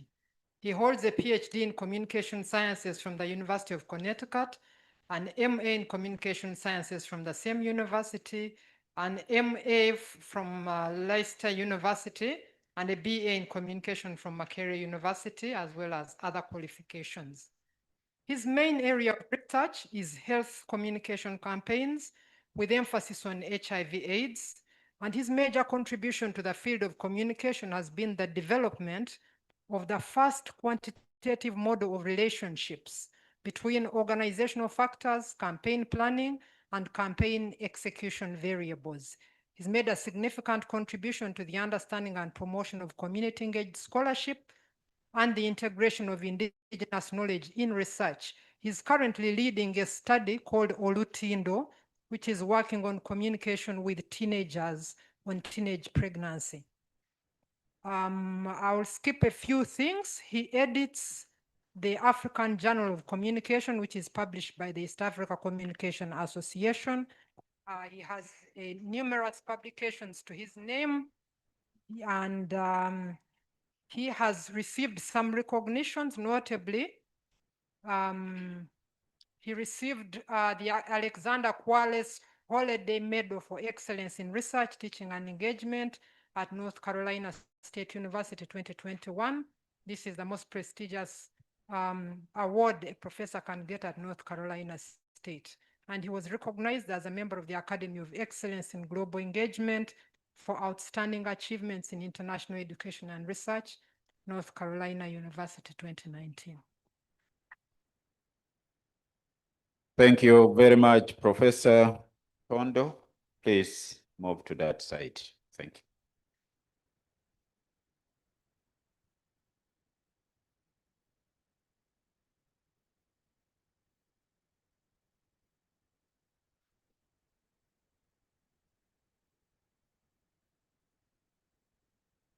Will you please make a vow accepting all rights, privileges, and obligations of membership and accepting to respect and to be bound by the UNAS Constitution? With your right hands up.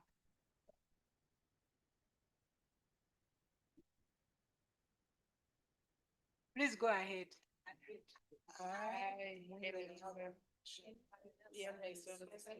declare that I accept all the rights and obligations of membership to the Uganda National Academy of Sciences, and that I shall always act within the spirit and the letter of the academic institution. So help me God. Thank you. Now that you have sworn in, now you're members of UNAS, but you need to go and sign our register. You need to sign our register to confirm your membership.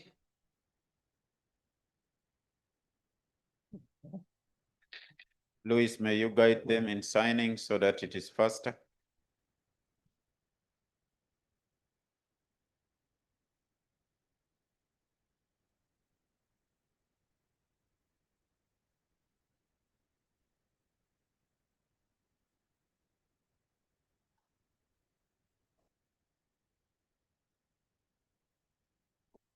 We'll hold a photography till later. We are now going to move straight into the 30-second acceptance right after the last signature.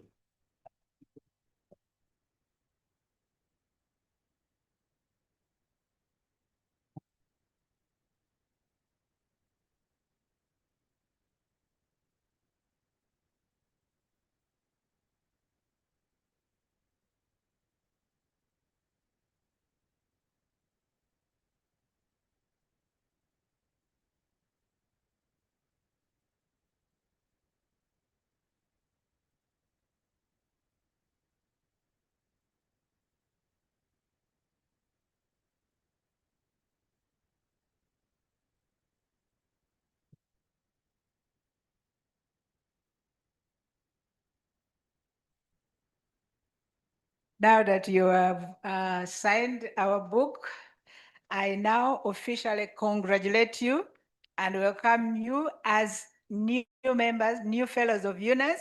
May you remember this occasion and strive to live up to the aims and ideals of this organization as the fellow. Do you accept?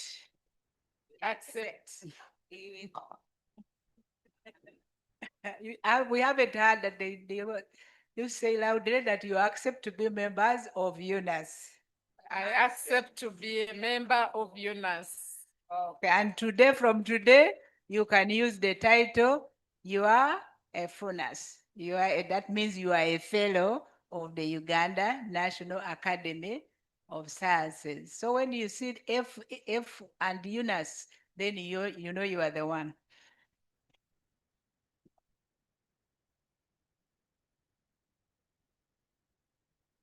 The first one is Dr. Amona Ashaba. Shaba Mwine, FUNAS. And we are going to do photographs at the end, as the chair advised. So we are going to cycle through very quickly. Then Professor Dominica Dipio. And then we are moving on to Professor Edward Bale.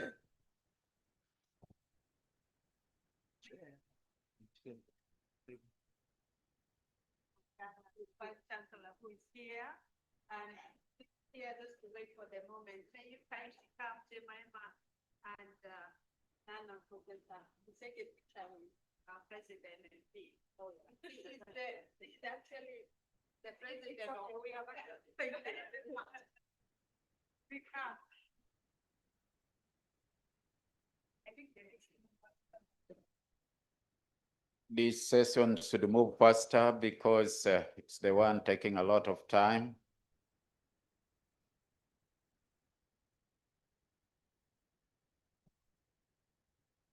Thank you. Next is Professor Edward Bale.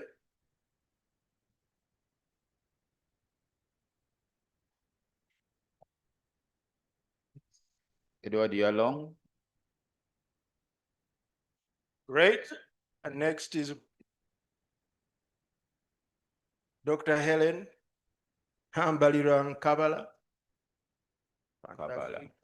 There we go. she's not alone. So please.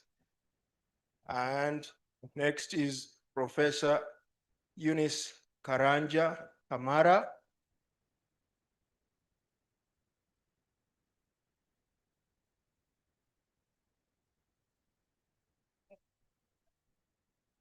Give her company if she came alone.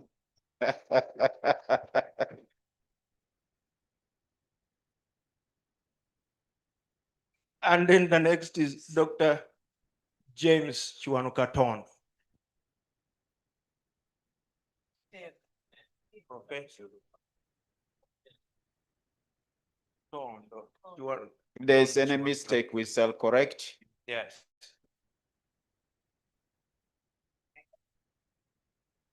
Yeah.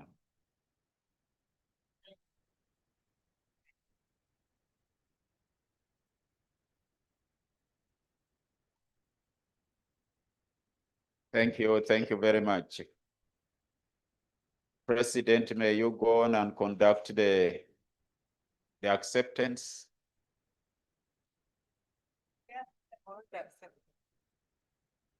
Are they going to say something? Thank you so much. I want to take this honor to thank Please come back and take your seat. to thank my nominators and seconders for trusting and continuing to mentor me into this journey of academia. 2024, I authored a chapter on critical studies of masculinities, in which we were reflecting on the tensions and disruptive character of the crisis and how that created new moments, especially as men realized that they could be vulnerable to infections of that nature. I was excited to hear from this space that crises can be catalysts to social change. Thank you. I come to this space with the scholarship on critical masculinities. I do hope to grow much more and to learn from each other. Thank you so much. Thank you very much.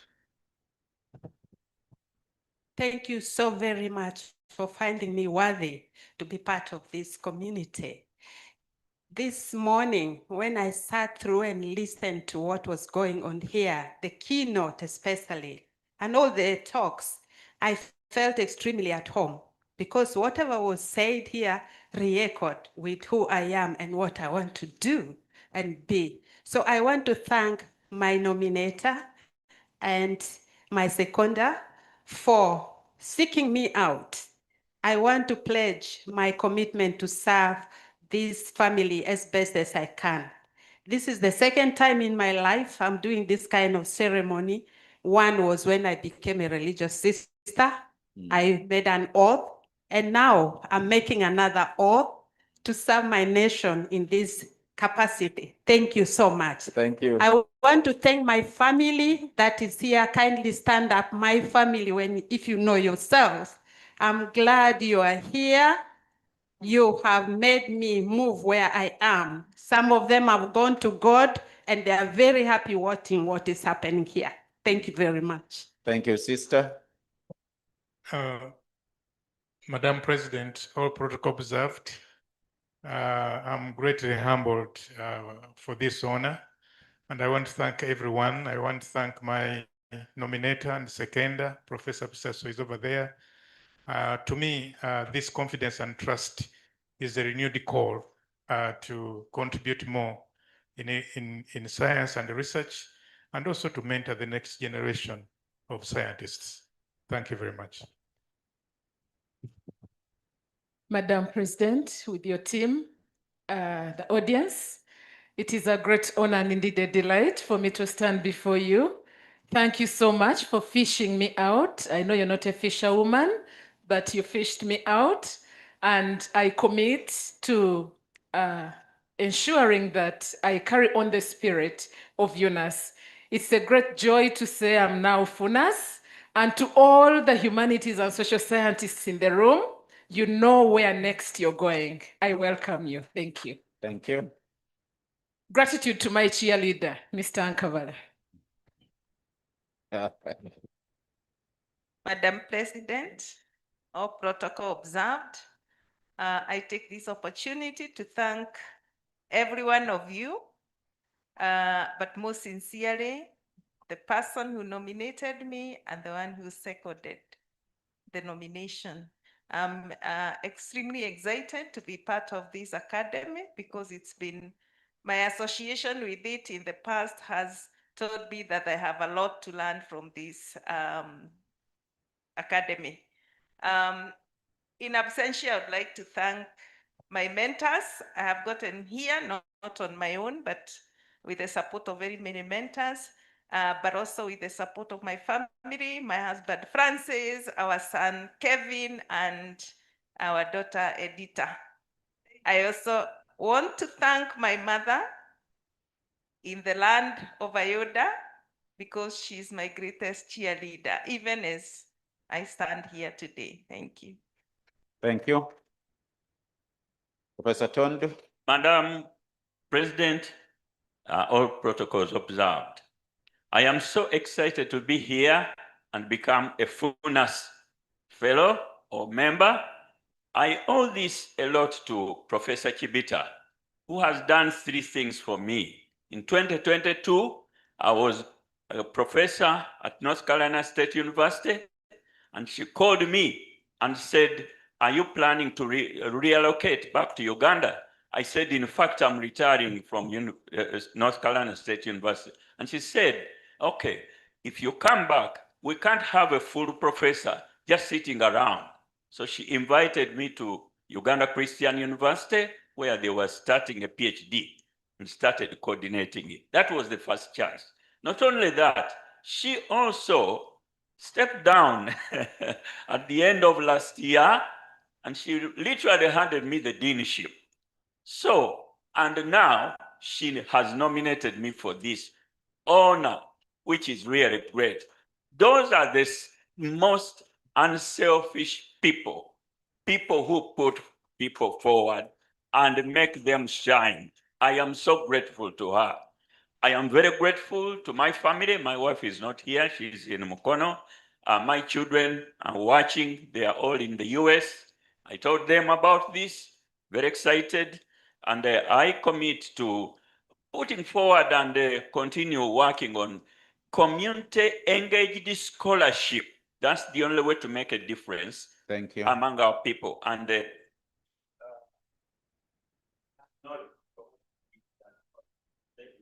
Thank you very, very much. Let's clap for them.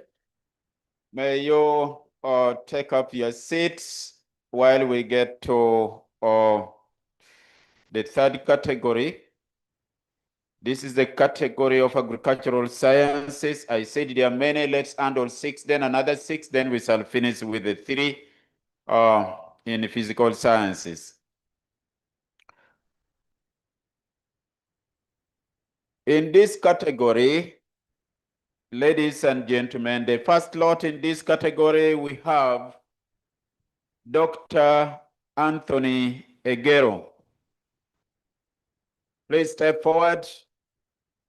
Dr. Anthony Egero was nominated by Dr. Yasid Bamutazi and seconded by Dr. Donald Rugira Kugonza. Dr.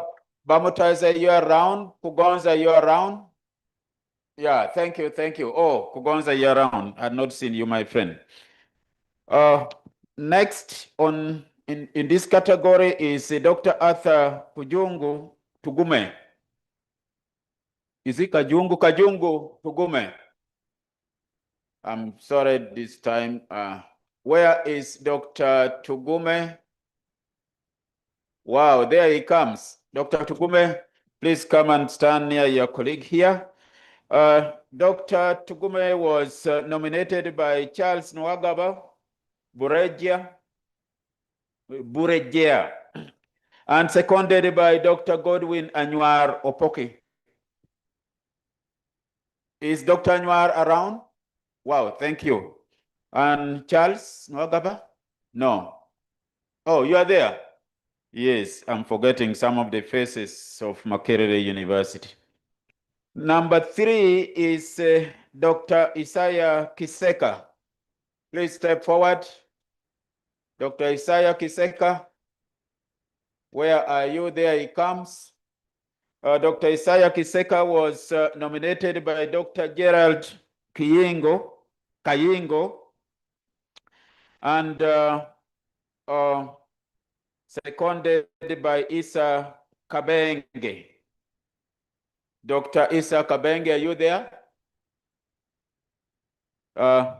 Gerald Kayingo, are you around?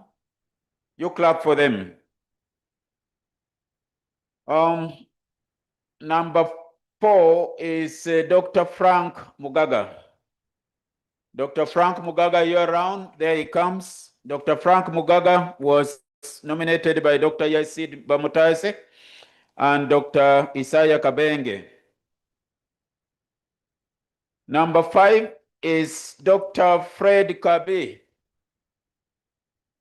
There he comes. Dr. Fred Kabi was nominated by Dr. Donald Rugira Kugonza and seconded by Dr. Jenina Karunji Tumotezerize.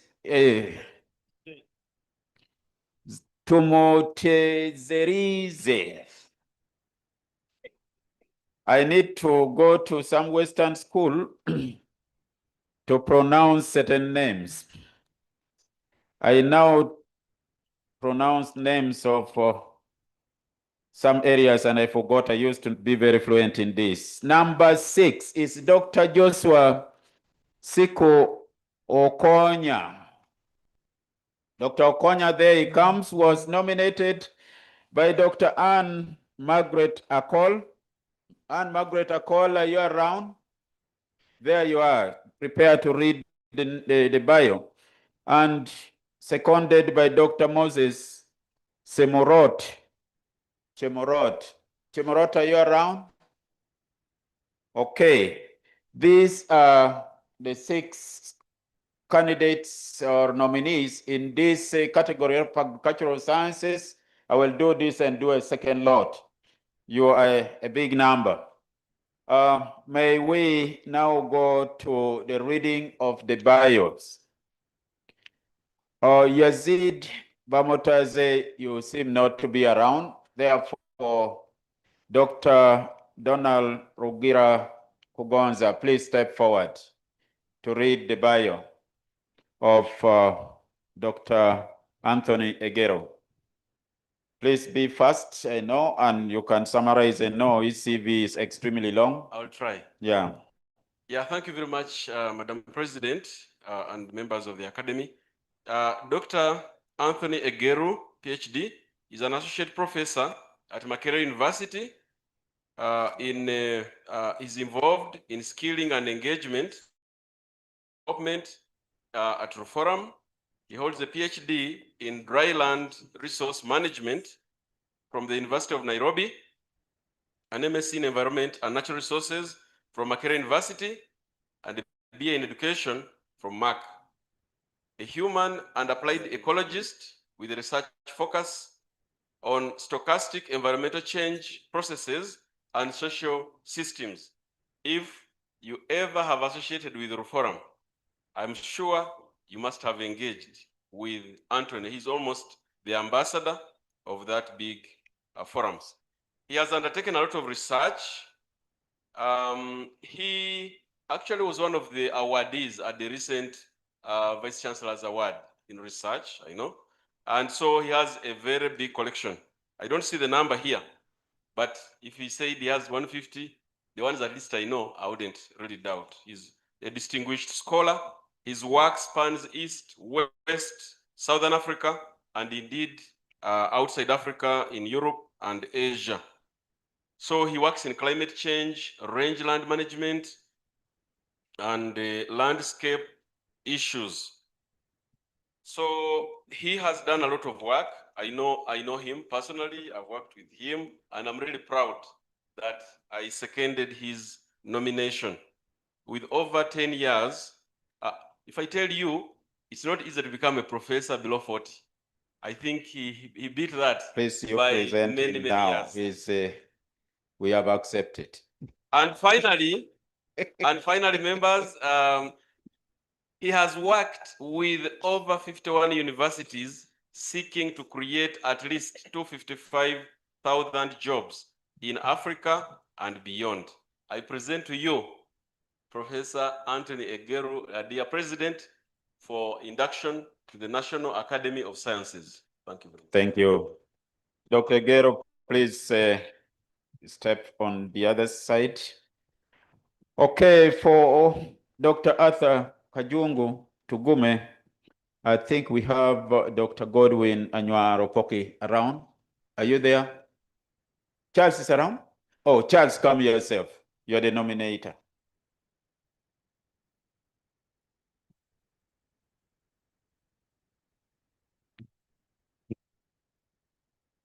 Madam President and members of UNAS, or the fellows. Dr. Arthur Kajungu Tugume is currently the Dean of the School of Biological Sciences.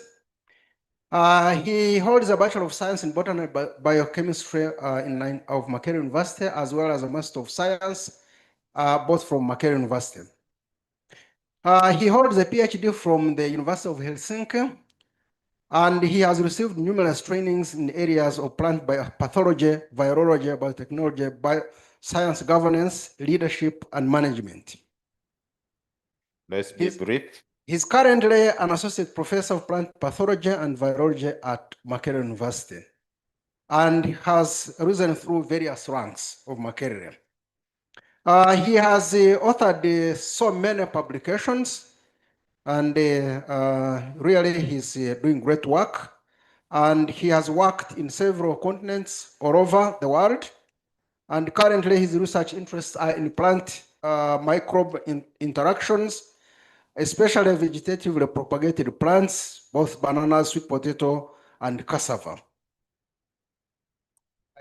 Please, you can present him. That one is acceptable.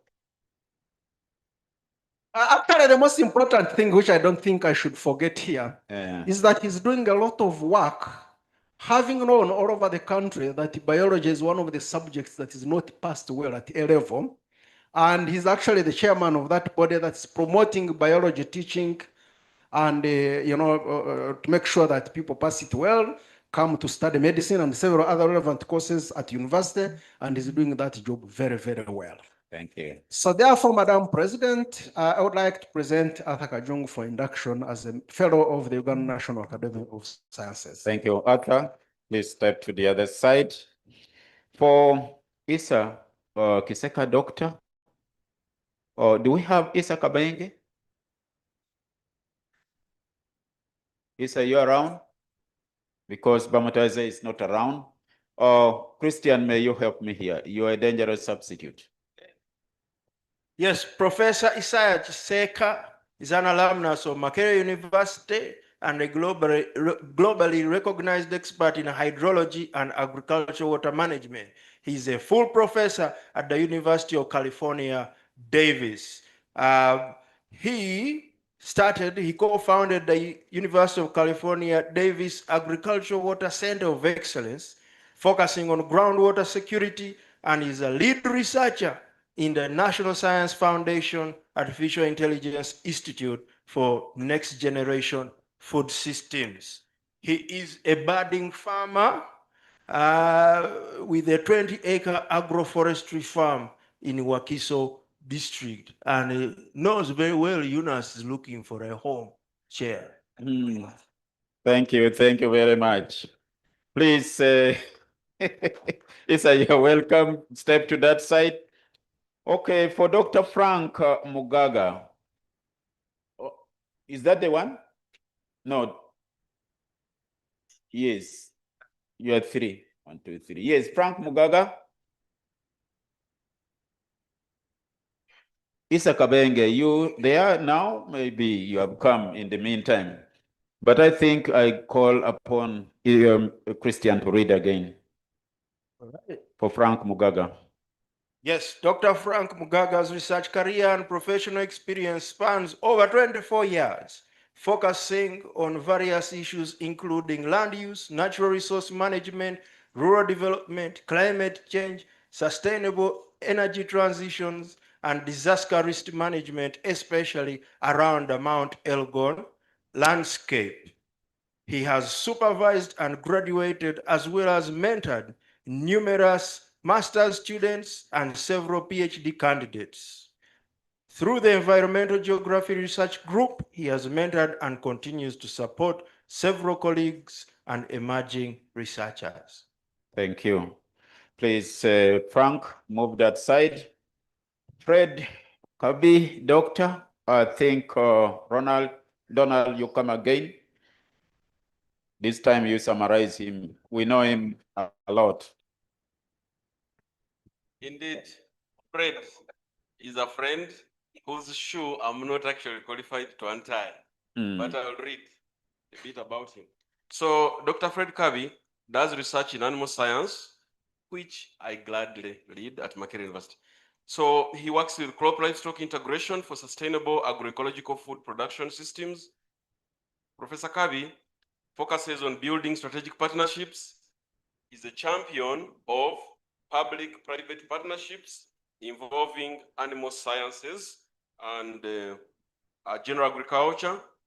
He leads the human-centered design approach, which he champions in the college and beyond. He's the brain behind exploiting biochemistry and biophysics, integrating it with software engineering.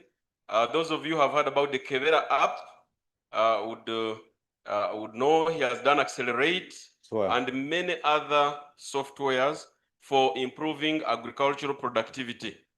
He has worked with the BSF. He has engaged with various partners across the world. I know especially in Northern Europe, supervised PhDs and MSCs, many of whom are impacting the world. I think that's enough. I present to you, Madam President, Professor Fred Kabi, for induction to the Academy of Sciences. Thank you. Yes, Professor Fred, move to that side. Dr. Joshua Siko Okonya. Is any of these people around? Dr. Anne Margaret Cole, are you around? Oh, yes, you are there. Go on. Okay, Dr. Joshua Okonya is the program officer at Asereka. He holds a PhD in agricultural sciences and an MSc in tropical and international agriculture from German universities and a BSc in botany and zoology of Makerere University. He has over 20 years experience in the implementation of agricultural research and innovation. He facilitates collaboration in development, transfer, and promotion of inclusive climate resilient agricultural technologies across 15 countries in Eastern and Central Africa. He has over 100 scholarly works, which include books, policy briefs, journal articles, and he's particularly interested in climate smart agriculture, technology transfer and scaling, digital agriculture, and nutrition sensitive agriculture. I present to you Dr. Okonya for induction. Thank you. Thank you, Dr. Okonya. May you step to that side. Colleagues, I would like to call the last one more group just to be the last one. But for me to do that, let me add two inductees on this so that I remain with the one group and I call together with the physical sciences. And on that note, I'm going to call Dr. Michael Hilary Otim. Are you here? Yes, step forward. Michael Hilary Otim was nominated by Dr. David Okelo Kalule. Okelo Kalule, you are around? Yes, thank you. Prepare to step forward. And seconded by Dr. Thomas Lapaka Odong. And then the second one is Dr. Elizabeth Baliajusa Kizito.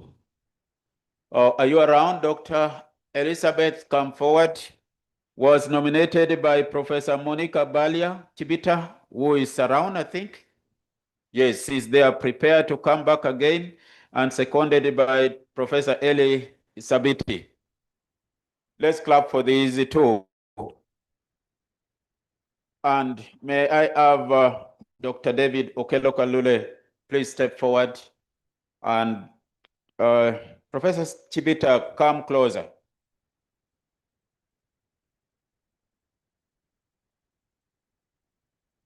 That leaves me with the 7, or I will handle them all together. One,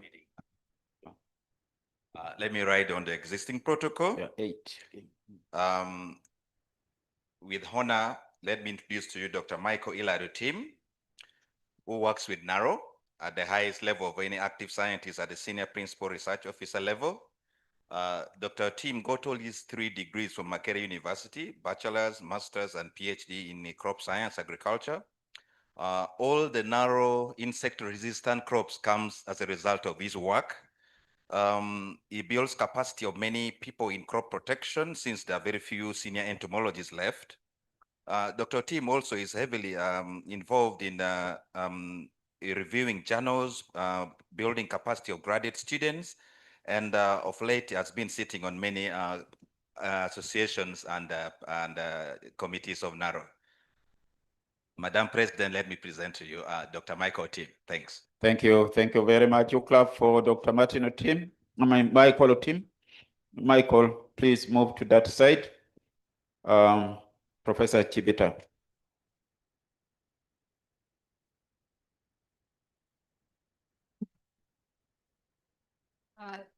Just to reassure you that Dr.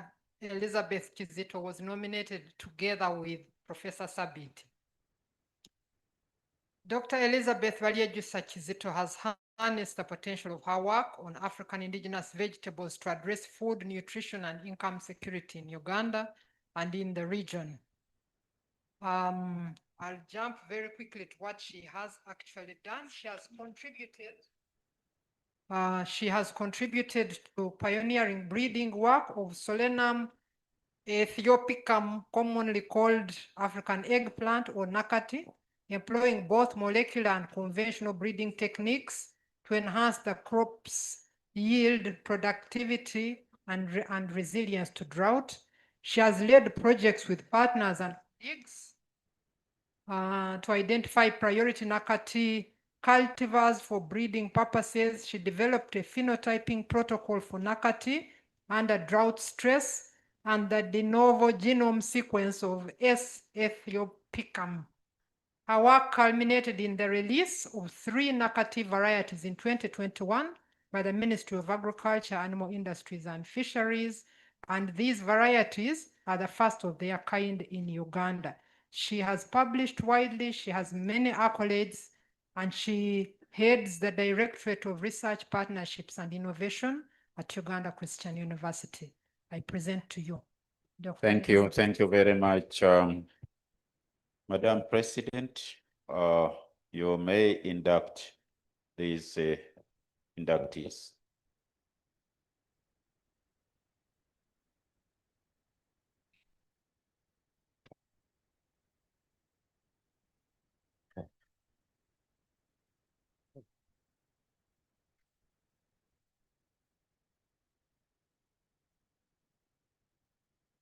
Will you please make a vow accepting all the rights and privileges and obligations of membership and accepting to respect and to be bound by the UNAS Constitution using the right hand. And together you make the vow. Please, yeah, go ahead. Hereby solemnly swear that I accept all the rights and obligations of membership to the Uganda National Academy of Sciences, and that I shall always act within the spirit and letter of the academic constitution, so help us God. Will you now, one by one, please go ahead and sign the register as a confirmation that you're now a member of UNAS, a fellow of UNAS.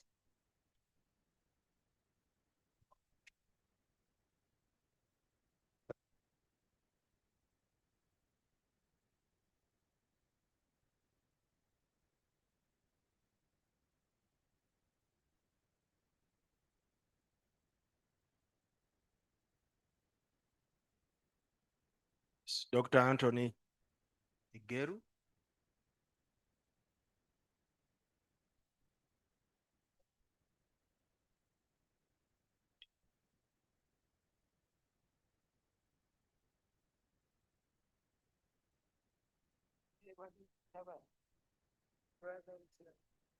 Dr. Arthur Kajungu Tugume.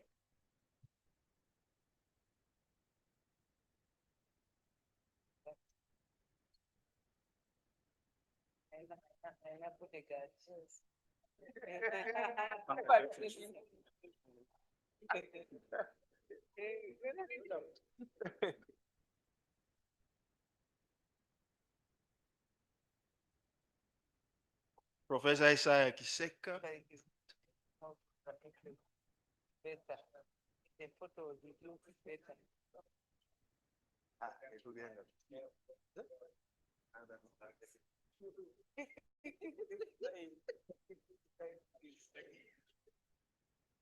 Yes, Dr. Frank Mugaga.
Yeah.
Okay.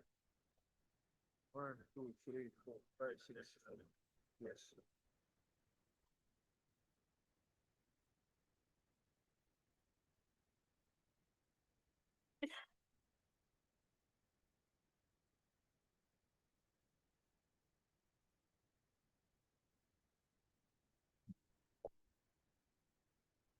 I now officially congratulate you and welcome you as a new fellow of UNAS.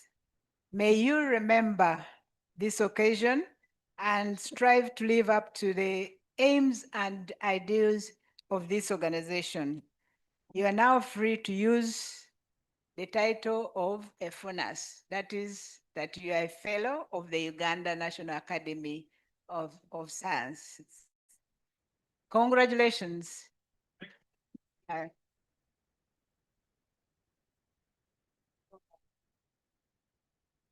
Or you are supposed to accept and say, yes, we have accepted.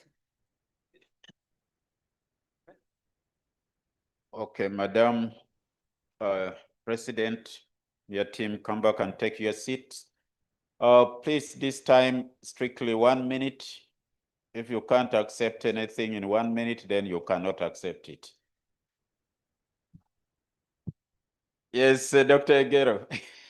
Thank you, Madam President. Thank you very much for welcoming us to FUNAS and to making us FUNAS members. It has been a short, long walk. It's been 9 years since I completed my PhD, and here I am becoming a member of UNAS and making a contribution to our country and continent. To the people that give us their time and opportunity for science, thank you very much. I continue to commit this for the betterment of humanity. Thank you very much, and for God and my country. Thank you. Next. Our protocol observed, I want to thank everyone here, especially our president and your team. I want to thank in a special way my nominator, Professor Charles Nwagaba, and my seconder, Dr. Godwin Anua, for giving me a chance to be checked and to be evaluated that I could be a fellow. I also want to thank my family, which is represented by my wife, seated just behind there. I could stand and I see you. Thank you for coming. We have children who would have loved to be here, but they are busy also pursuing their academics. Yes. That's the reason why they are not here. Otherwise, they would have loved to be here. Thank you. I do pledge allegiance, like I've already said. I repeat the same things, that I will be able to promote and foster and contribute and add to what I have found FUNAS doing, and I believe that we are getting better. Thank you so much. Thank you. Next. Thank you. I really feel honored to be inducted Fellow of the Uganda National Academy of Science and look forward to making positive contributions. I'd like to honor my relatives in the back, my mom and all the crew. And Wow. thank you. Thank you. Thank you very much for coming with them. Next. Yeah, thank you very much, Madam President and your committee. It's an exciting moment for me to be inducted into the Academy. I owe this to Professor Yazidi Bamutaze and Issa for nominating and seconding me respectively, but also I owe it to the committee that found me worthy to be inducted. I commit to make more contributions as we steer the nation forward. Thank you. Thank you. Thank you very much. Ladies and gentlemen, riding on the existing protocol, I would love to say that I'm greatly excited. Why the excitement? Over 15 years back, I applied and I neither got a response nor a recommendation to become. But that was my story. So what has been my resilience? After those many years, at least Professor Kugonza and Professor Tumute Reize really believed in me, and they recommended, and they recommended me, and here I am. And what could be the way forward? How might we make UNAS a non-exclusive entity that seeks all-inclusive solutions by not only getting those that publish greatly in high-impact journals, but those ones that can contribute or can impact the communities through innovative sciences. Thank you. Thank you. Thank you very much. Can I use the mic? Yes, I can use the mic here. We shall implement All that. protocols observed. Madam President, I'm deeply honored to be inducted as a fellow of the Uganda National Academy of Sciences. This recognition is not an end of the journey, but a renewed call for service. Over the years, I have worked with many of you to improve the lives of smallholder farmers. This fellowship strengthens my resolve to ensure that our research translates into real-world solutions, shaping policy, transforming food systems, and tackling climate change. I thank Professor Chom Hendo, the Fellows Advisory Committee, and my nominators, Professor Anna Paul and Chemrot Moses, for this trust. I thank my family, Dr. Joyce Nankumbi. Could you stand up for recognition? Yes. Thank you for your support and the family for bearing my absence as I try to work to support the communities to be better. I accept this honor with humility and firm commitment to contribute meaningfully to UNAS for God and my country. Thank you. Thank you. Next. Thank you very much, Chairperson, the President, and I'll ride on the existing protocol. I would like to first and foremost extend my gratitude to Dr. David Okello Kalule. I also know him as an associate professor. That's Dr. Thomas Lapaka, for encouraging me to fill the forms. In my existence, I think I got my PhD about 18 years ago, and I haven't been a member of UNAS since then, but they did encourage me. And I think the next person I would like to thank is my dear wife, who has been very supportive, Dr. Betty Apicha. She's a consultant physician with Mulago Hospital. Thank you very much for the support. To me, this is a new challenge.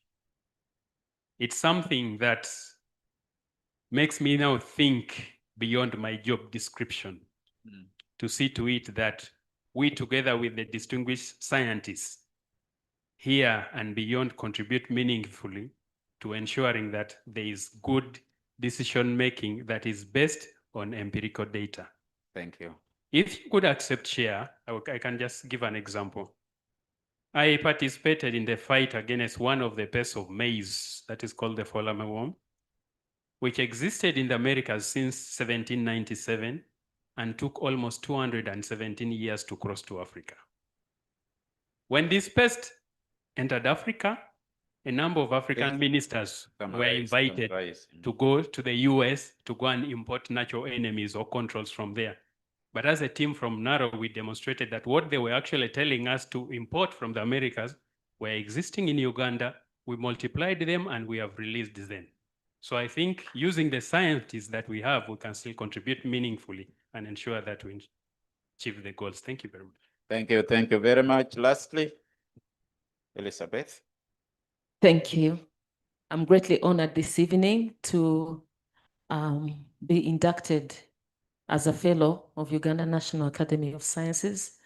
I'm grateful to God for, without him, I wouldn't be here. I'm grateful to my mentors, my nominees, Prof. Chibita and Prof. Sabiti. I'm grateful as well to my family Thank you. who are here, my brother and his wife, the others are unable to be here. Thank you for coming. Thank you. And also for accepting to be my first experiment. I now declare that you've been my guinea pigs and see what it has resulted. I want to say thank you. Thank you. I'm pledging my my service to the nation, especially where we're talking self-sufficiency, where we're talking resilience. It's passion. That's what drives me in the work that I do in indigenous vegetables. Thank you for the honor, Madam President, and for everyone here. Thank you. Thank you very, very much. May you take up your seats. This is the last lap.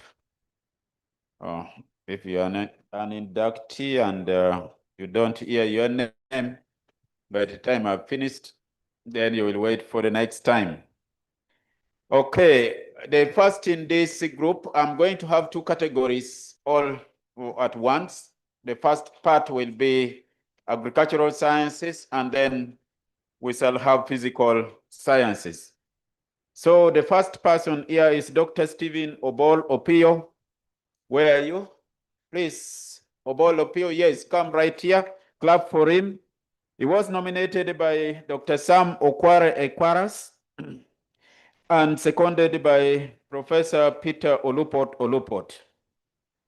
Stand near here.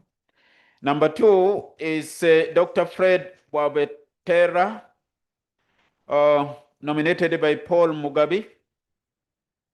Dr. Paul Mugabe, are you around? Seconded by Professor Joseph Obua. Prof was around. Is he still in?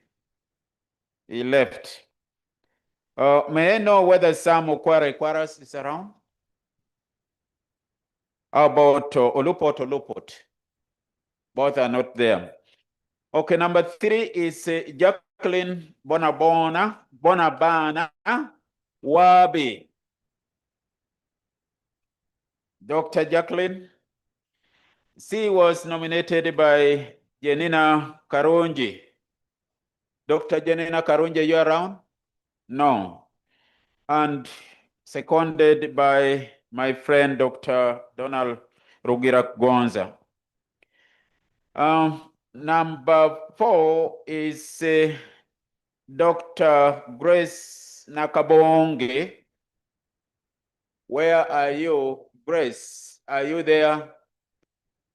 Yes, Dr. Grace is there coming. Please clap for her. Nominated by Dr. Paul Mugabe. This friend of mine is not here. And Professor Joseph Obua. Both are not there. Number 5 is Professor Nazairas Mbona Tumwesije. Please clap for Professor Nazairas. Nominated by Dr. Charles Niwagaba. You're around. And seconded by Dr. Victoria Nankabirwa. Then second last is Dr. Peter Kisache. Are you there, Dr. Peter? Please step forward. Nominated by Dr. Allen Kabagenyi and seconded by Professor Grace Bantibia Chomoendo. Then last will be Dr. Felix Businje Mbabazi. Well, thank you, Dr. Felix. Come forward. Once again nominated by Professor Grace Bantibia and seconded by Professor Chamanywa Samuel. Colleagues, these are the last 7.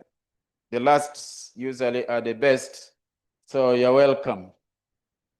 May I call upon the following to come and read the bio. We know that Dr. Okware Ikwaras is not there, and Peter Olupot, professor, is also not around. So, yes, you know your task when these two are not there. Please. Thank you, Chair. Dr. Stephen Obol Opio is a senior data scientist and bioinformatics specialist with over 20 years of experience in data analytics, molecular biology, and computational research. He's the co-founder and senior data scientist at Patira Data Science, LLC, based in the USA and Uganda, and principal investigator at, and this one has to always be careful, principal investigator at the Ohio State University's Molecular and Cellular Imaging Center. He has received funding from all the organizations with all those big acronyms, has over 60 peer-reviewed journal articles, has trained and mentored scientists in 40 countries, and been in universities all over the world. Thank you very much. I think I counted wrongly. I don't know whether one person escaped. I think you are 6. That means that Dr. Fred Bobetera is not around. Am I right? Okay. So we go to Dr. Jacqueline Bona Wabi, my friend, who is reading Rugira Kogonza. I know you know how to summarize very well. Yeah, it is the last of the hat trick, just like last year. Thank you. So with us is Professor Jacqueline Bonavana Wabi, an associate professor in the Department of Agribusiness and Natural Resources Economics at the College of Agriculture and Environment at Makerere. She has a PhD in economics and an MSc in agricultural and applied economics from Virginia Tech in the US. Her teaching is across economics, as you know, business economics, business research. If you have attended a graduation ceremony at Makerere in the last half decade, that is the lady who heads that team of that colorful event. Wow. But she also coordinates postgraduate studies at the college.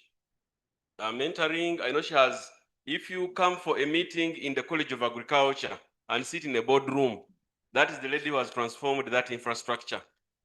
Thank you very much, Prof. Thank you, And thank you. therefore, President there is the lady. Thank for you. induction. I told you, you know how to summarize. Thank you very much. Okay, next is for Dr. Grace Nakabonge. I think Dr.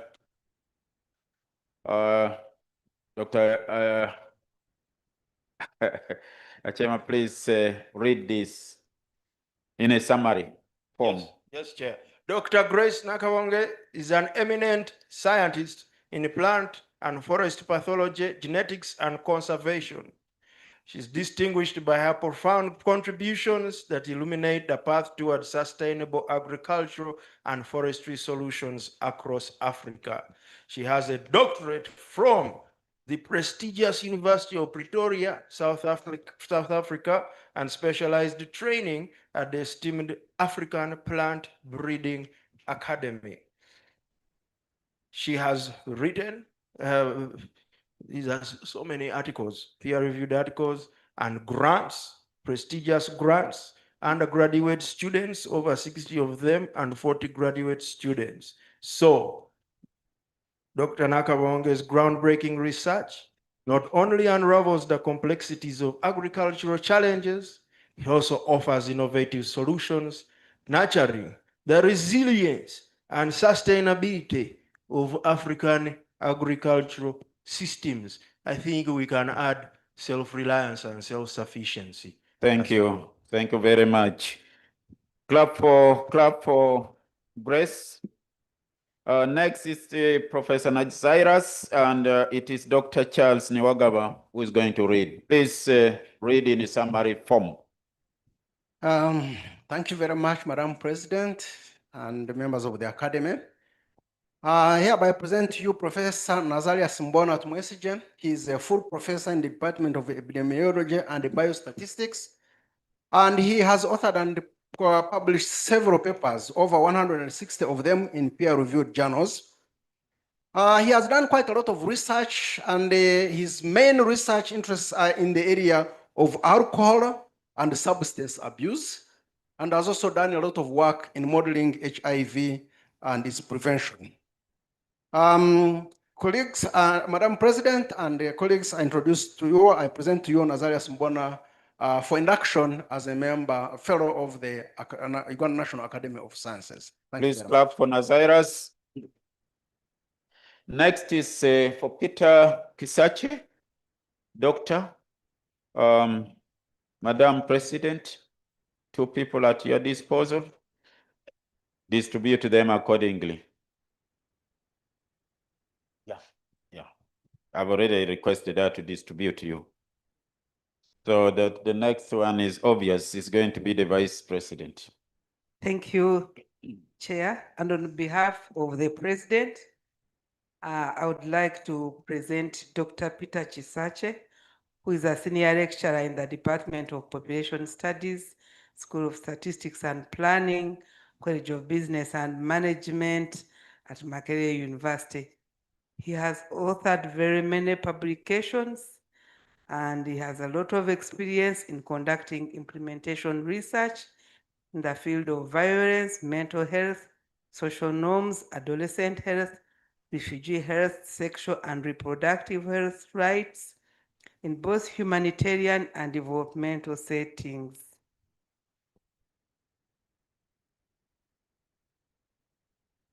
He holds a PhD in demography from the University of Cape Town, an MPhil in population studies from the University of Ghana, and a BSc in population studies from Makerere University.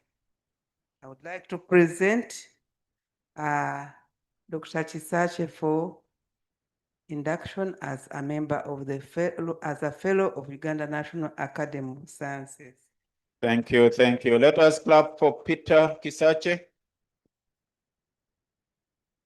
Finally, are you going to read the next? Yes, please. Okay, then let me request you that please, on behalf of the President, you read the bio for Felix Businje Mbabazi. Thank you.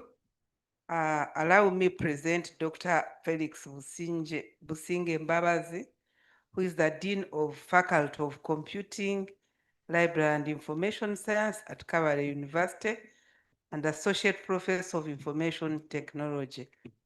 He also serves as the International Adjunct Faculty Professor at Marwadi University in India. He holds a Bachelor of Science in Computer Engineering, Master of Science in Information Systems, and a PhD in Management Information Systems. He has taught in several universities, and his research has also conducted research in e-government, ICT in education, information security, and has produced several publications, very many publications which have informed policy. I would like to present Dr. Felix Businge Mbabazi for induction as a fellow of the Uganda National Academy of Sciences. Thank you very much. Let's clap for him. And may I request the inductees to walk across the other side in that order. Thank you very much.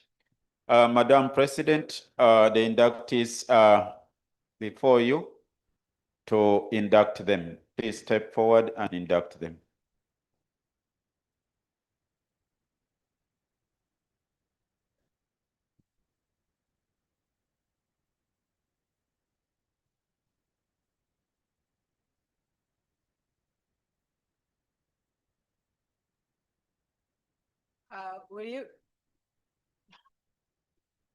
Will you please make a vow accepting all rights and privileges?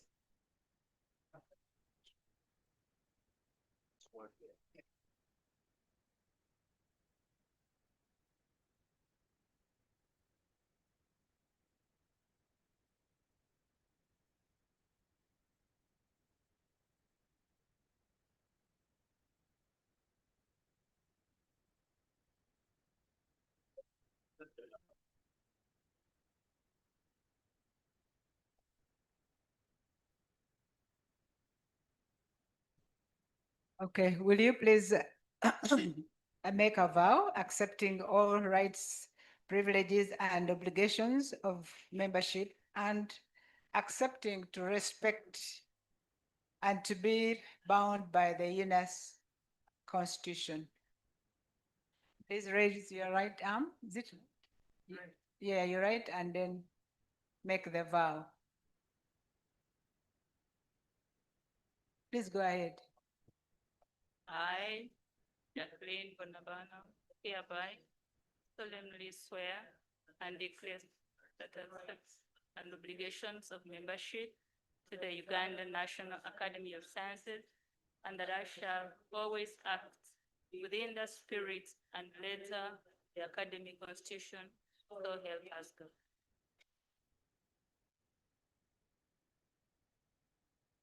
Will you now one by one confirm that you're now a member of UNAS to sign in our register? Dr. Stephen Obol Opio.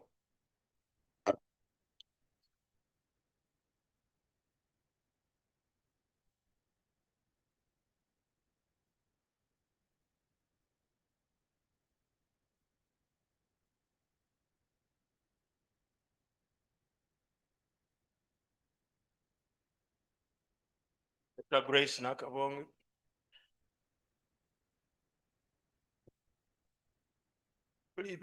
Please sign and then come get your documents.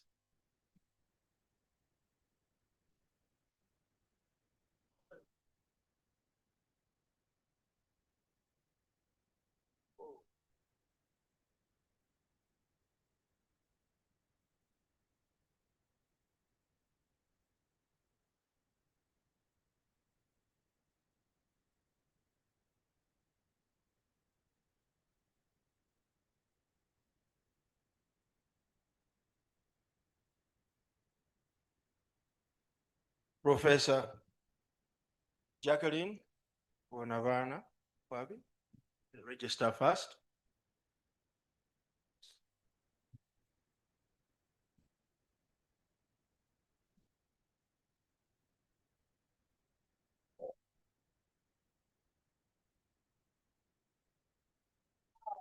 Should go closer to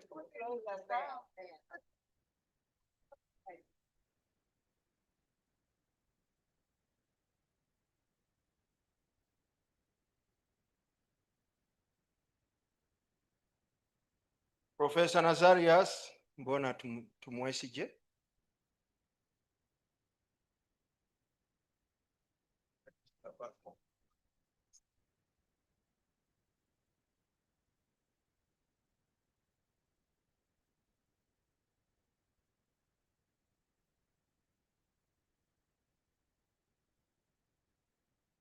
Dr. Peter Chisache.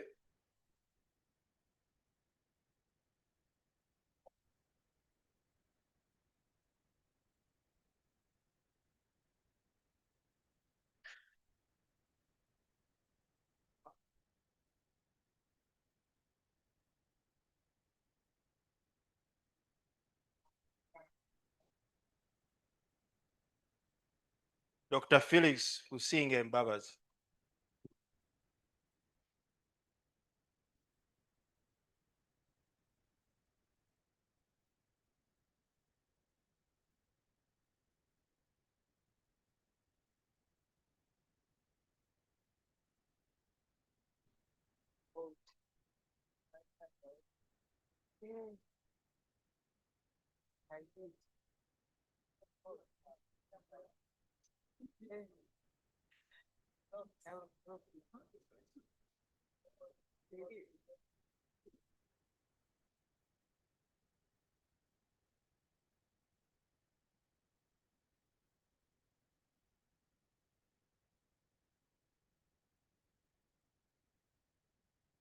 I now officially congratulate you and welcome you as a new fellow of UNAS. May you remember this occasion and strive to live up to the aims and ideals of the organization. And now you are free to use the title of UNAS. You're most welcome to UNAS.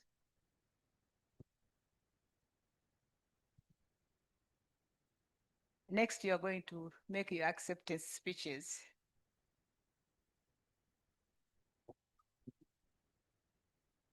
Okay, distinguished fellow members of the Academy, it's a profound honor to be inducted as a fellow. I accept this recognition.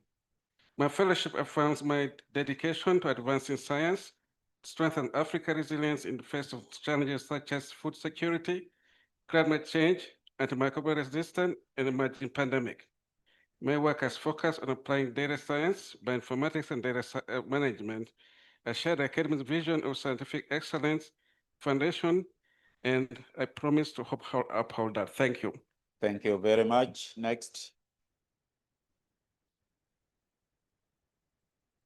Madam President, good evening, and good evening, members. I stand here with a lot of gratification and thanking the committee for the selection, but also to recognize me for the little efforts that I do for humanity. What is important to note is that I actually enjoy everything that I do, and I'm glad that my nominators felt it worthy to elevate me to this level. I work with a lot of students, many of whom are in the room. All my students, could you please just wave? Awesome. They span several continents. They are all here because I told them I'm being nominated and recognized because of my effort and work with you. I want to thank my nominators, Professor Donald Kugonza and Professor Janina Karunji, who felt what I do needs to be recognized. I want to thank my family and friends. Kindly wave over there on that table. Awesome. Thank you so much and a very good evening. Thank you. Thank you. Madam President, dear members, good evening. I'm deeply humbled and honored to be recognized tonight as a member of UNAS. I would like to start by appreciating my nominator, Professor Paul Mugabe, and the second, Professor Joseph Obua. Thank you so much. I would like to thank my mentor for my mentors for the job well done, my colleagues, my students for your support, and my family and friends. I pledge to uphold the Constitution, mission and vision of UNAS as I continue mentoring the next generation of young scientists. Thank you. Thank you. Good evening, ladies and gentlemen. I'm very, very excited to have been accepted to this UNAS. I'm really so happy about this. And I'm so grateful to my nominators, Professor Charles Nwagaba, and then Dr. Victoria Nankabirwa. Thank you so, so much. Victoria has not managed to come, but Professor Nwagaba, thank you so much. I'm really so, so grateful. I'm also very grateful to my family. It hasn't been able to come here, especially my dear wife and children. But hopefully at some point, I will also, maybe we shall come for dinner sometime later, other FUNAS meetings. And so I'm really so, so, so grateful. Otherwise, I'm ready to contribute as much as I can, because with over 165 publications, with so many bodies, I sit also in the UN Geneva, I'm sorry, World Health Organization Geneva, on the technical advisory team on substance use in the whole world. So we are about 18 in the world, and I have a lot of exposure, which I think could help add something with the efforts of the UNAS. Thank you so much. Thank you. Madam President, ladies and gentlemen, I'm extremely elated to be part of the UNAS family. I want to thank the nominators and the committee that saw the value in me to bring me on board, and I pledge to contribute to the fellowship. Thank you very much.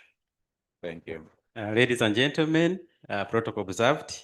I'm profoundly honored to be inducted as a fellow of Uganda National Academy of Science and deeply humbled by this recognition and grateful to those who nominated me, particularly Professor Grace Bantevia and Professor Kiama Nyasamwe. And my family, can I request my wife to stand up? Madam Lydia, I pray that in 5 years, we shall celebrate you as here. This fellowship is not only a personal milestone, but also a call for great services to the use of science, technology, and innovation to advance our nation's development and improved life. I look forward to collaborating with fellow scientists in strengthening evidence-based policy and nurturing young researchers. I pray we have junior fellows in the future. Thank you so much for this great honor and trust. Thank you, thank you, thank you very much. Let's clap for them as they take their seats. Please take your seats, colleagues. Time is fast spent. I've been informed that the nominators and the seconders will also have to sign in the book. I think, I don't know how we shall do it, whether you will walk with the book to them, because time is running. Okay, the book could be moved to them as we close right now. Someone could move with the book. When you see a seconder or a nominator somewhere, we'll put up his or her, and or you go from table to table, they will be able to sign. Okay? Colleagues,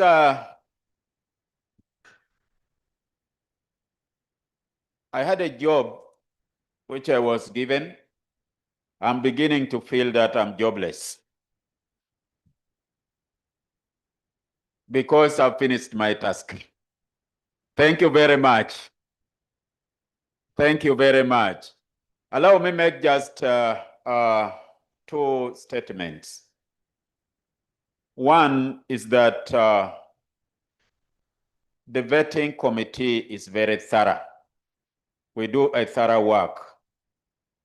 You have had at least two testimonies here, one coming from Noelina, and the other one came from Fred, that they tried, they sent, wasn't it you?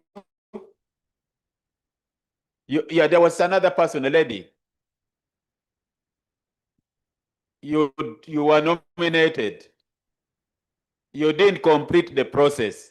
Yes, but for Fred, you said you didn't even hear. We always communicate back, especially to the nominators, not to the nominees. We communicate back to the nominators. So what I'm saying here is that we still need this family to grow and be bigger. And therefore, shortly, we shall open the window again for nominations to be made. The fellows who have been inducted today, you are now mature enough to nominate. Okay? So please help us identify those people. But as you identify them, you guide them in filling the form. Because we don't want embarrassment. I don't want someone to take as long as Dr. Kabi took, okay?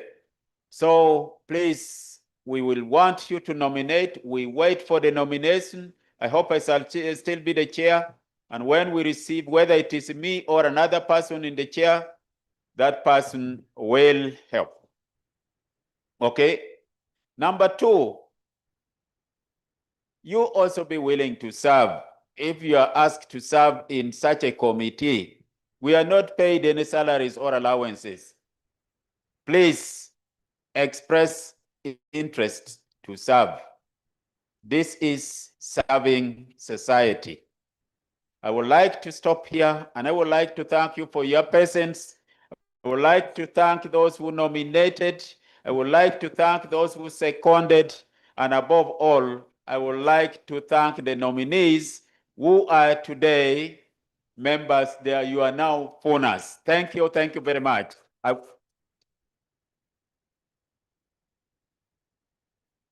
Yes, I've been given the last task as I exit my job, that all the fellows who were inducted today get at that corner and have a group photo with the president. That may appear in the calendar, the FUNAS calendar. So please step forward take a photo with the president, with the vice president, and the treasurer. Those are the most important people who inducted you today. I don't know whether I then hand over to Secretariat. Am I right? Yeah, you are the one to invite the president. Madam President, you will be invited to make a closing remarks, but I think that will be done by the Secretariat. Is it so? Or me? It's still my job. I think my salary should increase. Please say, Chair, the President, Vice President, the Treasurer, please it would have been good for the inductees to hold their big certificates. But I'm also saying that I'm a bit jealous. I'm a bit jealous that the certificates we got were very small. These people have got very large certificates. We might need... Hello.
Colleagues, may we take our seats and we wait for Madam President to give words or final remarks, and then possibly invite you for dinner, if yes. My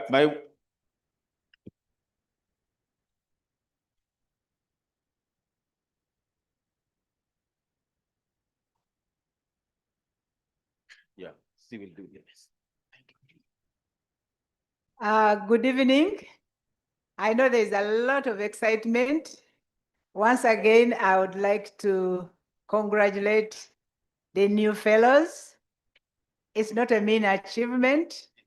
And I think I want also to thank Professor Winnie, who has led this process right through the whole process of selection and other details, but also this process of the induction process. I want to congratulate you and wish you the best.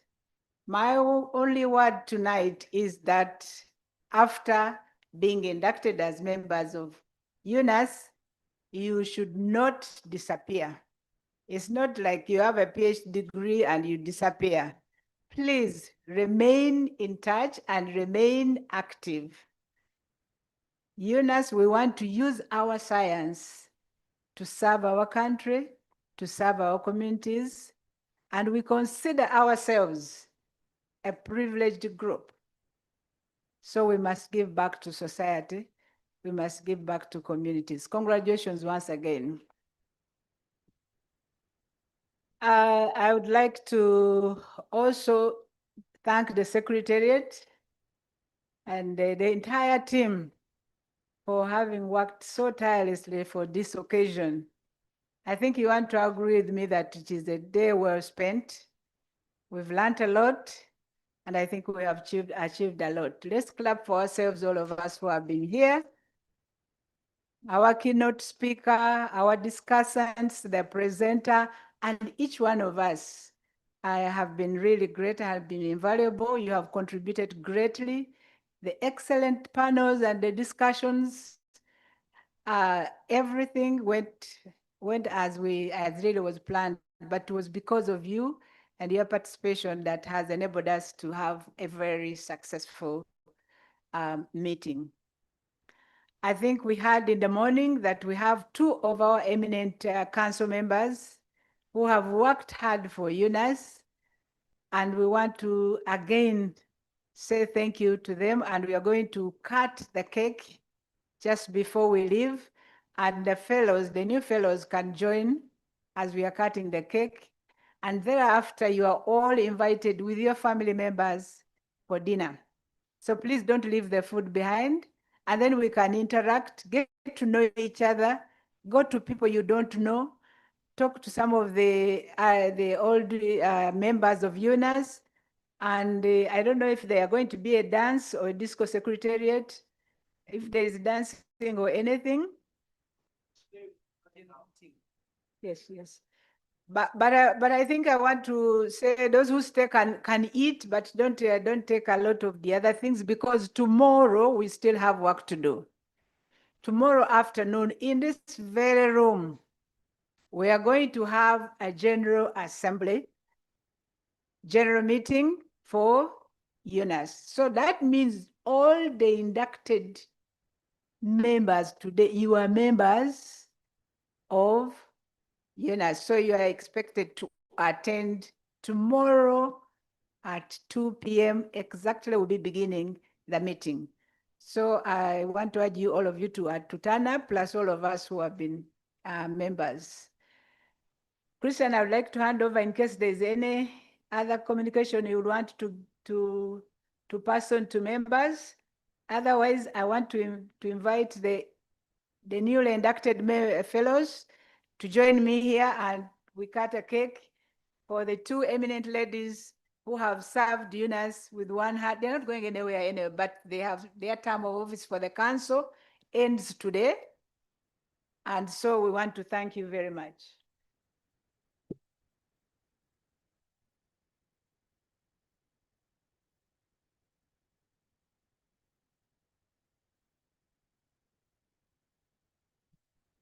Yasin, music, the cake is being cut here. Okay? Music, now we are in a celebratory mood. And those who stay will find out whether we have a dance.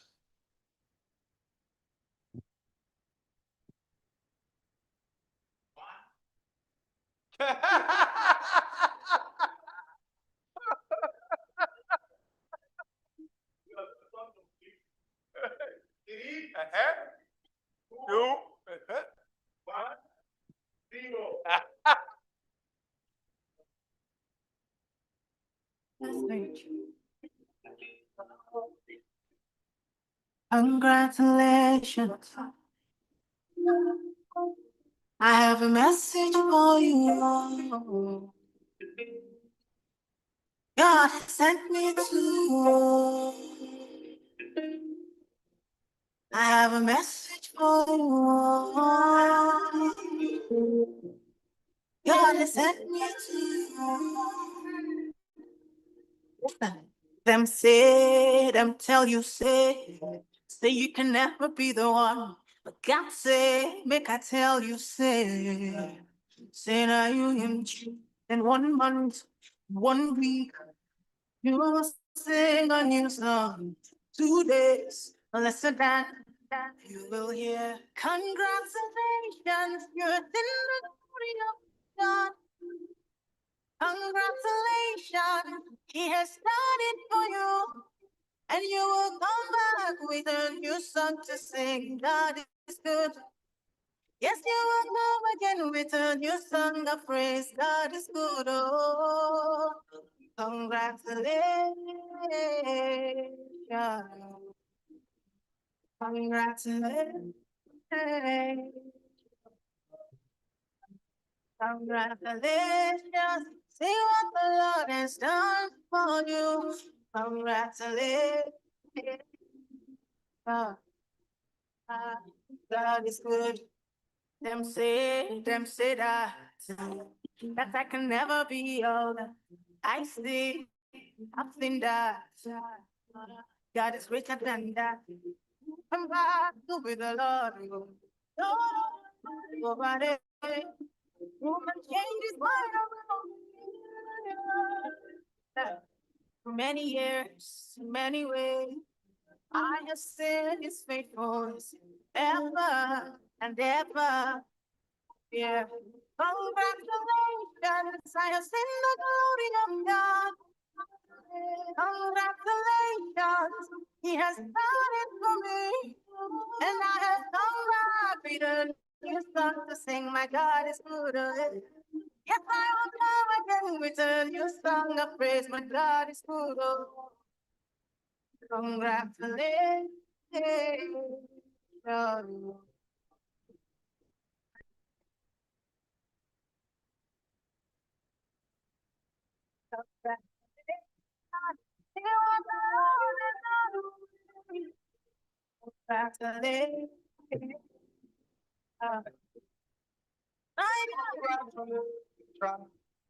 Time for jubilation. Our dear guests tonight served outside. Feel free to move out to the foyer and pick a plate for dinner. Thank you. I told you with Christ, say you can never lose. Well, God, come on now, give me your attention. Share your testimony. One by one, we take your testimony. Bigger than money, we say sweeter than money. Congratulations, you're in the glory of God. Congratulations, he has done it for you. And you'll come back with a new song to sing. Your God is good. Oh. One day. You will come again with a new song of praise. God is good. Oh. Congratulations.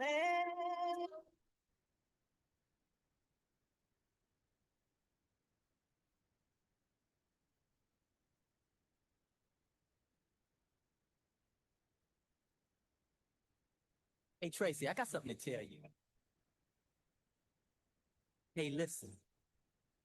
Since you've been born, I've been feeling sad and blue, just watching videos and dreaming about you. By the telephone, all alone, thinking about the hours and days before you come home. I'm a part of you. You are part of me. That's not fiction. That's reality.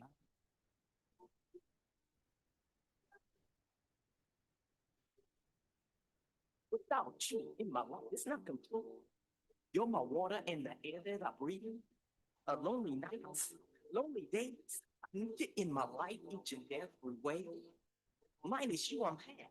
But you, I'm whole. You're the something in my body and soul, my love.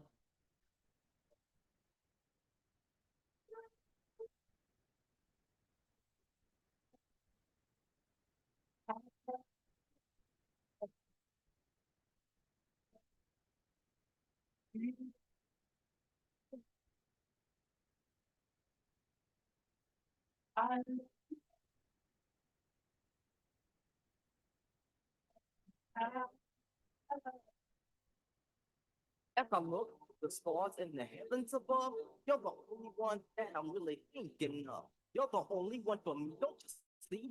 Without you in my life, it's just so empty. You're my fantasy, my ecstasy. You're my trace, my epitome.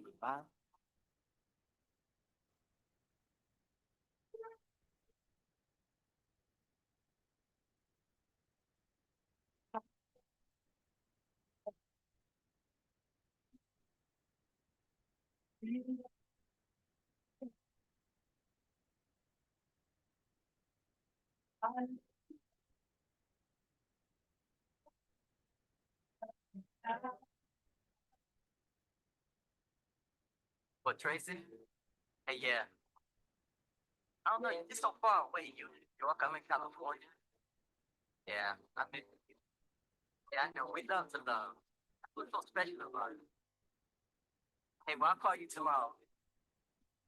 Yeah, bye, bye. As I look to the stars in the heavens above, you're the only one that I'm really thinking of. But you make me feel unbelievable. Love is strong, unstoppable. Say it's the truth. Say it's the fact. We love to love, let's never turn back. Fight is for half.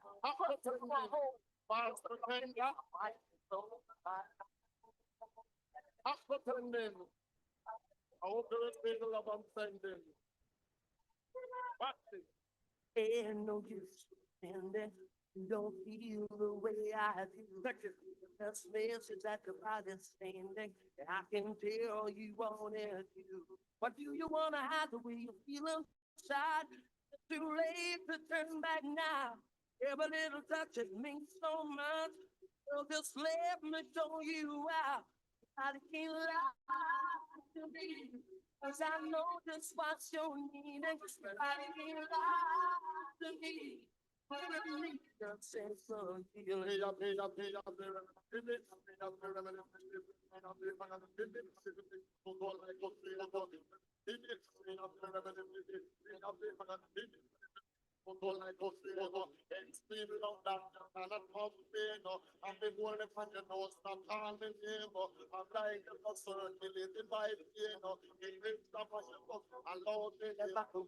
Space, places they have never been before. The edge of your desire, they don't want it more and more. But do you wanna fight around the light? From let's recognize the night. More than I know resistance, love is insistent. From let's recognize the night.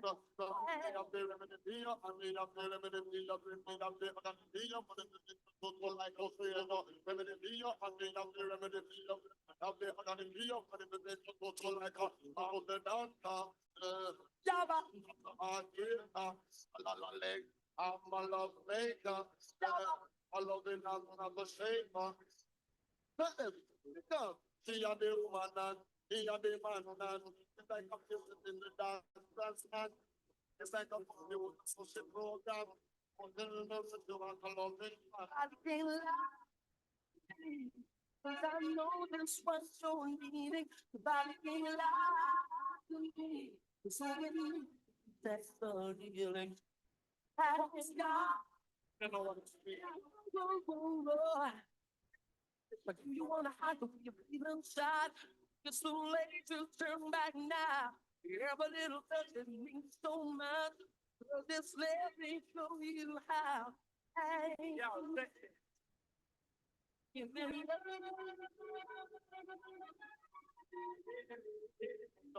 Give me love. Give me that kind of love. Give me love. Give me love. Give me that kind of love. Upstairs, downstairs, blowing through the window. Girl, me love you, but me have you from me agenda.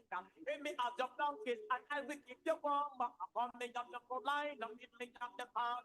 When me love you, but me say you bound to surrender. Falling on me of masculine gender, think in a minute, mighty mood. That's the way my love it goes. In a minute, mighty mood. That's the way my love it goes. In a minute, mighty mood. That's the way my love it goes. In a minute, mighty mood. That's the way my love it goes. Love, give me that kind of love. Give me your loving girl. You want to go, girl. Give me that kind of love.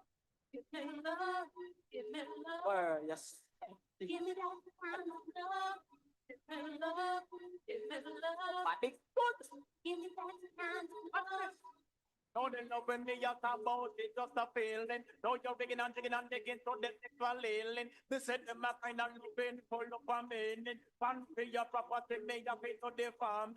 From your living with this and girl, you put a candy. You me friend, you and me lover, you and me everything. In my mood, that's the way my loving goes. In my mood, that's the way my loving goes. In my mood, that's the way my loving goes. In my mood, that's the way my loving goes. Love, give me that kind of love. Give me love, give me love. Give me that kind of love. Give me love, darling. Something to talk about. Give me love, give me love. Give me that kind of love.